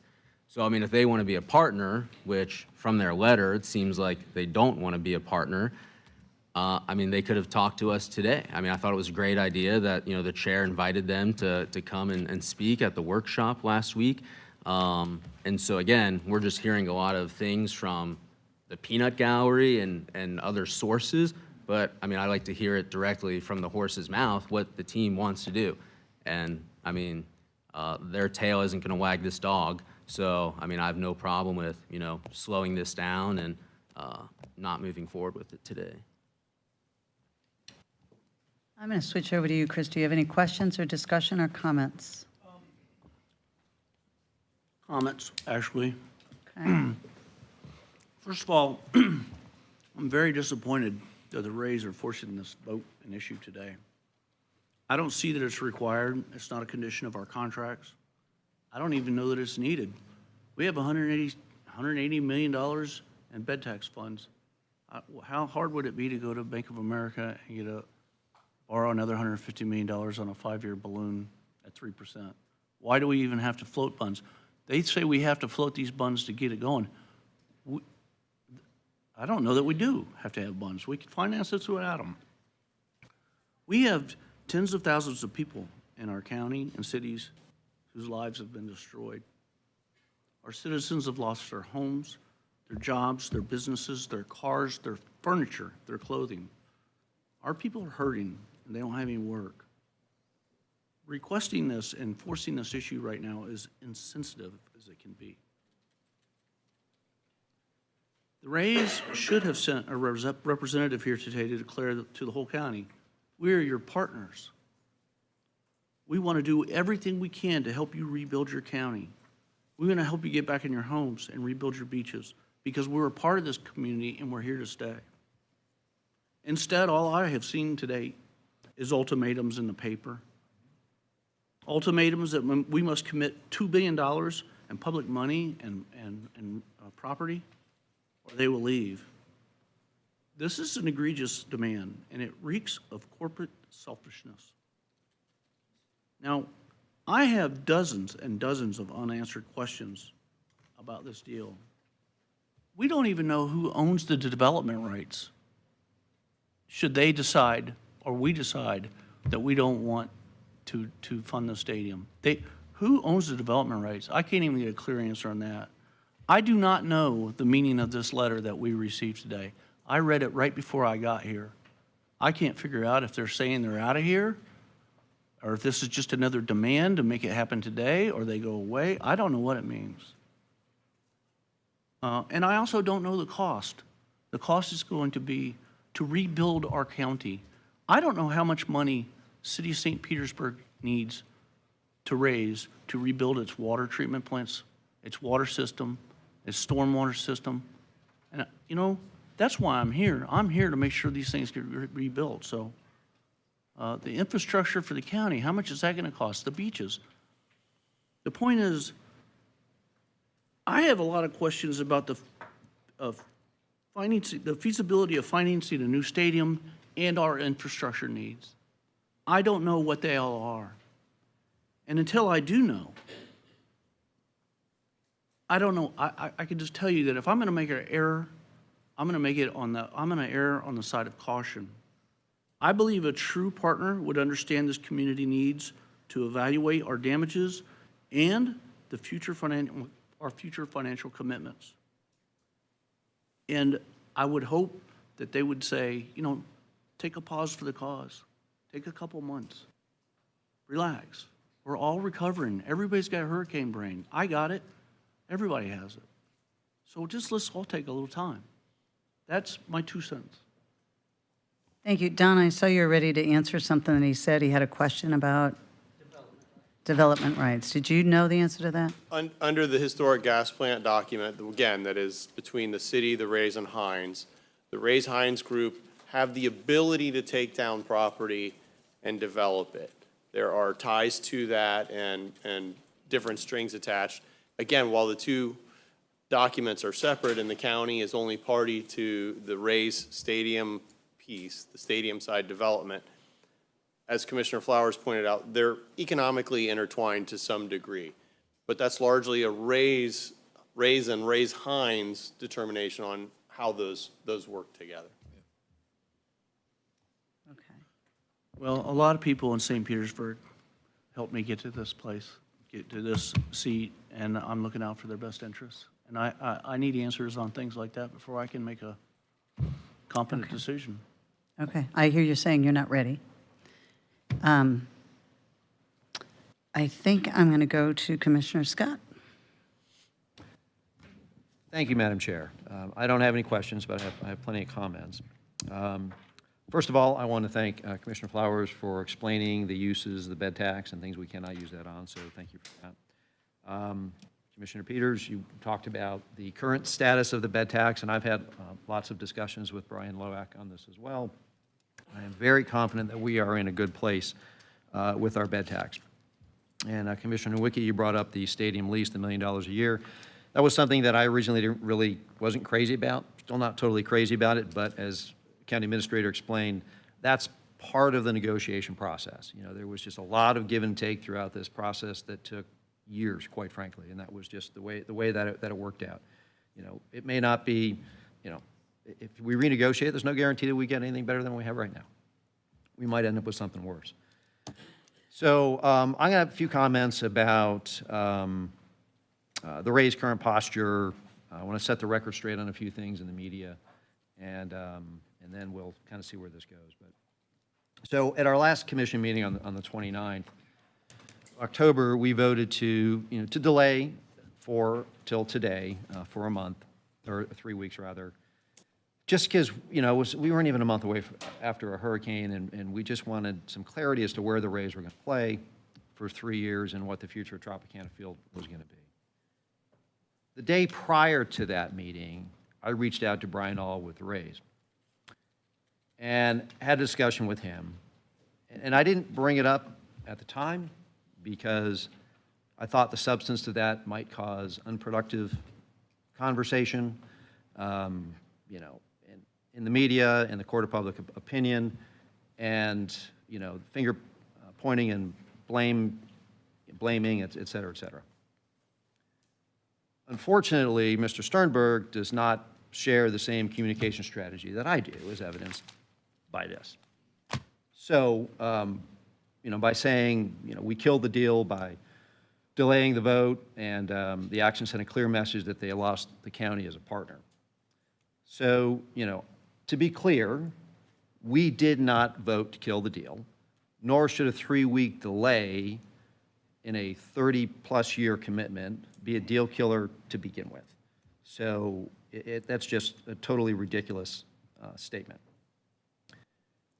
The delay was not because of lack of support for the Rays or our partnership, but it was a necessary due diligence to ensure the best interests of our residents and our taxpayers were met, which is our duty to carefully evaluate all aspects to ensure fiscal responsibility and long-term benefits to our community.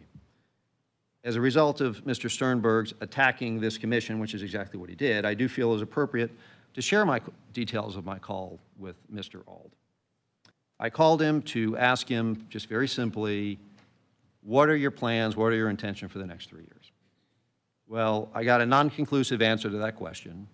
What I got was it's MLB, it's the players union, et cetera, et cetera, et cetera.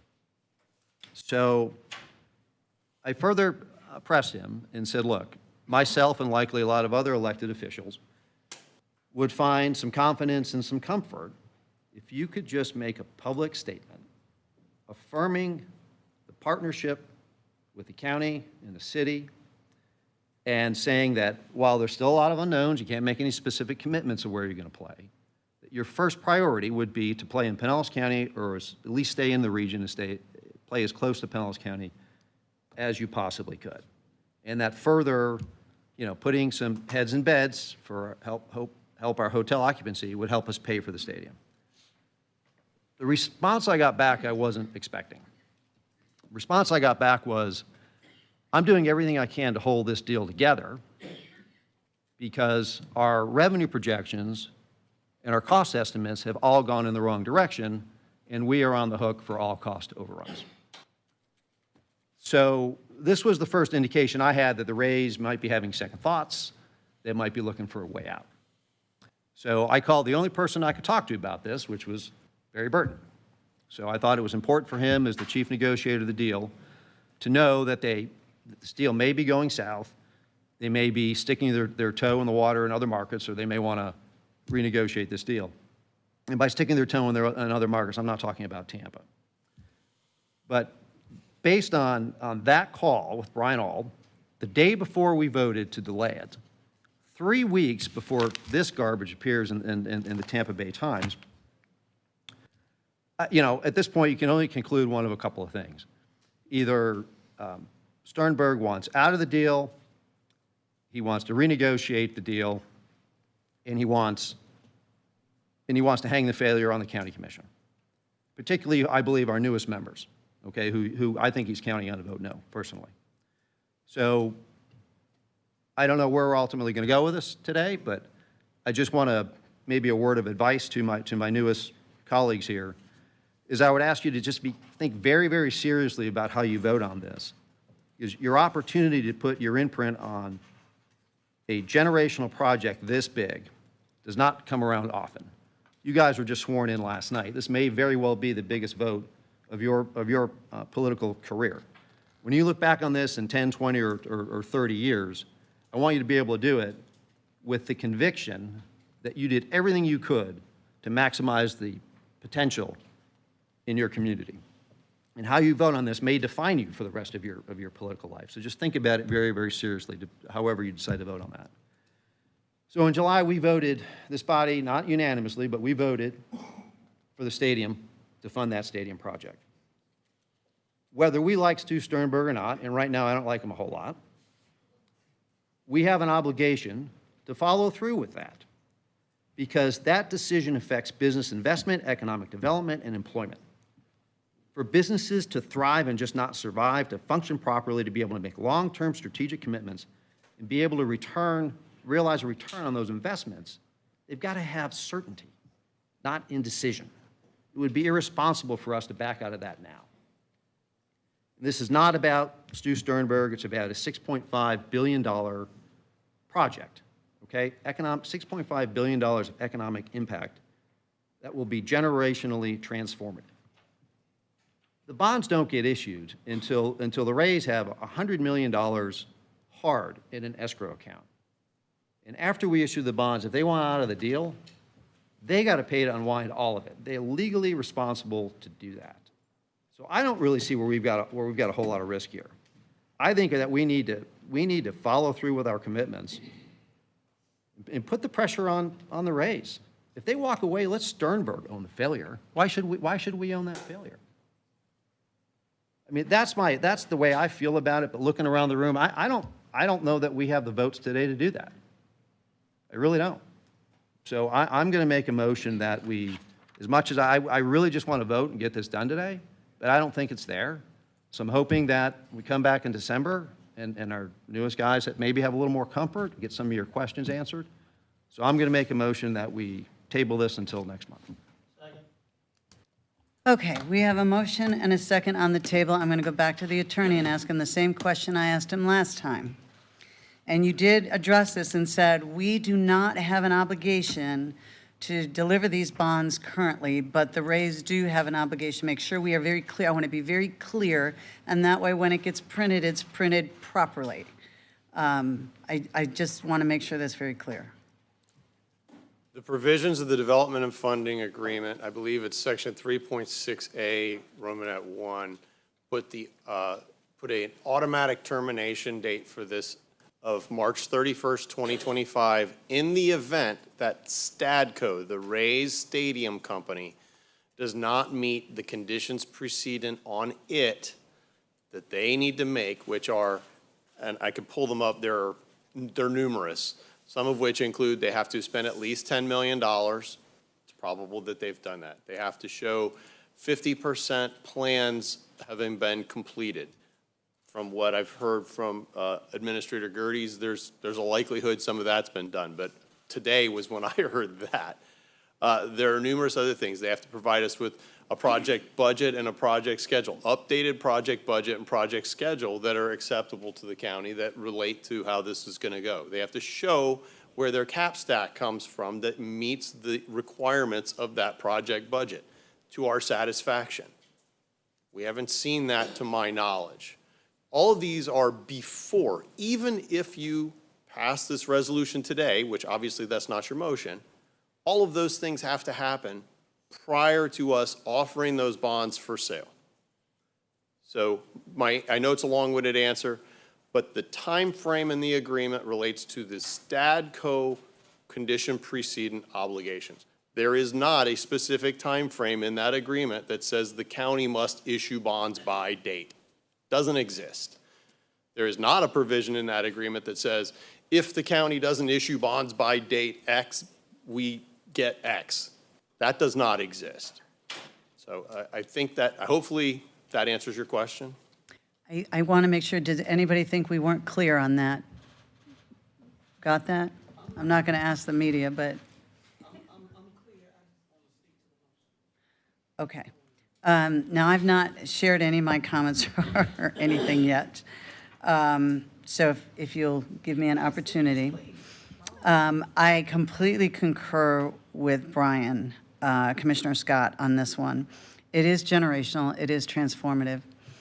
I'm not a big stadium supporter. I'm not. But I looked at this transformative change as taking money that we can't use to do exactly what everybody's asking for. And I'm glad we're going to hold off because I want you to read the emails. I would say we're probably a 30 against, 70 pro based on the emails I received. So, and I'll make one other comment.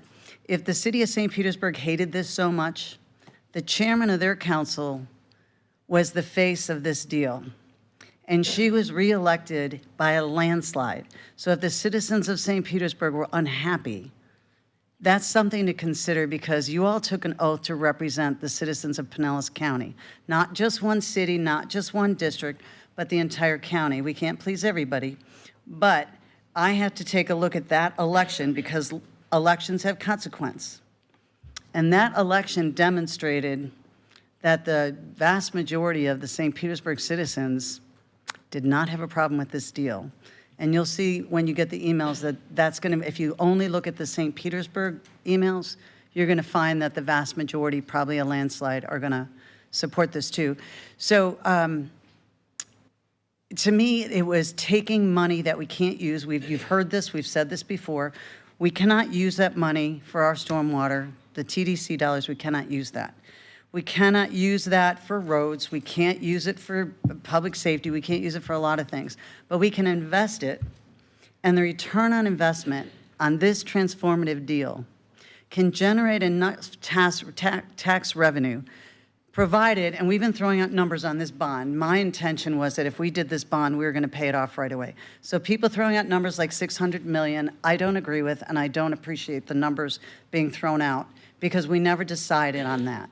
So we're talking about the 312, and to me, my opinion was if we do the bond, we do it, and then we pay it off right away, and then we're not paying a dime extra, because I'm not looking to pay another dime. And if the Rays want to renegotiate, I would not go to pay anything higher.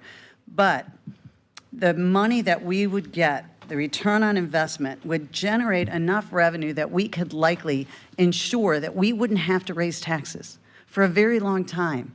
And I've campaigned on those taxes. I have fought to get taxes rolled back every single year that I've been on this commission. I had many years that I wasn't successful. We had 3 years where I was successful, and mostly with the help of a new commission, that we were successful to do that. But the return on investment ensures that we can keep Pinellas County taxes low. I'm not talking about the city's deal. I'm only talking about the county's deal. And that's what I'm in this for, is that return on investment to ensure that we can meet the needs of our infrastructure and keep our taxes low, and this transformative deal does that.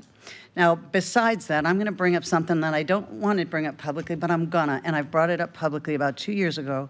And Commissioner Lavelle, I know you were in the room. I'm pretty sure Dave was in the room. It was the joint TDC meeting at the Sheraton Sand Key. And Mr. Middleton was in the audience. He's with the Phillies, for those of you that don't know.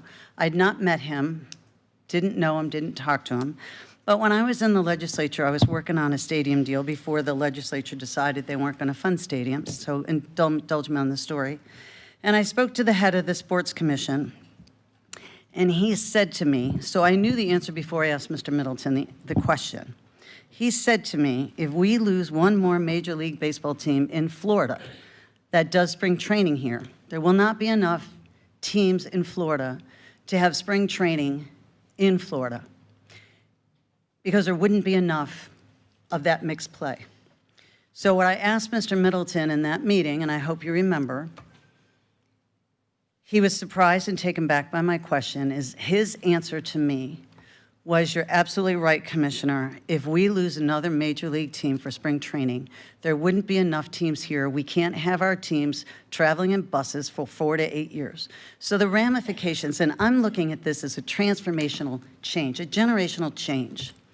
And Florida was built on the Grapefruit League. Florida was built on spring training. I don't believe anywhere else in Florida you see as many people from Pennsylvania living in one particular city than you do in Clearwater. Because spring training brought people down here to see their favorite teams, and then they eventually came and retired here, or they eventually moved here. And if you take a look how Florida really started, it changed later, but when Arizona started taking teams away, it really developed the character of Florida and the cities with spring training. And if Mr. Middleton said that if we lose one more spring training team here, he wouldn't be able to stay here. He wouldn't be able to keep the Phillies here. So to me, this is way bigger than a stadium. This is much, much bigger than a stadium. And Commissioner Nowicki, you mentioned 3%. Now that was a survey, and I want to make sure I have the number right. That was a survey that was done with visitors that had come here. And the survey wasn't specific. And I want you to know that 3% equaled 474,000 people. And those were people that answered that did they go to the Rays game. That didn't say, did you go to the WWE? Did you go to a concert there? Did you go to the Winter Wonderland there? It only asked if they went to a Rays game. And there's 470,000 people. When you say 3%, that doesn't sound like a lot. But yes, when you look at tourism and you look at some of the best tourist destinations, you have to have a large variety of things in that town, that community, that region, to make it the #1 destination or a top destination. And yeah, we've got the most beautiful beaches. We hands down, I travel a lot. I don't think anybody's beaches are much more beautiful than ours. We have arts and culture. We've got restaurants, and we have great chefs in this community for the foodies. We have a lot of things. We have spring training, and we know they come for spring training. We have Major League Baseball, we have minor soccer. We lose a major league team, a major league anything is part of the package of being a destination. And if we lose a major league team, there's no way we'll get Major League Soccer, the Rays own them. Doubt they're gonna want to do that. And when Mr. Edwards owned the soccer team, he fought hard to get Major League Soccer. And when you look at generational, we finally in soccer finally have many generations that played it. And soccer's gonna take off. We have generations of people who have loved baseball. My son is a stadium chaser. We got emails from stadium chasers. When stadium chasers follow their team around the country, they usually spend a week. When I went with him chasing, we went to Chicago, we spent a week. We spent money in their restaurants and in their hotels. We did, and these are the chasers. They don't come for one game, they come for the week. So you can't always measure, yeah, I went to a Rays game, what does that equate to? Was that one day? Was that a weekend? Was it a week? Was it a month? Was it 2 weeks? But the idea is we have become one of the biggest #1 destinations, almost in Florida. And it's because of the whole package. It's everything that we have. And if we were to lose it, I feel there's a void in what we have to offer. And I don't think we can ever get back. We want to develop Toy Town. We want to develop Toy Town to be one of the, right, we're talking big time premier athletic facility where we can bring in high school tournaments, state championships, college tournaments.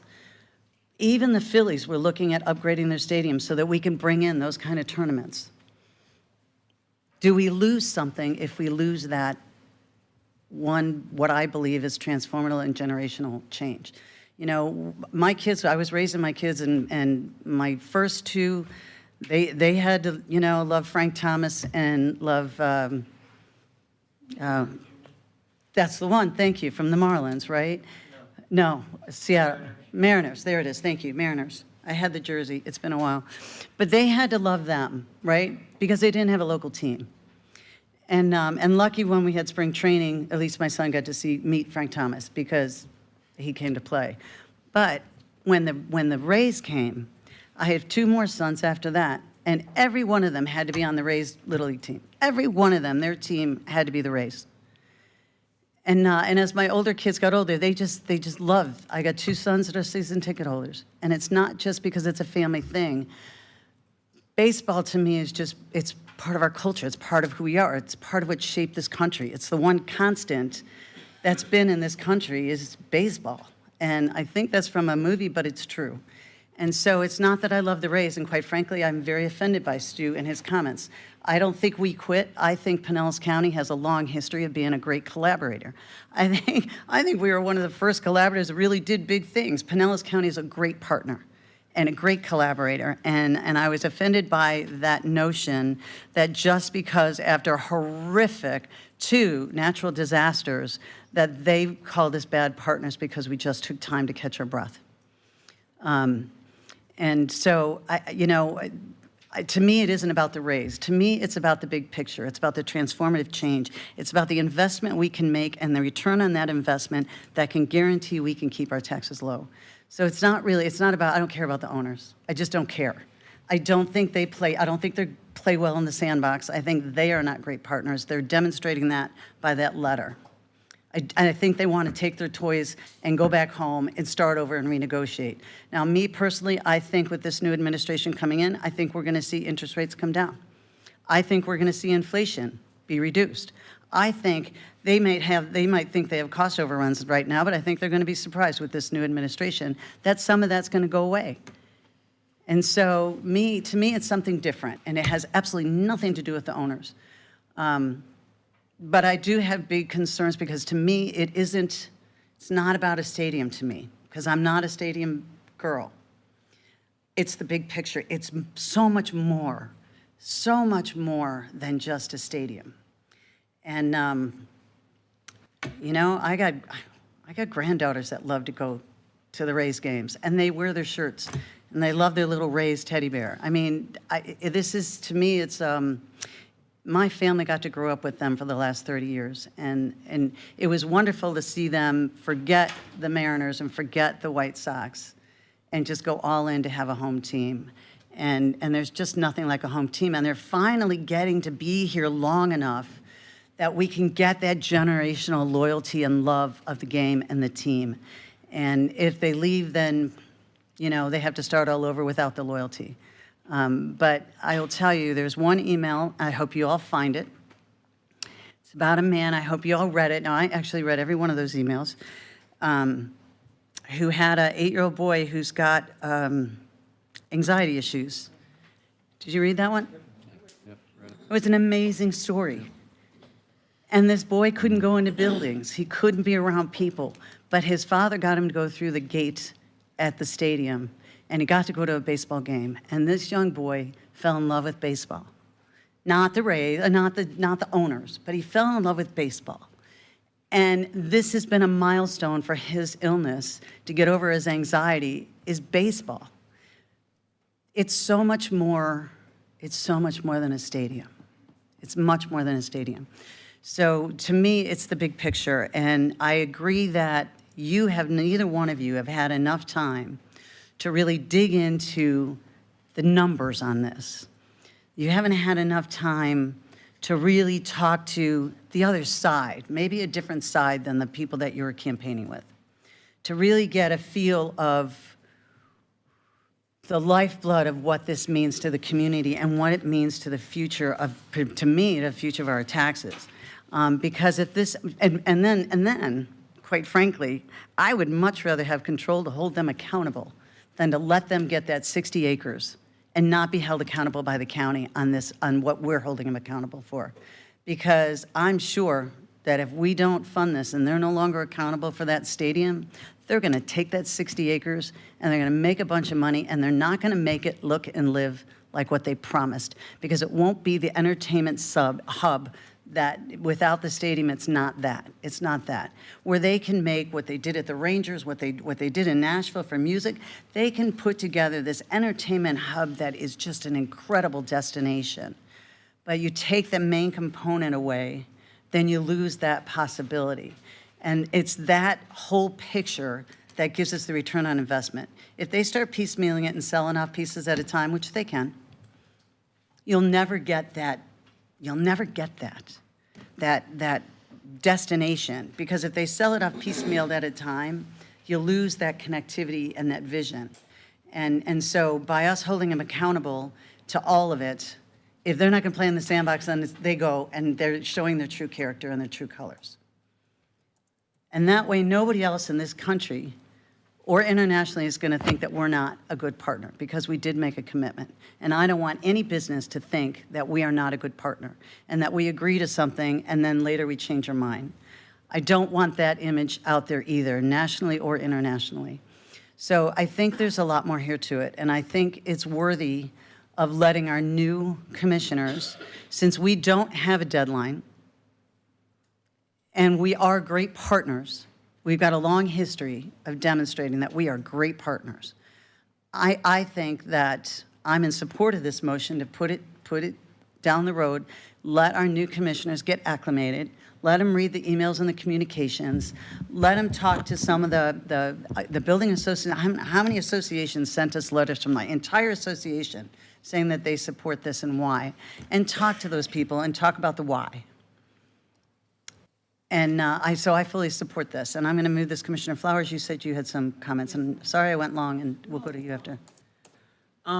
So thank you so much for your insightful comments, as well as your passion as you talked about a number of things. So let me say, for everybody in this entire room, I'm the person who's lost a lot, whose family has lost a lot, when it came to even the original construction of the dome and the promise of baseball.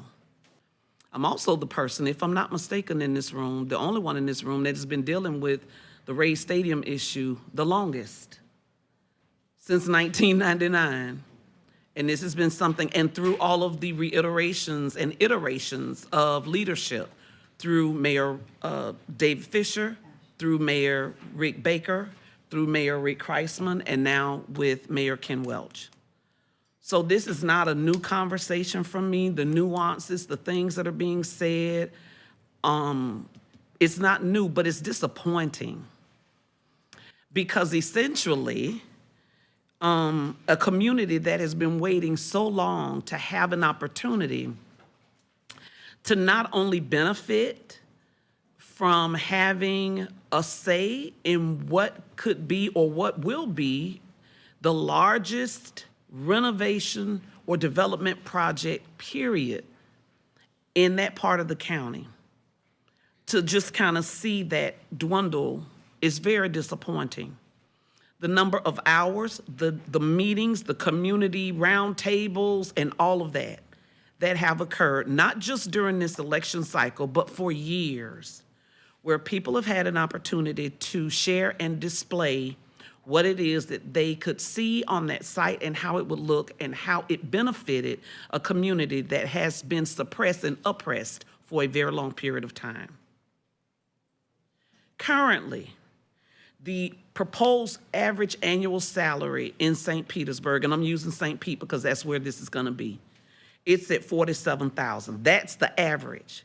But I can tell you, for the majority of people that live close to going further south in this area, it's $28,000.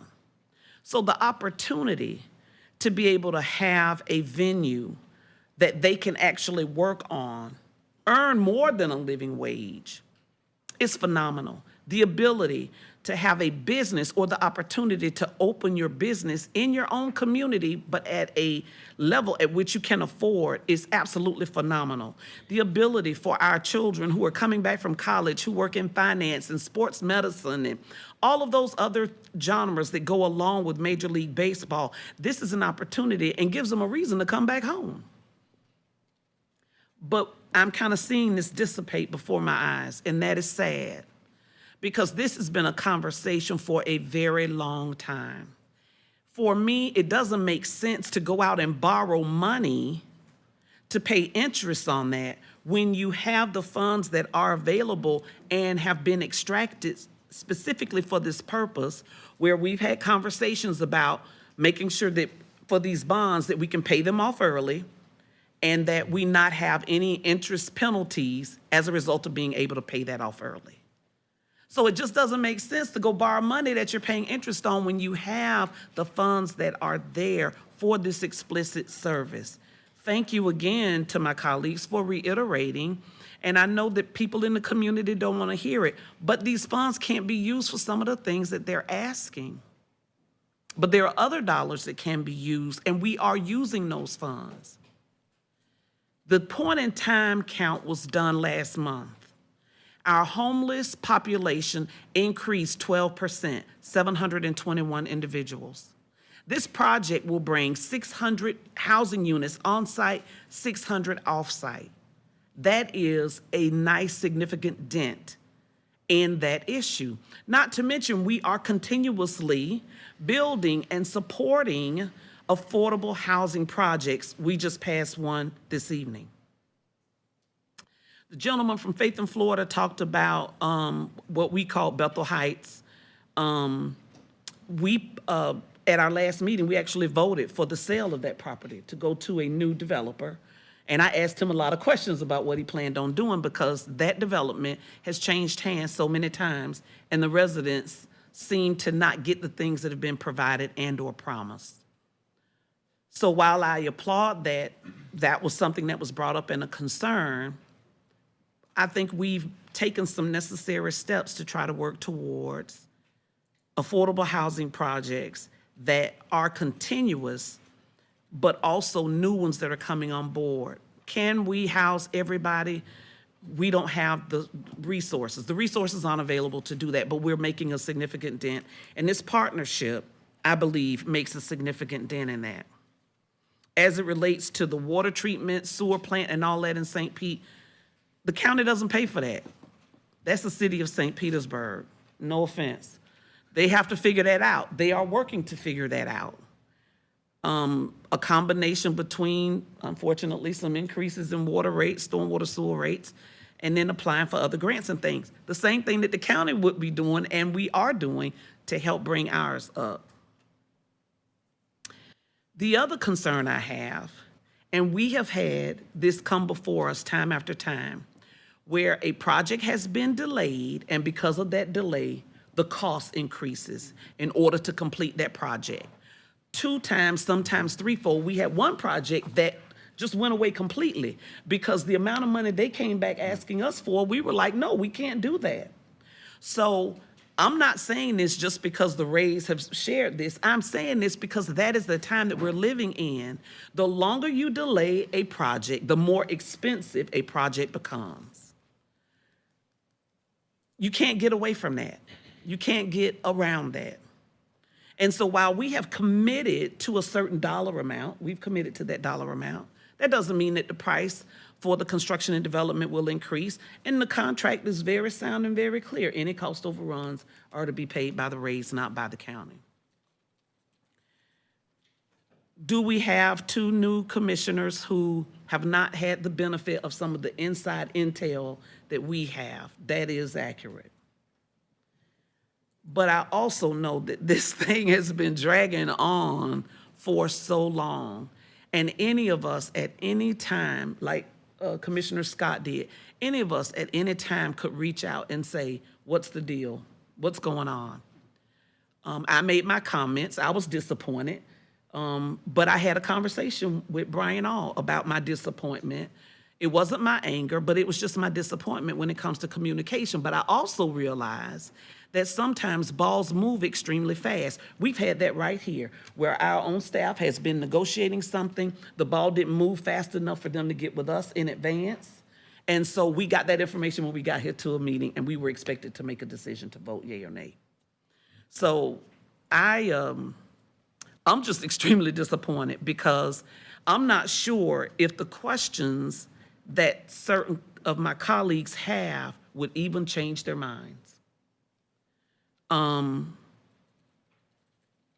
just not certain that it would change their minds. And I don't want to keep belaboring the point. If we're gonna do it, we're gonna do it. If we're not, we're not, and let's move on. As it relates to the gas plant area and all of those things that the community had input, I live in St. Pete. The community had input and said what they wanted to see. And what they said they wanted to see, the Raise Hines Group agreed to. It was a hotel, conference center, housing units, the museum, walking park area, office space. All of those things were a part and are part of the proposed development. Could that dissipate or go away as a result of a non-attachment deal, no stadium? It could, I don't know. I know that that's not a part, again, that we pay for, that the county pays for. But I live in District 7. I was born and raised in that district. My family lost 3 businesses as a result of the trop that's sitting there right now. I see this as a huge opportunity to not only right the wrong, but to give a community that has been struggling for a very long time to be a part of and to embrace something. This is their moment. And for those that are looking or watching, because I got the time wrong, you guys, so it's my fault. I told them 6 o'clock. I told them the 6 o'clock hearing. I should have told them to be here earlier. But for those individuals that wanted to be here that I confused the time with, hopefully you will have a chance to hear their voices at some point. But I just think we're missing a huge opportunity. And for those of us that have worked in the development field, for those of us that own our own businesses, we know what delays mean sometimes. And I'm not, I don't care about what people threaten. You could do, I think everybody know that I make up my own mind and I do my own research. But I do know that business delayed ends up costing more. It ends up costing more. So I just wanted to share that and put that out there. Thank you so much, though. Thank you, and I'm going to go to Mr. Noki in a second, but based on the timeline that the Rays are adhered to, our delay doesn't affect their delay. It does not affect their delay. So they might have interpreted that it did, but it doesn't affect their delay. So Commissioner Nowicki. Thank you, Chair. Yeah, I mean, I just wanted to say, I agree with my colleagues that say they don't, really like the ownership of the Rays right now because they've gaslighted the, community into thinking that the previous county commission before me and Commissioner Scheer were even on this board decided to delay a vote. So we're getting gaslighted as a commission by the Rays to be, hey, we're the bad guys. But now it kind of feels like also from my colleagues that my election is being made a scapegoat of why we're delaying this. And so, I don't, appreciate, my colleagues hanging it on my hat or Commissioner Scheer's hat just because, we weren't around. But, I've been watching meetings for 2 years. I've met with League of Women Voters. I met with community partners. I emailed the chamber back that sent me a letter asking them questions, and they never responded. So I've been involved. I've got emails. And so we talk about the taxes. Maybe the city could answer this. If the gas plant, is there a timeline from when the Rays Hines has to buy the land, all of it, to start paying taxes? Or can they wait 20 years before they actually purchase it and start paying taxes on that redevelopment? Is that a question, or are you, he's here? That's a Good. question, Good. yeah. I mean. Yeah. No, sir, they could not wait 20 years. There are minimum purchase requirements in the first 10 years of a little over $50 million. And then there are minimum development requirements. I think the first one kicks in 2030. So they have to start taking down land and building, or else they'll be in default. But they could wait 10 years. No, they can't wait. They owe us a payment next year. Well, you just said 10 years. So Yeah, there's one payment each year for 10 years that adds up to a little over $50 million. The first one's in 2025. how much is that? Was that payment or development? It's payment to take down land. They're tied together. Okay, so that when the first payment is made next year, that's when ownership automatically transfers and they have to start paying property taxes On that piece of parcel that they take down. And what's that payment? What's that payment for next year? Depends on the size of the property and how big it is. So they could choose to do a quarter of an acre, and that's it. It could be $300,000. I mean, it's a little more complicated than that. They have to pay us, I think, $4 million in 2025. Right. So it would have to be a property that's meets the $4 million threshold. And they have to start developing on it right away. They have to meet certain minimum development requirements under certain timelines in the agreement, and the first one is in 2030, so I think they have to build 400,000 gross square feet of development by 2030. And they have to build that there, or they have to build it somewhere else? No, there. Okay, so there's nothing in the contract that they can buy land somewhere else and do some other development somewhere outside of that 65 acres? For affordable housing. Okay, so it's only a true 600 units of affordable housing there? On site. Okay, but they could build elsewhere? Yes, sir. Okay. So it's really, I mean, but the city's also paying, I mean, again, if we're talking about taxes and the city deal, the city's also paying for the infrastructure to be made in there, like sidewalks, roads, the city's upgrading that land for them, correct? Yeah, I mean, we're paying for a portion of the infrastructure, $130 million, and that's probably a good opportunity for me to just respond to Commissioner Scher, and I appreciated your comments, but since there's a lot of media here in the public, I just want to let you know that Mayor Welch and his administration believes very strongly that we can afford this stadium and the improvements we need for wastewater and stormwater. So I just wanted to put that on the record. And then back to that land, the appraisal, there was appraisal done for that land? Yes? There was. Okay, and so are they contractually obligated to have a new appraisal in 10 years to see what that land is worth once improvements are made to it? Or is it land that's been unapproved, that's a empty parking lot that they're paying the value for? I'm not aware of any condition in the agreement that requires a new appraisal, sir. Okay, so with like a stadium going in next door, increasing the value a whole bunch, they're just paying an old price? They're paying the price that's in the agreement, sir. An old price? The price that's in the agreement, sir. From 2 years ago? The price that's in the agreement, sir. Okay, from a few years ago. Thank you.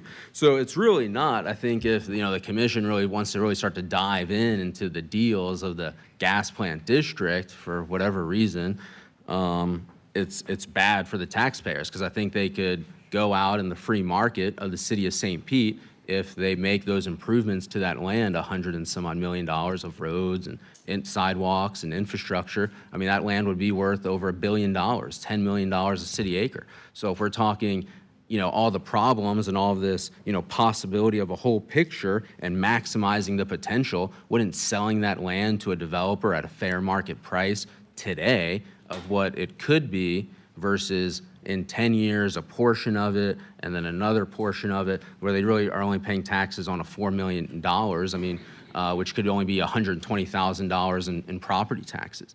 So is that really what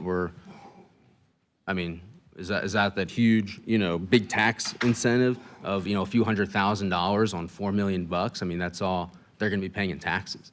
So I think the maximum potential that I talked about on the campaign trail, because we talk about elections as well, my opponent was the only one that, voted yes to not issue the bonds, wanted to do it right away. He lost his election. So elections do have consequences.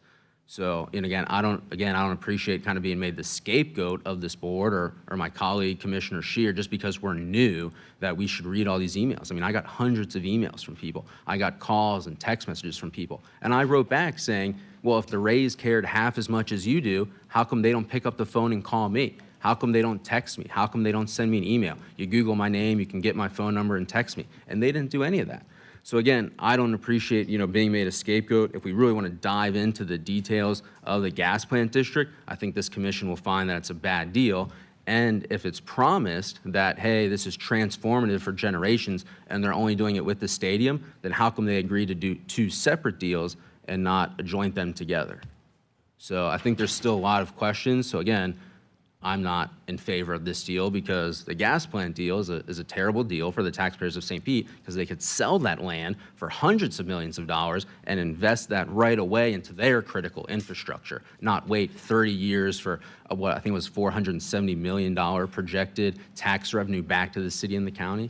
So I have nothing else to say, but I thank you, Chair, and the Commission. Thank you, Commissioners. Commissioner Latvella. Thank you, Madam Chair. I may have gotten a couple more emails than some of you, the others of you.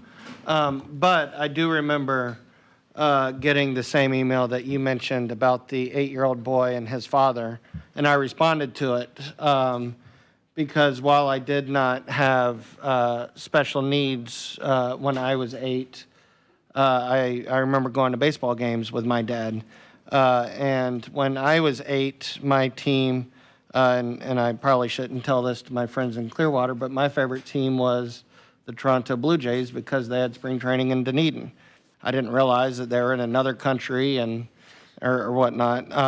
But my favorite player was Joe Carter. He was my guy. And I can remember like yesterday, Game 6 of the '93 World Series around midnight on a Saturday night, him hitting a walk-off home run against Mitch Williams. And so when I responded to that gentleman, and I explained to him, where I was coming from, one of the questions I asked him was, by the way, who's your son's favorite player? So, favorite Rays player. So he writes back and he said Jose Siri, and so I wrote back to him and I said, it's interesting you say that because I was a Brett Phillips guy and I did not like Jose Siri, but one thing I learned about the Rays is never doubt when they make a move because they always, are right. They're front office guys and they know when to make the right move. So, one thing that you mentioned was about the $600 million, and that number came directly from, I believe it was a TDC meeting that we had, where we were given a worksheet. About the Rays moving, one thing that I would remind my colleagues is that Tampa Bay is the 10th or 11th largest TV market and media market in the nation. I'm not in favor of them moving. I don't want them moving. If they move, I'd be sad. Stu Sternberg can't just up tomorrow and move them to Charlotte or Nashville or Montreal or whatever. There's a long process that has a bunch of approvals. One of them he would either have to sell the team or they'd have to find some place that has a bunch of public funding. I think that's just a lot of threats, and, he's been doing that for 10 years. But you'd be hard-pressed to find another commissioner who is a bigger Rays or baseball fan than I am. Maybe Commissioner Eggers. That's because he was an umpire and baseball coach. I've shared already plenty of Rays memories with this commission back in our July meeting. Y'all know I was one of 2 votes against this deal because more important than being a Rays fan, I'm a commissioner and I represent a district in this county that I have to answer to. I do not feel as if the terms of this deal were favorable to Pinellas County taxpayers and that they needed work. We experienced a horrible tragedy this fall with 2 historic hurricanes that decimated thousands of businesses and tens of thousands of homes. It was our duty at that time to shift our focus to what mattered most, addressing the needs of Pinellas County residents. Unfortunately, the trop was among those that received unbelievable damage. My wish and expectation after that was for the Rays to play in Pinellas to help us recoup those very tourism taxes that would be used to pay for this project and to also support our businesses in Pinellas County. For a decade, the Rays have done everything possible to leave Pinellas County, and without any other option, they decided to stay, and they asked the county to make a very large investment in their future. It appears now that they are using that very hurricane, or those hurricanes, as an opportunity to do what they have done for the last 10 years, to find a way out of Pinellas County. Except now they have an owner who may be several $100 million richer as a result of the land deal with St. Petersburg. The Rays not only bailed on Pinellas, but I don't believe they really made much of an effort to look here. And also, I am skeptical that the Rays will be playing in Pinellas County at any point over the next 3 to 4 years. Instead of having crucial conversations with us, their county partner, in this endeavor, Mr. Sternberg chose instead to have this discussion with the Tampa Bay Times by announcing the team's departure to Tampa, as well as his opinion that he had, and I quote, "lost the county as his partner." Those reports included false information, and they omitted facts to paint me and, more importantly, us as the bad guys. I will take on that role as the villain if it means protecting the constituents that I just took an oath yesterday to serve to the best of my ability, every day and any day. I stand ready to meet with the Rays anytime. I expect them to be good partners with Pinellas County. While I love baseball and I love the Rays dearly, my loyalty, but more importantly, my oath is to our taxpayers. So I support wholeheartedly the motion that is on the table. And just for clarification, that motion is to push this to a certain date. We haven't determined a date. And what I was going to suggest, Madam Chair, it's not quite as important for this agenda item. You do have somewhat of a companion item on your public hearing agenda under item number 50. It makes sense if you delay this action to also delay that one, which I would recommend that you delay to a date certain so as to avoid the need to re-advertise it. That is a legal way to continue a public hearing agenda item like that. So you may wish to have these two items continue to travel With the maker together. of the motion and the seconder, would you agree to amend the motion to include the companion item? I do. You do as well. Okay, so we've got that, and we need a date certain. Your next meeting is December 17th. Our next meeting is December 17th. And Don, you said we have no deadline. That's, as, from legally within the development and funding agreement, we do not have a deadline within that agreement. Obviously, there's practical repercussions. But we also have the bond validation hearing is, I believe it's December 5th. Yeah, December 5th. So we also have 30 days after that for an appellate period. So January 5th would be the earliest point we could issue bonds anyway. So are we in agreement that the December 17th meeting at 2 p.m. would be where you would want to move this to? Yes. That's a yes? I like that January date. What was it, January what, 5th? Well, January 5th is a deadline for the bond. Oh, it's the expiration of the appellate period after the bond validation. Okay. Well, I just, you know, I've noticed there's a willingness on the part of the Rays, they want to talk. We got Thanksgiving, Christmas coming up. If they want to talk to Commissioner Eckers or Don, myself. can you explain the appellate stuff? So does it complicate it really a great deal if we wait till after that? Because our next meeting wouldn't be until well after that. I believe your next meeting would be January 14th. Okay, so Well, we have December actually, you're gonna- 17th and January 14th. The commission would be setting we haven't officially set those dates yet. Oh, Correct. have we? We did? Okay, But- never mind. That would be very, that would push time out. I'm sorry. go ahead. No, sorry. Chair, just as a point of information, I just wanted to just give you information that the city has had our bond validation hearing and our appeal process has expired, and our bonds are validated for the city of St. Petersburg, so just wanted to let you know that. Okay. So I hear the seconder saying that December is fine. Are you good with the December? good with Maker of the motion. Okay, so just to be clear, the motion is to move this agenda item to December 17th, and it would be this item and the companion item for December 17th. Item number 50, Item number 50. On item number 50, as a companion to be moved to the December 17th meeting. And so if the clerk wants any more discussion, I don't want to cut anybody off. Any more discussion or questions? We have the motion and a second. Okay, if the clerk would like to bring up the voting cards and members vote.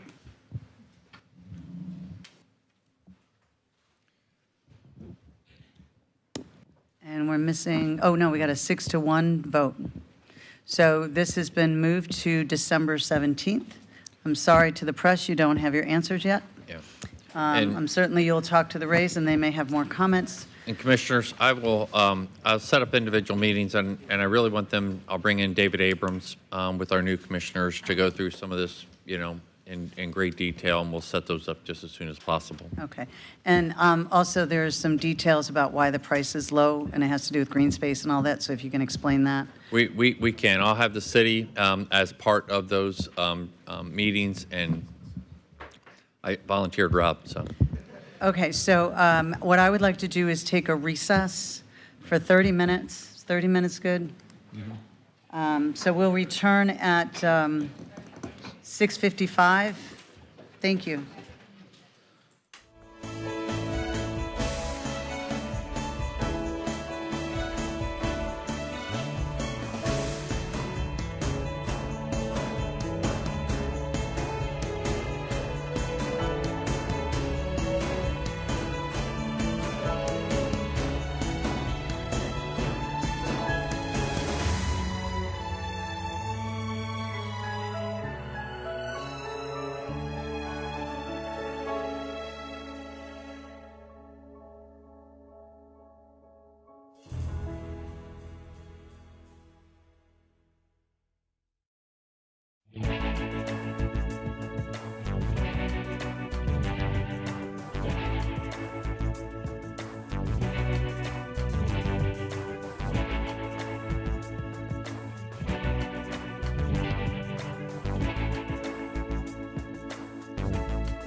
6:55. Welcome back, and we are going to go on to item number, have we got everybody here? Item number 23. You got 5. Item number 23 this is a resolution establishing the debt policy for Pinellas County. The clerk of the circuit court, Ken Burke, was here previously. We do have his staff here in the audience to answer any questions you have. Okay. And we apologize for them getting put behind item 22. Oh, yeah, well, we do extend our apologies to them. Any questions, Just discussion? one question. Commissioner Eggers. Yeah, just under the policy statement, perhaps one of the folks could comment on it. The sentence reads, "It is the county's objective to ensure that such debt obligations are issued and administered to maintain or improve the county's bond ratings and reputation within the investment community, and to achieve the goals of the project for which debt financing is determined to be necessary." So just maybe a brief comment about that as it relates to wanting to just take advantage of interest rates or, you know. Good evening. Bill Sider, Clerk of the Circuit Court and Comptroller, Assistant Director of the Finance Division. Can you repeat that again? I couldn't hear the sentence. Well, I don't want to read it again, but it just really goes to the policy statement, and it says it's the objective to ensure that debt obligations are issued and administered. It doesn't say only, but to maintain or improve the bond ratings. So any borrowing that we do, the debt policy here is just to improve our bond ratings. That, I mean, Yeah, Jeanette, do you understand? Yeah. Does Jeanette or Chris want to speak to it?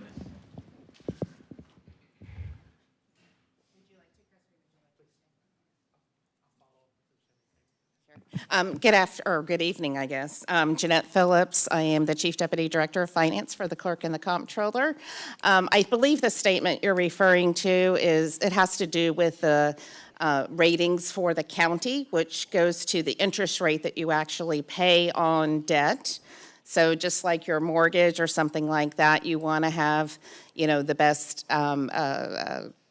outlook as far as the rating agencies are concerned, like Moody's and Fitch and Standards and Poor's, so you can get the lowest interest rate possible, depending on the debt issuance that you're looking at. okay. Well, so if I just want, if the rates are really low, I've always thought that when rates are really low, it's a good time to use other people's money, but it doesn't necessarily improve our bond ratings. So I'm just wondering how that. Yeah, and we could tweak that verbiage. I don't have the sentence in front of me right now, but we certainly could tweak the policy verbiage just so it's a little bit clearer from that. It opens it up a little. Go ahead, Chris. Chris Rose, Office of Management and Budget. Good evening, Commissioners. So you're right, it doesn't say only, but the purpose of the debt policy is to make sure we don't harm our bond ratings, and having a debt policy just elevates your status in the market. And so it helps you just to have the policy, and we haven't had one before. So I have no problem with doing something that hurts we don't want to do that hurts our bond. This says it improves our bond rating. So sometimes you do things just because in cash flow, you want to use other people's money. It may not necessarily improve your rating, but we wouldn't necessarily want to do it if it ruins it. Yes, sir. Right, so, Correct. so perhaps maybe a little more flexibility, that's all in the comment. Thank you. That's all I had, Madam Chair. Any other questions or discussion? Commissioner Scott. Thank you, Madam Chair. In reading the policy, it talked about interfund loans, so I'm assuming this also covers internal debt if we wanted to borrow from an internal enterprise fund. Yes. So, okay. Great. It certainly does, and there is a short-term borrowing paragraph and a long-term borrowing paragraph. Yep. The long-term borrowing paragraph still requires staff to come back through the county administrator to the commission to do something in the form or the equivalent of a note so that it's formalized. I know there was Short-term, different- sometimes we have cash flow issues, and we can do those internally within a year. Got it. I noticed there was 2 different ways of calculating interest based on the length of the term. Absolutely. There's a short-term rate, and then there's the, the long-term rate, considering the long-term portfolio as well. Thank you. All right, I would move approval. Second. Got a motion and a second. Any other questions or discussion? Seeing none, if the clerk could bring up the voting cards and members vote.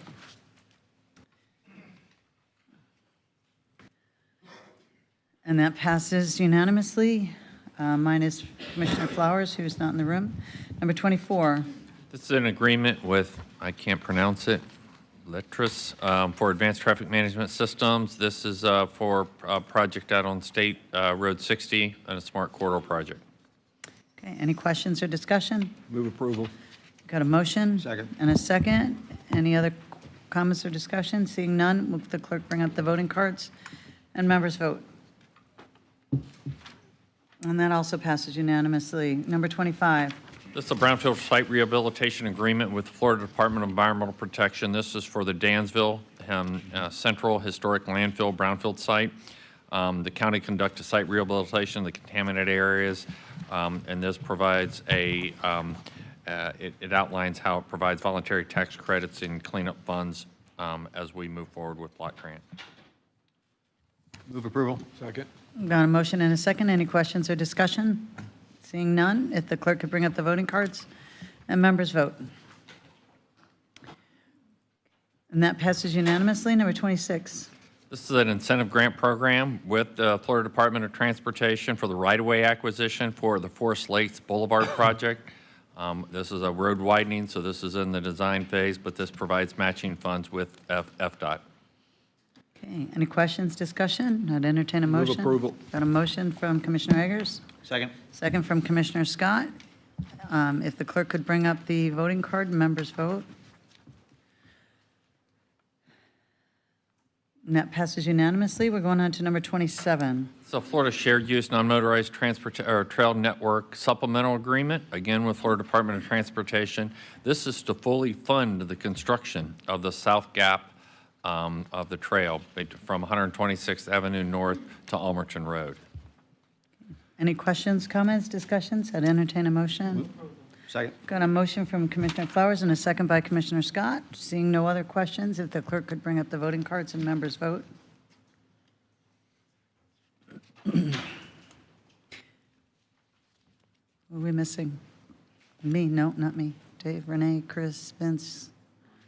Chris, we missing you, Brian? Oh, sorry. That passes unanimously. Number 28. Item 28, and I think we discussed it on Thursday. This is a request for a public hearing for an appeal of an issuance of a dredge permit.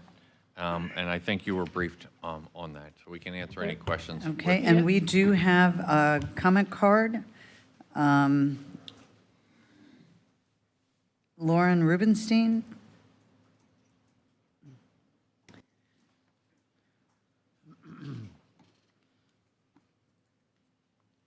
Good evening, Lauren Rubenstein on behalf of the law firm of Hillward Henderson, here representing Mr. Donovan, who owns the property at 106 Harborview Drive in Palm Harbor. That's to whom the dredge permit was issued. That permit, I understand you're asking, you're being asked tonight whether or not to grant a petition that was filed by the next door neighbor to appeal such permit. Counsel for the next door neighbor has filed a request for a continuance on that. Respectfully, we would request that the hearing be set as quickly as possible. When that permit was issued back in July of 2024, and the appeal was done in August, almost right away, the county attorney's office was in contact with both our firm and opposing counsel to set the dates that the issue would come before you on whether or not to accept the petition to set a hearing and when that hearing would be set. Those have been agreed upon. Certainly, I understand in his request for a continuance, he did point to the issue that we've had multiple hurricanes. His client as well as himself were affected. We are sensitive to that issue. Certainly, our client has also been displaced and has had many things happen in his life, including welcoming a new baby. But regardless of that, I would point to your code where when that petition's initially filed, you lay out the grounds for what you believe the county has erred on. Those grounds were stated at that point. In his latest correspondence, which is an 8-page correspondence, he amended that petition to include additional grounds. So we'd respectfully request, rather than delaying it any further, that if you are inclined to grant his petition for a hearing, that hearing be set December 17th, as was agreed upon by both councils back in August. Okay. And Madam Chair, I did speak to this on Just Thursday. going to you. I did speak to this on Thursday. It's the request that he sent in. He did request that you hear this appeal. This board, whether or not you decide to hear the appeal, is a discretionary matter for you. You can say no if you wish to. You have heard an appeal between these neighbors before on the dock issue. This is the dredge and fill. What the letter that we received requested is either you continue the action you would be taking tonight, which is deciding up or down, are you gonna hear it? Or if you decide to hear it, that you set it out 90 days. I guess that would, be late January, early February. You've already heard the other side requesting that you don't do that. Those are the positions that you have before you. Happy to answer any other questions. Is the other party here? Do we know? We have no comment card from them, so. We did receive a lengthy letter, which we did get uploaded as part of your agenda, which is there, which I think, as Ms. Rubenstein referred to, it set forth additional grounds of appeal and also made the argument that you really need to hear the appeal, that you have no choice. I would stand by my comment in the longstanding tradition. When this was the Water Navigation Control Authority, now the Board of County Commissioners, these are discretionary actions within your purview. You did decide to hear the dock appeal. Okay. Do we have questions, discussions, thoughts? Commissioner Scott. Thank you, Madam Chair. I suppose we probably all of us had one-on-ones with Kelly on this. And she went over in detail the permit, how staff reviewed it. They went out, they looked at it. They issued a clean permit. They really did. And these two neighbors just simply hate each other. So I do not want to grant an appeal. I don't want to. Yes. I'm sorry, I didn't hear what you said. I do not want to grant an appeal. I mean, I went over it with Kelly, and there's nothing to appeal there. So we have a motion to deny an appeal. We have a second. So we have a motion and a second. Any questions or discussion? Yeah, I was fully expecting to come tonight and just to defer it for the 90 days so that we could consider the appeal. So I probably will not support the motion, only because honestly, that's where I thought we were heading, and I really haven't had a chance to look at this. I did meet with Kelly, and it was helpful. So I'll probably not support the motion, but I might have gotten there anyway. Yeah, so. Commissioner Nowicki. Yeah, just in the spirit of getting up to speed on things, I think it would be good to meet with staff and get up to speed on the appeal and, to learn a little bit more about that. So I don't think I would be in favor of supporting that without knowing the full, spectrum of it. Okay. Any other questions or discussions? Okay, so we have a motion to deny an appeal. And if the clerk could bring up the voting card.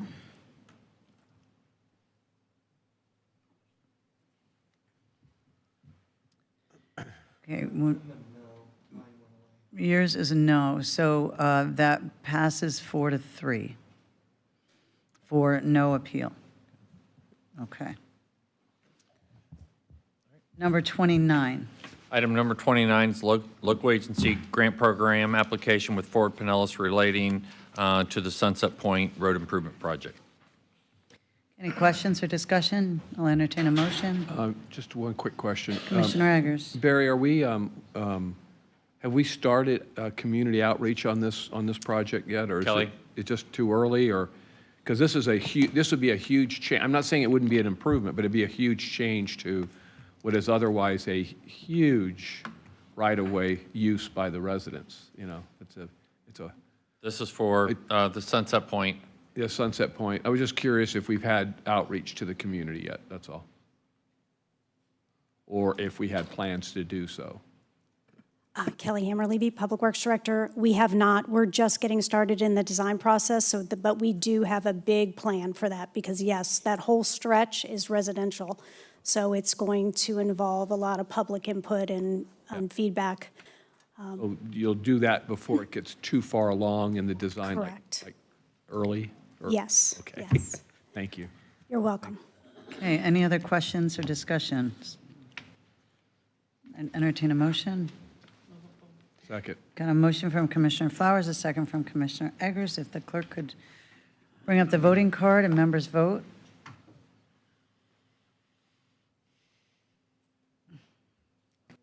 And you're a yes, Commissioner Latvel's a yes, that passes unanimous. Excuse me, number 30. Item 30 is an agreement with Rainbow Electric Marketing Corporation. This is for the power purchase out at Solid Waste. They sent you an email, except for our two new commissioners, that outline this. This is for the brokering of the electric, as we can get a better rate going out on the open market. This authorizes us to do that. Any questions or discussion? Move approval. Got a motion from Commissioner Scott, second from Commissioner Flowers. See no other discussion or questions. If the clerk could pull up the voting cards and members vote. Not, we got a Commissioner Latvel is a yes. And then that passes unanimously. Number 31. It's agreement for laboratory testing equipment with Hatch Company, $442,000. Any questions, discussions? I'd entertain a motion. So moved. Got a motion from Commissioner Scott, second from Commissioner Flowers. Seeing no other discussion, if the clerk could bring up the voting cards and members vote.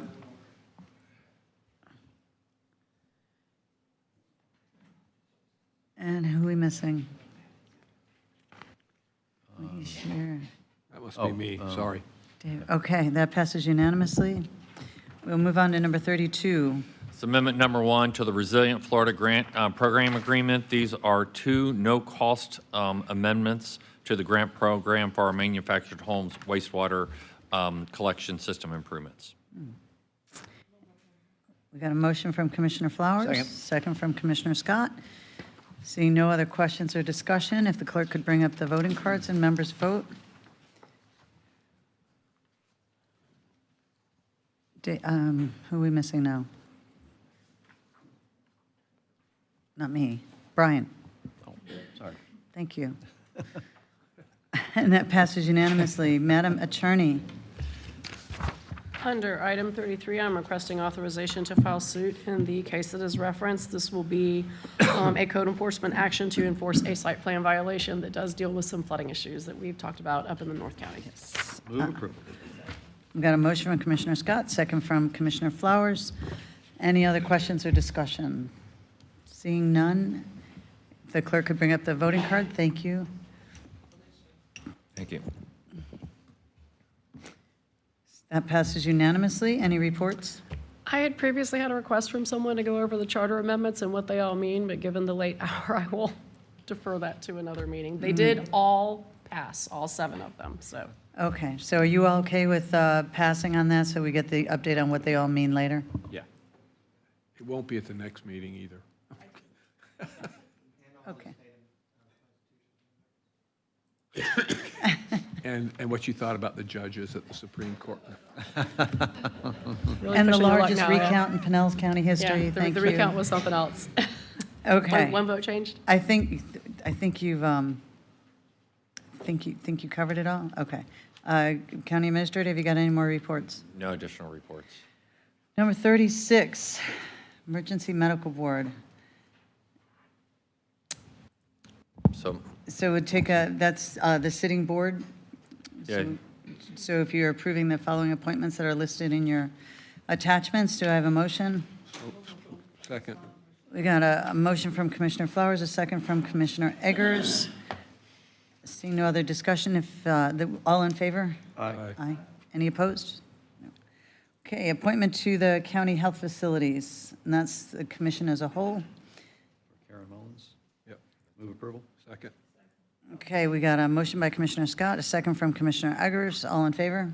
Aye. Aye. Any opposed? Okay, that passes unanimously as well. And then we move on to the election of the chair and vice chair. Would you like to start with the chair position? We have a motion for Brian Scott as chair from Commissioner Flowers And a second from Commissioner Eggers. Any questions or discussion? Seeing none, all in favor? Any opposed? No, that passes unanimously. Welcome, Mr. Chair. Chair's not condolences, or? So our chair will be sending out committee assignments for you to choose from, and then we'll vote on those at the next meeting. He'll take over as chair in January, just so you know how that works. So if you have questions about the committees, maybe you could reach out to, I don't know if they can, Jewel, I'd ask you, if they can reach out to the person that's currently sitting on that committee so they can explain what that committee does, or is that not allowed under sunshine? What I would suggest is if there's questions about the committees, maybe perhaps let staff handle trying to get some information, and I can take a look at that. Like, I know there's some opinions out there that say if you're talking to your alternate, it's not a sunshine issue because you're never going to be sitting on the same board. But it could be challenging with some of the boards where we actually have multiple commissioners. Okay. And one thing, let me just add, I did speak with Commissioner Scott about this, a very slight change to committee appointments that you'll be undertaking this year. An opinion came out from the Department of Revenue this year that said for the Value Adjustment Board, we normally appoint 2 commissioners. We will continue to appoint 2 commissioners, but this board will also be now, per this Department of Revenue opinion, selecting the chair of the Value Adjustment Board as part of its appointment process. Correct. And that's what the Department of Revenue opinion said, that the appropriate selection was made here by this board, not at the Value Adjustment Board. So that'll be one change that you do see this year. Okay. Jewel, on the vice chair of that, the VAB, would the VAB itself choose that then? The VAB itself, the chair was not included in that, but I will take a look at that and confirm with you. Okay, cool, thanks. Okay, and I had another thought on that, and I just lost it. It escapes me. So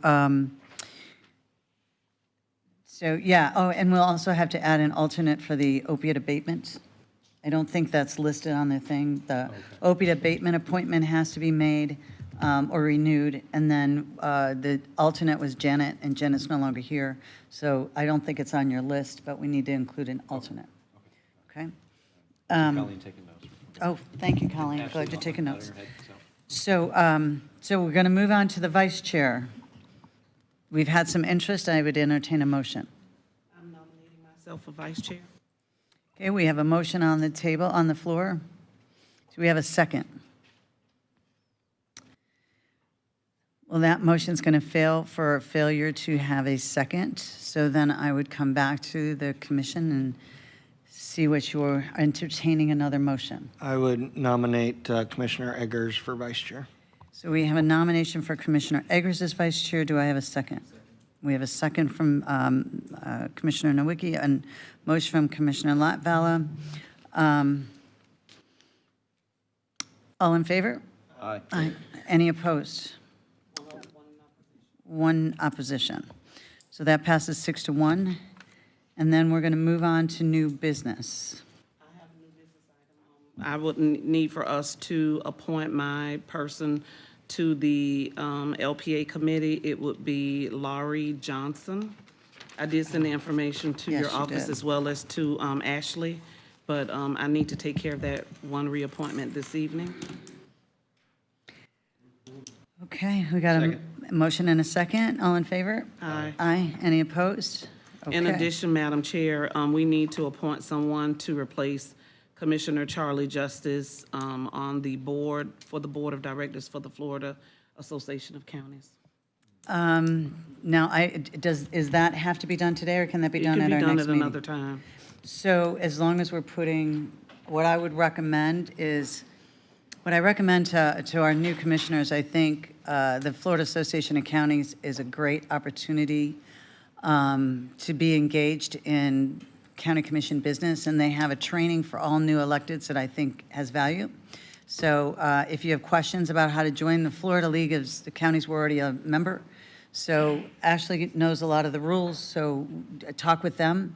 If you're interested in serving on the Florida Association of Counties, I recommend you reach out to our future chair, since he will be picking who goes on and suggesting maybe that's a way to do it. If you prefer to just nominate or volunteer, then you could do that too. I'm going to leave it up to the commission, how they want to handle that.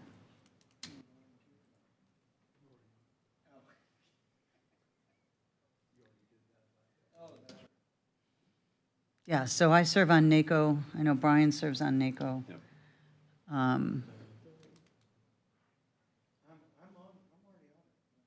You're on FAC? No interest from our new commissioners, then, I will send you an email saying that I would be happy to serve on FAC. Okay? Okay, so I think we got that, and then we'll just go from there, and when we vote for the host. We just need to create a letter and send it to Ginger and to Davin, copy Davin on it, saying who our replacement would be, and then she bring that up for myself and the other members on the executive committee. Okay. All right, so, updates. I typically start at one of the ends on commissioner updates. You've got one day to update us on. If you'd like to start, Commissioner Shearer, if you want to give us an update on what you've done since the last time we met. You had good swearing in, you know? Well, it's just been a great experience, my first time, so I've learned a lot about the how to function here, and that's been great, and I've learned how to make some people happy and some people mad, and that's, so, anyway, it's been great. Get right to it, right? Right. And then we're going to go up to Commissioner Latvala. Thank you. We had a very important election this month that really determined the future in Pinellas County. And that was the YAC election on November 6th. At our YAC meeting, we held our officer elections. And I wanted to congratulate the chair, and I apologize for my mispronunciations. But the chair is going to be Nisa Damani. Vice Chair is Mushkin Parmer, Secretary Sophia Olson, and our Parks Liaison is Ermal Ermal.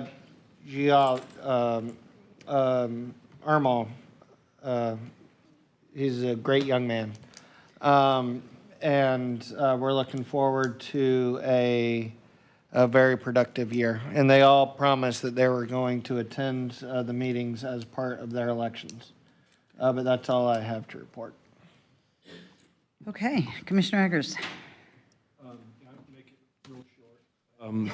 I just really wanted to take my hat off to the city of Oldsmar for their Veterans Day ceremony. They always do a great job. They have the veterans at the front and center of their community, always. They have Veterans Day, Memorial Day, Purple Heart Day, but they always do a great job, and I just want to tip my hat to them. And two other things real quickly. I wanted to congratulate the two commissioners on their election. Welcome. This was a busy meeting to get and kind of get your feet wet, but I'm really glad to have you here. And my final comment is really just we had a chance to say some words about Commissioner Long, but I just wanted to say real quickly, and I think Commissioner Flowers mentioned it last night, to thank Charlie, Commissioner Justice, for his time as a public servant, not only at the House and the Senate, but here locally as a county commissioner. He was a very measured in his comments, always doing his homework, always doing things with a smile and a great attitude. And I just really wanted to tell him and his family, because obviously all of you, if you haven't learned already, you don't do this without your family support. So Kathleen and the gals, thank you for what you did as well. And I wish you all good health and good speed in the weeks and months ahead. Thank you. Thank you, Madam Chair.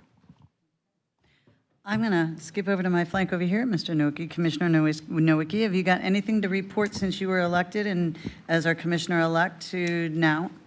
Oh, I'm a little green, but I don't know if I'm going back with, I think I also had an LPA appointment, so I don't know. Yeah, I actually have an LPA appointment as well, so if you want to do that now, we can do that now. Okay. Yeah, I make the motion to appoint former Madeira Beach Mayor John Hendricks to the LPA.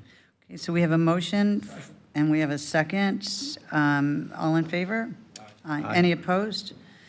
Seeing none, that passes. Do you have any other updates that we could do?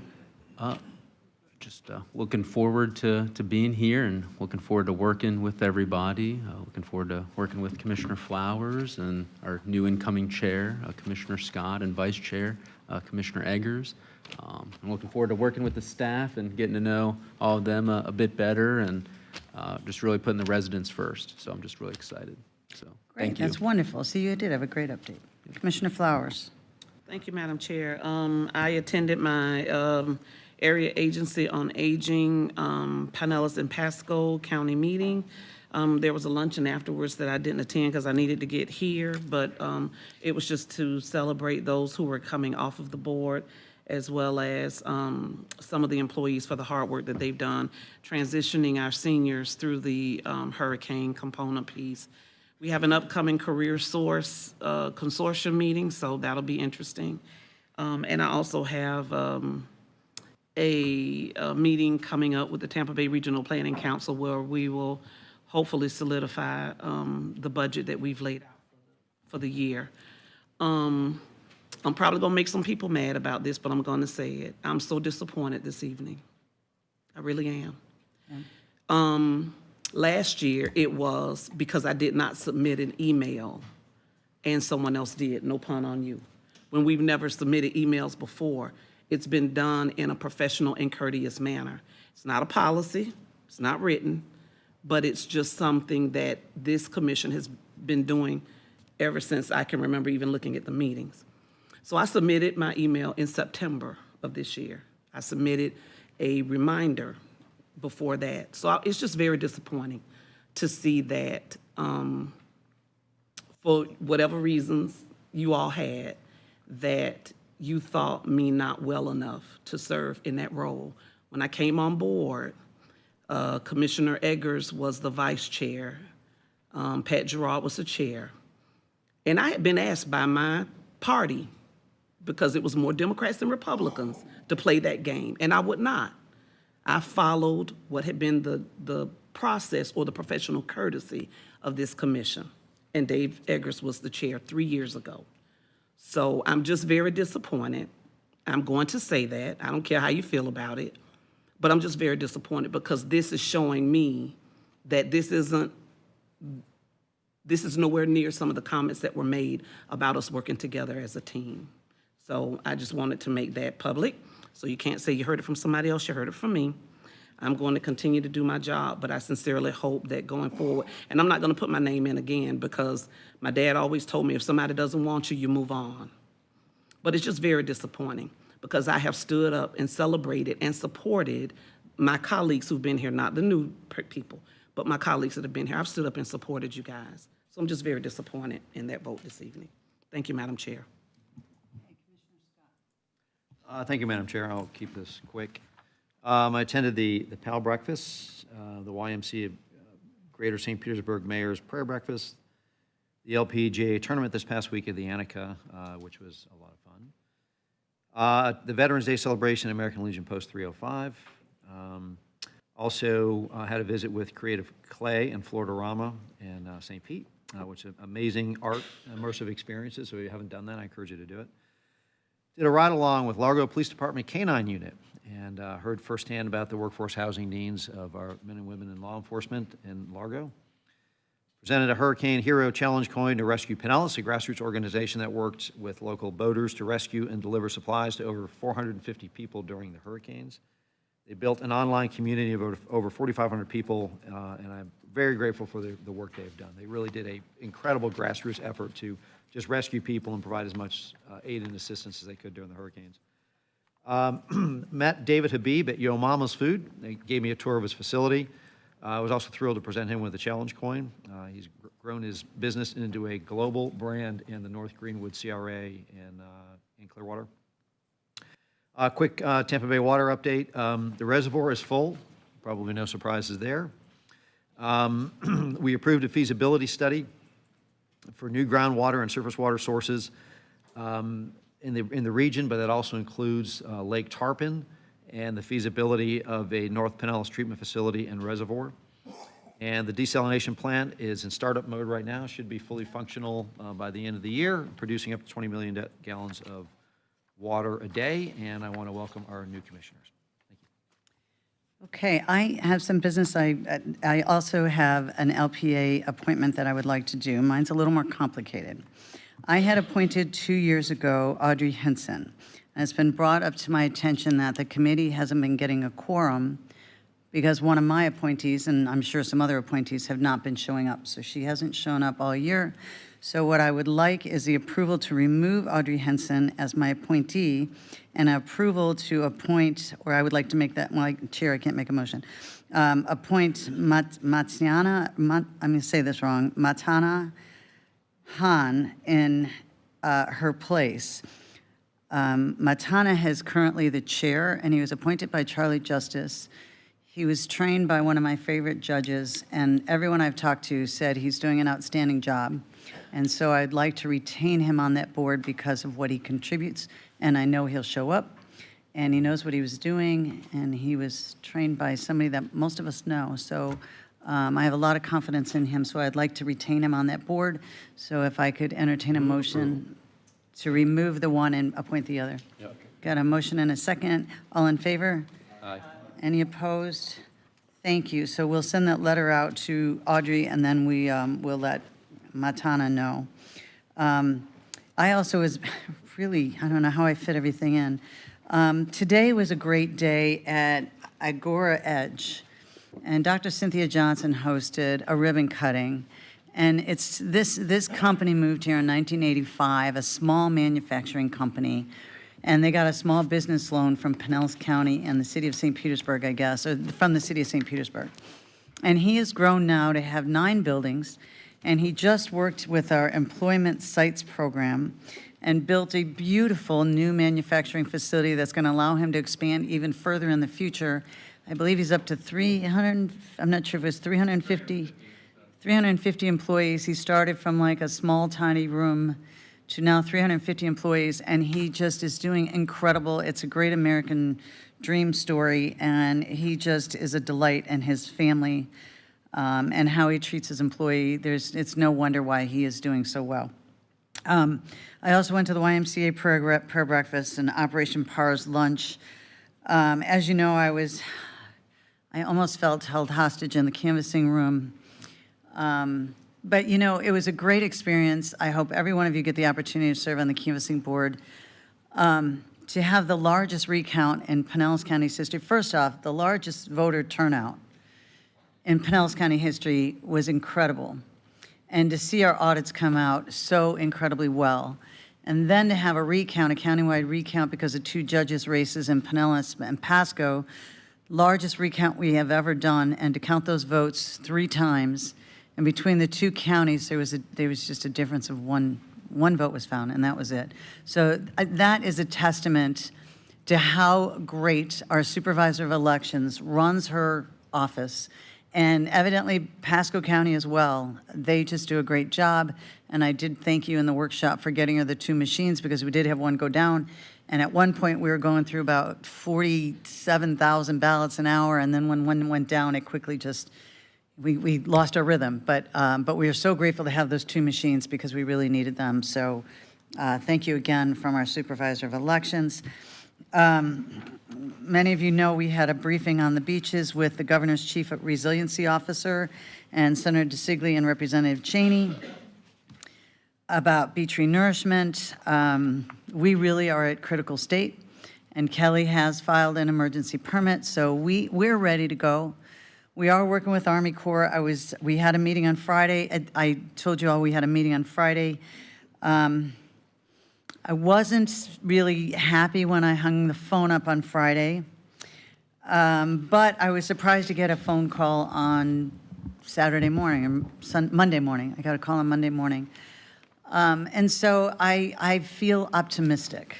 I feel optimistic that in the disaster package, they will put language in there and funding for beach renourishment, and the language would include to temporarily waive the easement process for the emergency replacement, so beach replacement. So I don't know if we're going to get it. We're working with our partners in DC and Congress and our lobbyists to see we don't know if that's going to come before Congress before December 20th or if it'll be after Christmas. So we're hopeful that it'll be December 20th.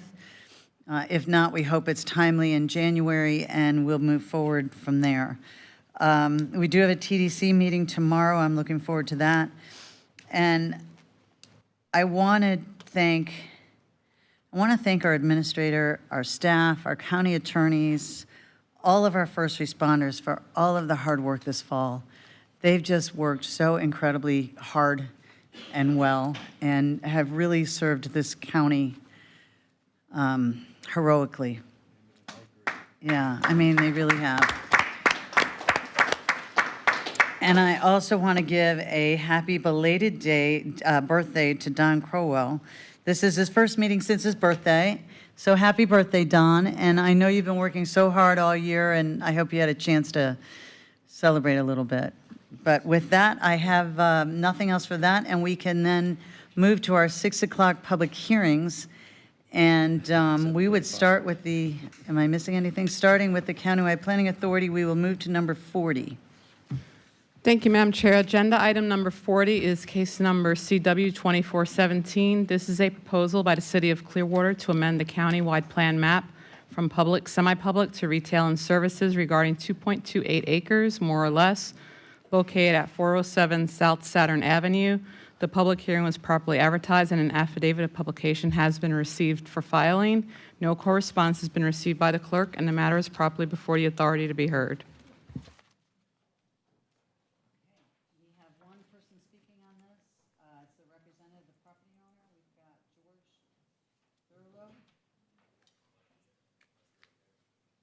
Do we want a presentation? No. Okay. Thank you. George Thurlow of the law firm of Goddard and Mortimer, here representing the property owner, St. Paul's Lutheran Church. We fully support this application and hope that the county commission approves it. Thank you. Since you don't want a presentation, any questions, discussion? I'd entertain a motion. We've got a motion from Commissioner Eggers, a second from Commissioner Scott. If the clerk could bring up the voting cards and members vote.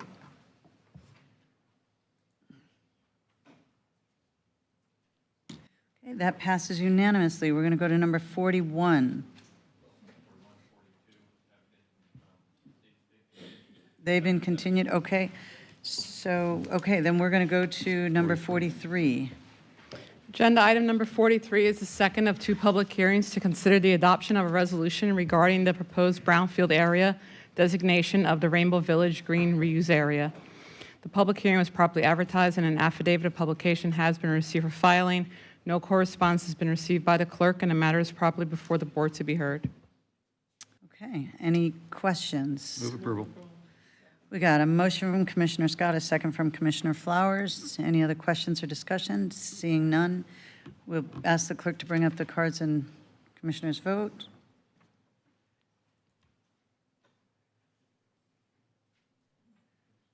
Okay. Commissioner Eggers is a yes, so that passes unanimously. Madam Chair, on items 41 and 42, I would ask the board to take a vote to continue these items to that date certain in December. To defer the votes 41 and 42 until December 17th. Okay, we have a motion from Commissioner Flowers to defer to December 17th, number 41 and 42, and a second from Commissioner Eggers. If the clerk could bring up, though, do you want to do an all in favor on that one? So all in favor? Aye. Any opposed? It passes unanimous. Thank you. So I believe that takes us to number 44. Agenda item number 44 is a proposed ordinance amending Pinellas County Code Chapter 26, Article 9, lobbying, modifying regulations related to registration of lobbyists and lobbying contacts. The public hearing was properly advertised and an affidavit of publication has been received for filing. No correspondence has been received by the clerk, and the matter is properly before the board to be heard. Okay, any questions, comments? I do have Amanda Coffey from my office here for questions and comments. You all have made her sit here all afternoon, so if you have them, bring them on. So we should ask a question, right? No, Amanda's worked really hard on that. I know Ashley was working really hard on that, so. So without any questions or discussions, Move approval. Thank you. Commissioner Scott, motion. Do we have a second? Second from Commissioner Eggers. If the clerk could bring up the voting cards and members vote.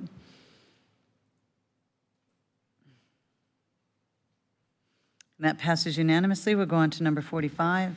Agenda item number 45 is the proposed ordinance amending Section 118-32 of the Pinellas County Code relating to the Tourist Development Plan. The public hearing was properly advertised, and an affidavit of publication has been received for filing. No correspondence has been received by the clerk, and the matter is properly before the board to be heard. Okay. Any questions, comments, discussions? I'd entertain a motion. So moved. Got a motion from Commissioner Scott. It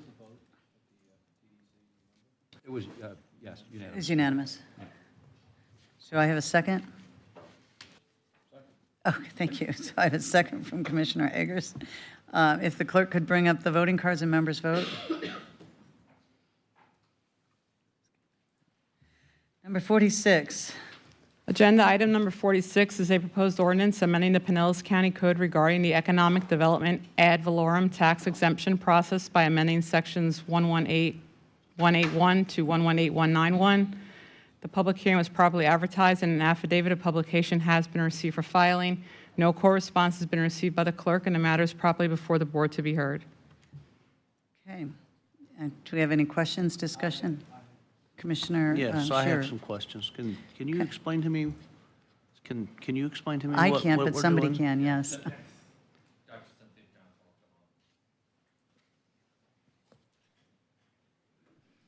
This was on the ballot, I believe. Oh, it was? Yes. Oh, so it's already been approved? It's, well, the voters approved it. This is the legal language that goes with it. Is this? She'll explain okay. it. All right, well, I got you up there, so I might as well ask my question. Is this the, does this have to do with the Live Local and amending Live Local? Is there something else that's coming up? That's the next one. All right, I That's just the want to next make one. sure. Summarize this All program right. for Commissioner, real quick. Cynthia Johnson, Director of Economic Development. Our ad valorem tax exemption program is one of the tools we use to incentivize business growth for expansion. And what it does, it allows a company that is doing a capital investment, creating highways, jobs, to get some exemption on the new improved construction that they have. We have a matrix that we use. They can get up to 100%. And this particular exemption did go before the public for its second round. And so on August the 20th, the public approved it, and this is to correct the ordinance to make sure that we have the right dates. Now this ordinance will last for the next 10 years, until August of 2034. Commissioners, this sets the framework for the program. We use it very sparingly. The last one we used was probably Jable. You know, and so it's where they're going to bring in, and we use that as an incentive for them to grow. You'll see these, and each project will come back before you for a vote. So you have to approve each project. This sets the framework to enable us to be able to have it as a tool in our toolbox. Thank you. Okay. Any other questions, Commissioner? No? Okay. Anybody else? Okay. Do we have a motion? So moved. Commissioner Scott, we have a motion, a second? Second from Commissioner Nowicki. Seeing no further discussion, if the clerk could bring up the voting cards and members vote. Okay, that passes unanimously. Now we're going to go into that Live Local, Commissioner. And I do have a speaker on this one, so we're going to go to number 47. Thank you, Madam Chair. Agenda item number 47 is a proposed resolution electing to not exempt property under Section 196.1978, subsection 3, subsection 0, Florida statutes commonly known as the Live Local Act property tax exemption. The public hearing was properly advertised, and an affidavit of publication has been received for filing. No correspondence has been received by the clerk, and the matter is properly before the board to be heard. Okay, Madam Attorney. Just one item, this to make you all aware, this does require a supermajority of vote to be adopted. And exactly a supermajority would be? 5 votes. Just confirming. Okay, so do we want a presentation? I would guess we do. Okay. Okay? Gentlemen. Or singular. Bruce decided to stay seated. All right, Glenn, you're on. Hi, Glenn Bailey, Housing Community Development. So Florida Live Local Act requires exemption of certain rental properties from ad valorem taxes if certain criteria are met. Those criteria are that the multifamily projects contain at least 70 affordable units. The project must be newly constructed, which means within the last 5 years. Substantially completed within 5 years before the request for certification. And there are 2 tiers of property tax exemptions. One is 75% exemption for affordable units serving households between 80 and 120% AMI. And the other is 100% exemption for affordable units serving households below 80% AMI. And the statute, as of 2024, this past year, allows taxing authorities to opt out of providing the 75% property tax exemption, not the 100%, but 75% for the 80 to 120% area median income. It requires, as the attorney mentioned, 2/3 vote of the governing body. We're eligible because of the Schemberg Center for Housing Studies annual report, the last annual report that came out, identified a surplus of affordable and available units within that 80 to 120 range in the metropolitan statistical area. So it includes Pinellas County, Hillsborough County, Pasco County, and Hernando County. And so you have the option to opt out. This is something that could change year to year, but this would apply to starting the actual date of January 1st, 2025. And this provides an opportunity, opting out provides an opportunity to potentially remove an incentive from redeveloping some of our industrial employment lands. Under the Live Local Act, industrial zoned or employment zoned or commercially zoned land can be developed with residential uses or mixed uses up to the highest available density and intensity in the county. Actually, intensity is 1.5 times that, so we're looking at upwards of 150 units per acre and up to 7.5 floor area ratio, so a large density intensity projects can go into our industrial lands. This would provide an incentive to remove that type of incentive to potentially help protect and preserve our environmental job-creating lands. So that's any more specific questions? Maybe I or Bruce could. Yeah, so is this the policy Pasco County adopted? It is. It is. It is. And if I could just add a little bit to this, we did go through a whole presentation with the commission, but for our new commissioners, it's automatic for the 80% below under state law. What this does is it doesn't make it automatic. They can still come back and they could come to this commission utilizing our housing funds, and then we can evaluate the project. But this would if we didn't do this, then they could automatically build with the densities with automatic tax exemption on that 80 to 120% units of area median income. And so this just really brings it back to where they wouldn't get that, and they would have to apply for county funds to be able to make those projects work. It brings the authority back to us. That's correct. Would this affect any projects that we've already approved, but a shovel isn't in the ground yet? No. No, it would not. One question. Question? I know Chris has been waiting, so, and then I'll go to you, Dave. Okay, that's fine. No problem. Sorry. Is the Pinellas County Housing Authority here tonight? Do we know if they're in favor or not in favor of this plan? Well, this really wouldn't affect them. These are, this wouldn't be the housing authority units. I just figured they might have a say in whether or not we should be changing this. Do we have any idea, this law, Live Local, has been around for over a year now, right? Do we have any idea how many deals there might be in the works that this will kill? I mean, people that have properties under contract, they're ready to go. They don't have their permits yet, but they're moving along. How many, we need affordable housing, so if this is gonna kill projects that could bring affordable housing. As far as projects coming in and utilizing that higher density and intensity that's available to them, the unincorporated county has not seen any go past the exploratory stage. So we have not seen anything in unincorporated county. It has been around for a couple years. It changed a little bit last year. To my knowledge, there are 2 projects in Largo and 2 in St. Petersburg, but they are not under our jurisdiction. This would only apply to the unincorporated area. Correct. Okay, so Is there a sunset clause? Are we providing people any relief that maybe they're real close to coming in for permits? Can we have a sunset on this? These exemptions are valid for a year to begin with, so you have to re-up this every year. So by statute, it's only good for a year. And this just relates to the ad valorem exemption. Folks can still go forward with the increased density. They just would not be getting the ad valorem exemption automatically from the county. So this kind of is something that I would just like to say, you know, we use a lot of penny dollars to produce affordable housing. And I kind of like the idea of using tax exemptions rather than penny dollars for affordable housing. So I don't know that I particularly like this idea of getting rid of this. I don't like it. Okay. Commissioner Eggers. So just like for clarity, long time ago, the state required us to put together comp plans for our county. They kind of, you know, made sure that we had enough industrial land, enough commercial land, enough, you know, and where it was situated and why it was there.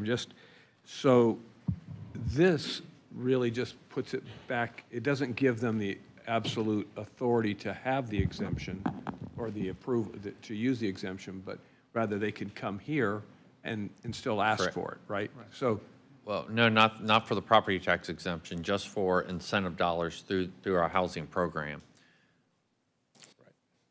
okay, so if we vote for this, then they can't. And this is this industrial land? This would be, and if you recall back to the discussion, the real issue here is the way the state set this up is it gives them, if you're zoned a certain way, it gives them the right to go to a maximum density that could be really in a neighborhood area and have density that's out of place, out of character for that area. And so they would use those property tax exemptions where they would never have to come before us as the financial incentive and have it, in essence, by right. And so by taking away, and we're only talking the 80 to 120, they can do it by state law for the 80% and below. So this takes that away as a right. And that was the discussion we had here at the commission. Am I right about that, Glenn? Clarify anything I got wrong. That's right. And you said it was, Barry, you said it takes it away as a right. Correct. So let's try to, they're gonna have to help me with an area where you have an intensity and largely a residential area, but you have an industrial thing, and look and help them give the massing that could occur there that would impact neighbors. And you know, would be having a high rise in a residential area or something that's out of character. We don't know that would have occurred. There's all kinds of regulations they still have to meet, but that was really the issue. It takes us away from the table to even have a say on whether that's appropriate or not. Right, there's areas of industrial scattered throughout the county. Some are in communities like Ozona.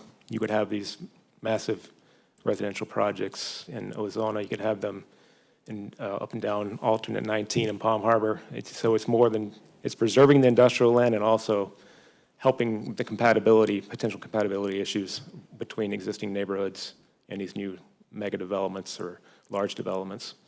Because it's based on your highest available density, and the county has one that's very high that's utilized in specific areas. It's not been utilized yet, actually, but it's maybe worthwhile for somewhere along US 19 where it makes sense to get the transit and stuff like that, and it's more compatible, but certain places are not. So if this passes, again, you said the word, it takes away the right to have it, but so they can't come to us and ask us to reconsider on a case-by-case basis, right? I don't think so. It provides the ability for us to opt out. So it's an opt-out provision. Okay. That just takes that off the table as a matter of right. Then they're right. They would have to come back for penny funds. Penny funds. Yeah. But for this part, they would not have that. Correct.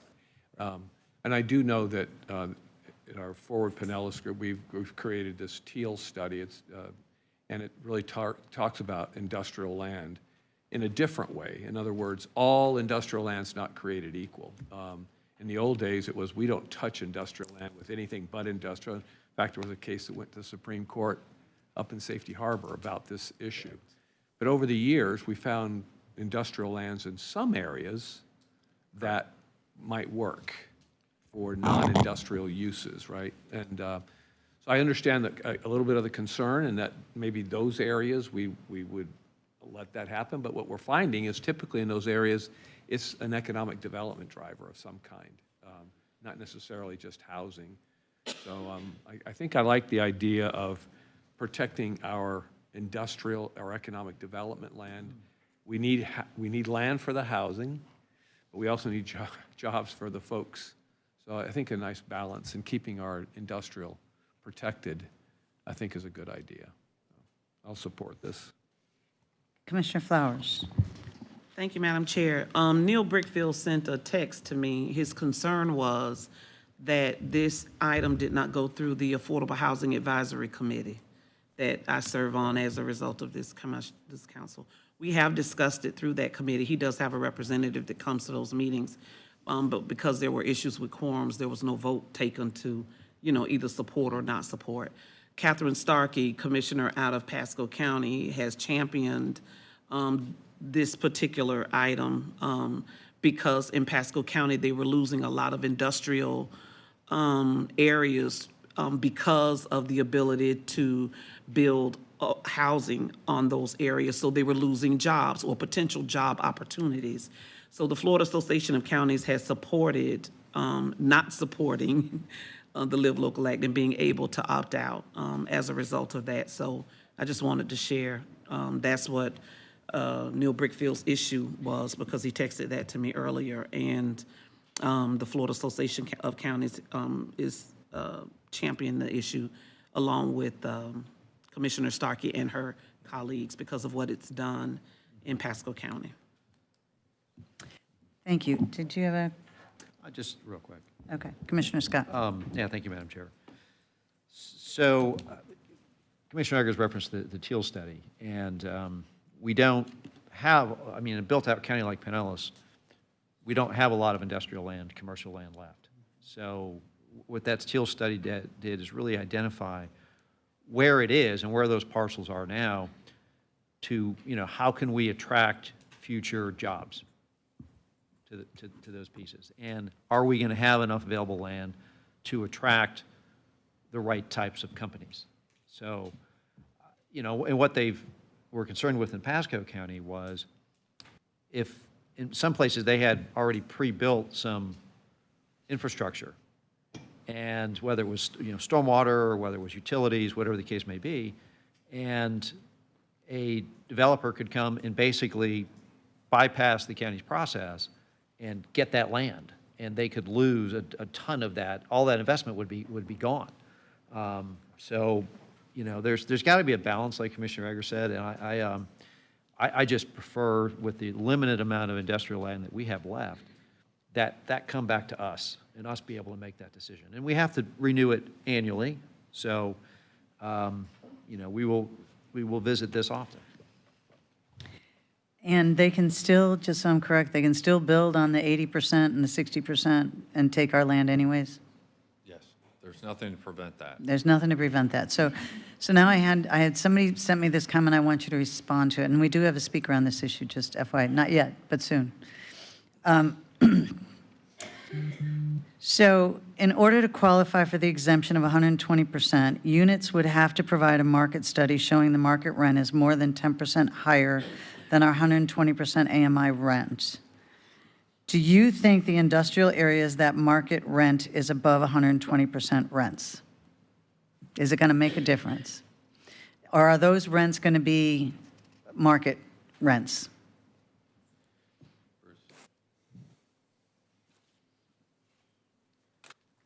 Good evening, Bruce Bussey, Housing and Community Development Department.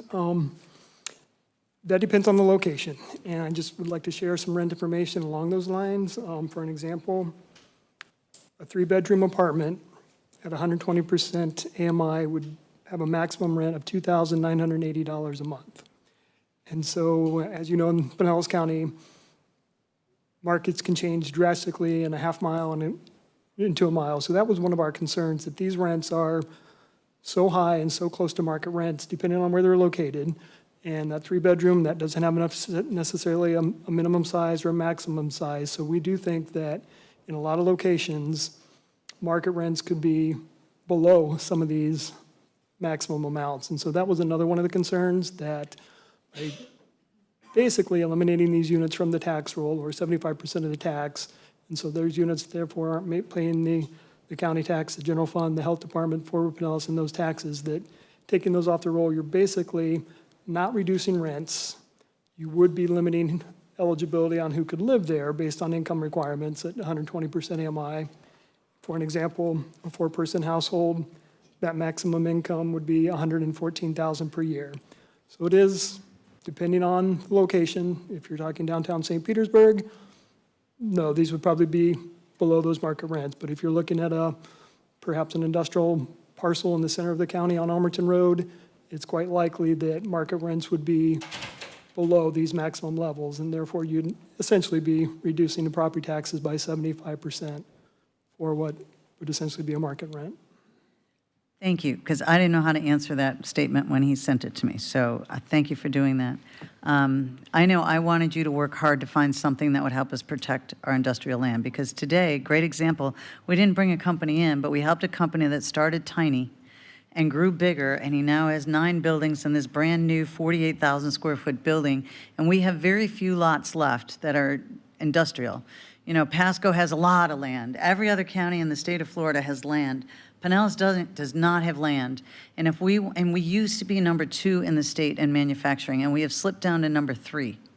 And the best part about manufacturing is that it diversifies our economy. So where other beach communities, the only economic driver they have is tourism. That's it. And when tourism hits, you know, we had an oil spill, tourism tanked. You get a hurricane, the media makes it sound like you're off the grid, and then you lose your economic driver, because that's all you got. All your eggs are in one basket. Where in Pinellas County, we have slipped to number 3 in manufacturing, but we still have a huge second leg on our economic driver's stool, and that's manufacturing. And with so little land left, I just think that we need to protect that to help the companies that are here today to use programs like that ESP program that today that gentleman benefited from, to build this building and expand his company, which is already 355 employees in Pinellas County, when he started with himself and family members. So, that was my concern, and that's why I tasked them with trying to come up with a strategy like Commissioner Starkey did in Pasco. I understand their reasoning. They don't want to become a bedroom community where everybody works here and lives there. I get that. But here, it's just a matter of making sure that we can protect high-paying jobs, because hospitality isn't necessarily high-paying jobs, but manufacturing certainly can be, and it diversifies our economy and our job market. So I'm a supporter on this one for that reason. I do understand, I don't understand great, because that's not my world with the rents, but I just don't know that those rents are going to be, and then we lose the tax rolls on it, and when they're market,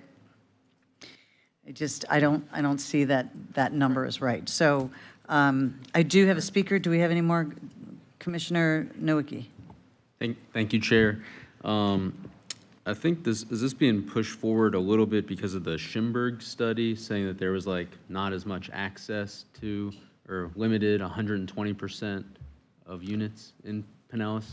In part, it's based on the Schimberg study, and so the law requires that the most recent data provided by Schimberg is the basis for whether or not you can opt out. Right now, based on the most recent study that was issued last December, there is a surplus of units for those households. We're due to see a new report by the end of the year. Depending on that outcome, it could change this conversation next year. Thank you for saying that. I guess there's a new report coming, within the next month or so. So, I mean, I would be in favor of just waiting another month or 2 months until we get the new report, let it go through a affordable housing committee, and bring it back to the table. That's what I would be inclined to do. If I can make one comment in that regard. If you do not take action at this meeting or your December meeting, then you miss out on the tax year of 2025 because you have to take action, and then your action becomes effective on the next January 1st following your action. So if you delay this into January of 25, then the first time this could be effective would be January of 26. And let me correct one more thing I said earlier. There's been a little bit of debate in the legal community. You know, we fuss sometimes about the language that gets used in some of these statutes when they come out. There has been a little bit of debate as to how long the exemption is good for. Some people think that the language doesn't even support it. Some people think 1 year. The statute actually says that it expires on the second January 1 after the January 1 it becomes effective. So in our opinion, 2 years. Others disagree with that. I will say that. Okay. So it's at least one. It is at least one. It is not permanent. So we have Eric Guardo, or Guaduno. I'm not even going to try. I'm too tired. So I'm going to let you introduce yourself. And I appreciate you being so patient and staying here this long. I think I'm the last speaker. So thank you for the opportunity, Commissioners. Really appreciate being here. My name is Eric Garduno. I'm the Government Affairs Director for the Bay Area Apartment Association. We're a trade association that represents apartment owners, developers, managers, along with the different trades that support the apartment industry, like roofers and electricians. There's a few different items here that were covered in this discussion that I'm going to try to touch on as many with the time allotted. I did send a letter to the commission yesterday. I apologize for the lateness of the letter. For the new commissioners, I sent it to the email addresses that were posted on the website, but I'm guessing you all don't have access to that yet. I think the short of it is, in terms of, I think, and in particular to Chair Peter's point, are we going to look at if this tax discount for really what's considered missing middle housing goes forward? Are you going to see rents that are lower than what you're going to see at market rate?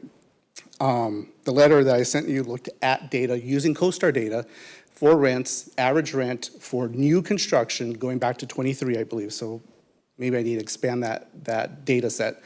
But going back to 23, average rent levels compared to what you would have as a rent level for a one-bedroom person at 120% AMI, you'd have a $300 discount per month. That's where the numbers land. So we're talking about $3,300 in a year. If you're looking at a four-person household at 120% AMI, the rent levels required there compared to the market rate rent for newly constructed multifamily, it's a $1,000 discount per month, so $13,000.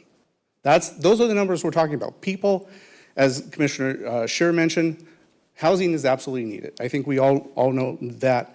We are in a very unique point in time, however, to note that we do have a slight surplus. And because of that surplus, because we have a little bit more housing right now in the multifamily space, we're actually seeing rents come down 3% according to RealPage.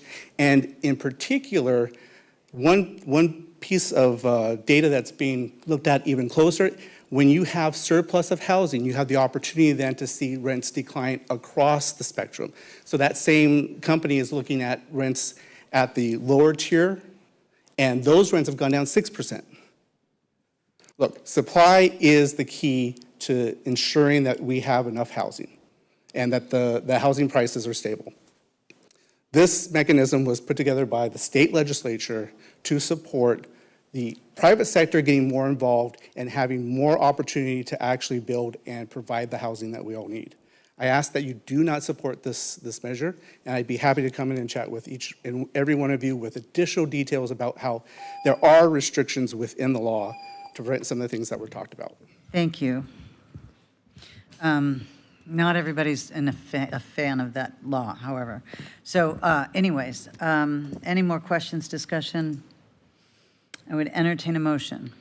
Move approval. We got a motion to approve, and we have a second. So any other questions or discussion? Seeing none, if the clerk could bring up the voting card and members vote.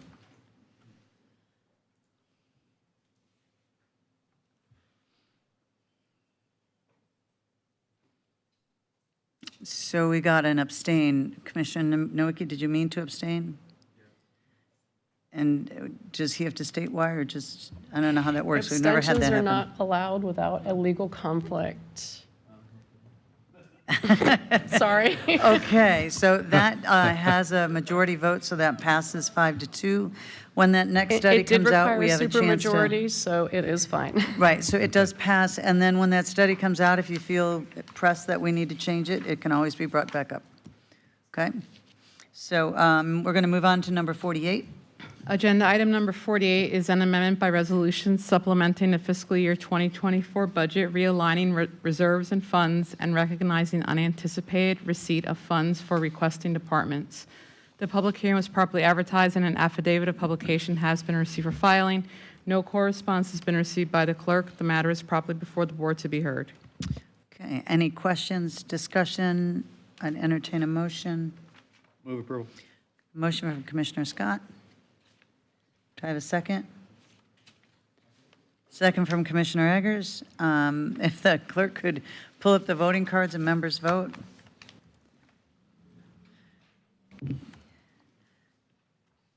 And that passes unanimously. We're going to go on to number 49. Agenda item number 49 is a proposed resolution amending the fiscal year 2025 capital budget to realign appropriations for capital projects in the American Rescue Plan Act and capital projects funds, and to recognize unanticipated receipt of funds in the American Rescue Plan Act fund. The public hearing is properly advertised, and an affidavit of publication has been received for filing. No correspondence has been received by the clerk, and the matter is properly before the board to be heard. Okay, any questions or discussion? Motion from Commissioner Scott, a second from Commissioner Eggers. If there's no more discussion, if the clerk could bring up the voting card. And members vote. That passes unanimous. Number 50. Madam That's Chair, right, thank you, and I'm really grateful that that's deferred right now. Okay, seeing no other things come before us, I know I have to sign some things and you need a notary. You're good, okay, never mind, Ashley. Thank you. Meeting's adjourned. Have a good night. See you next time.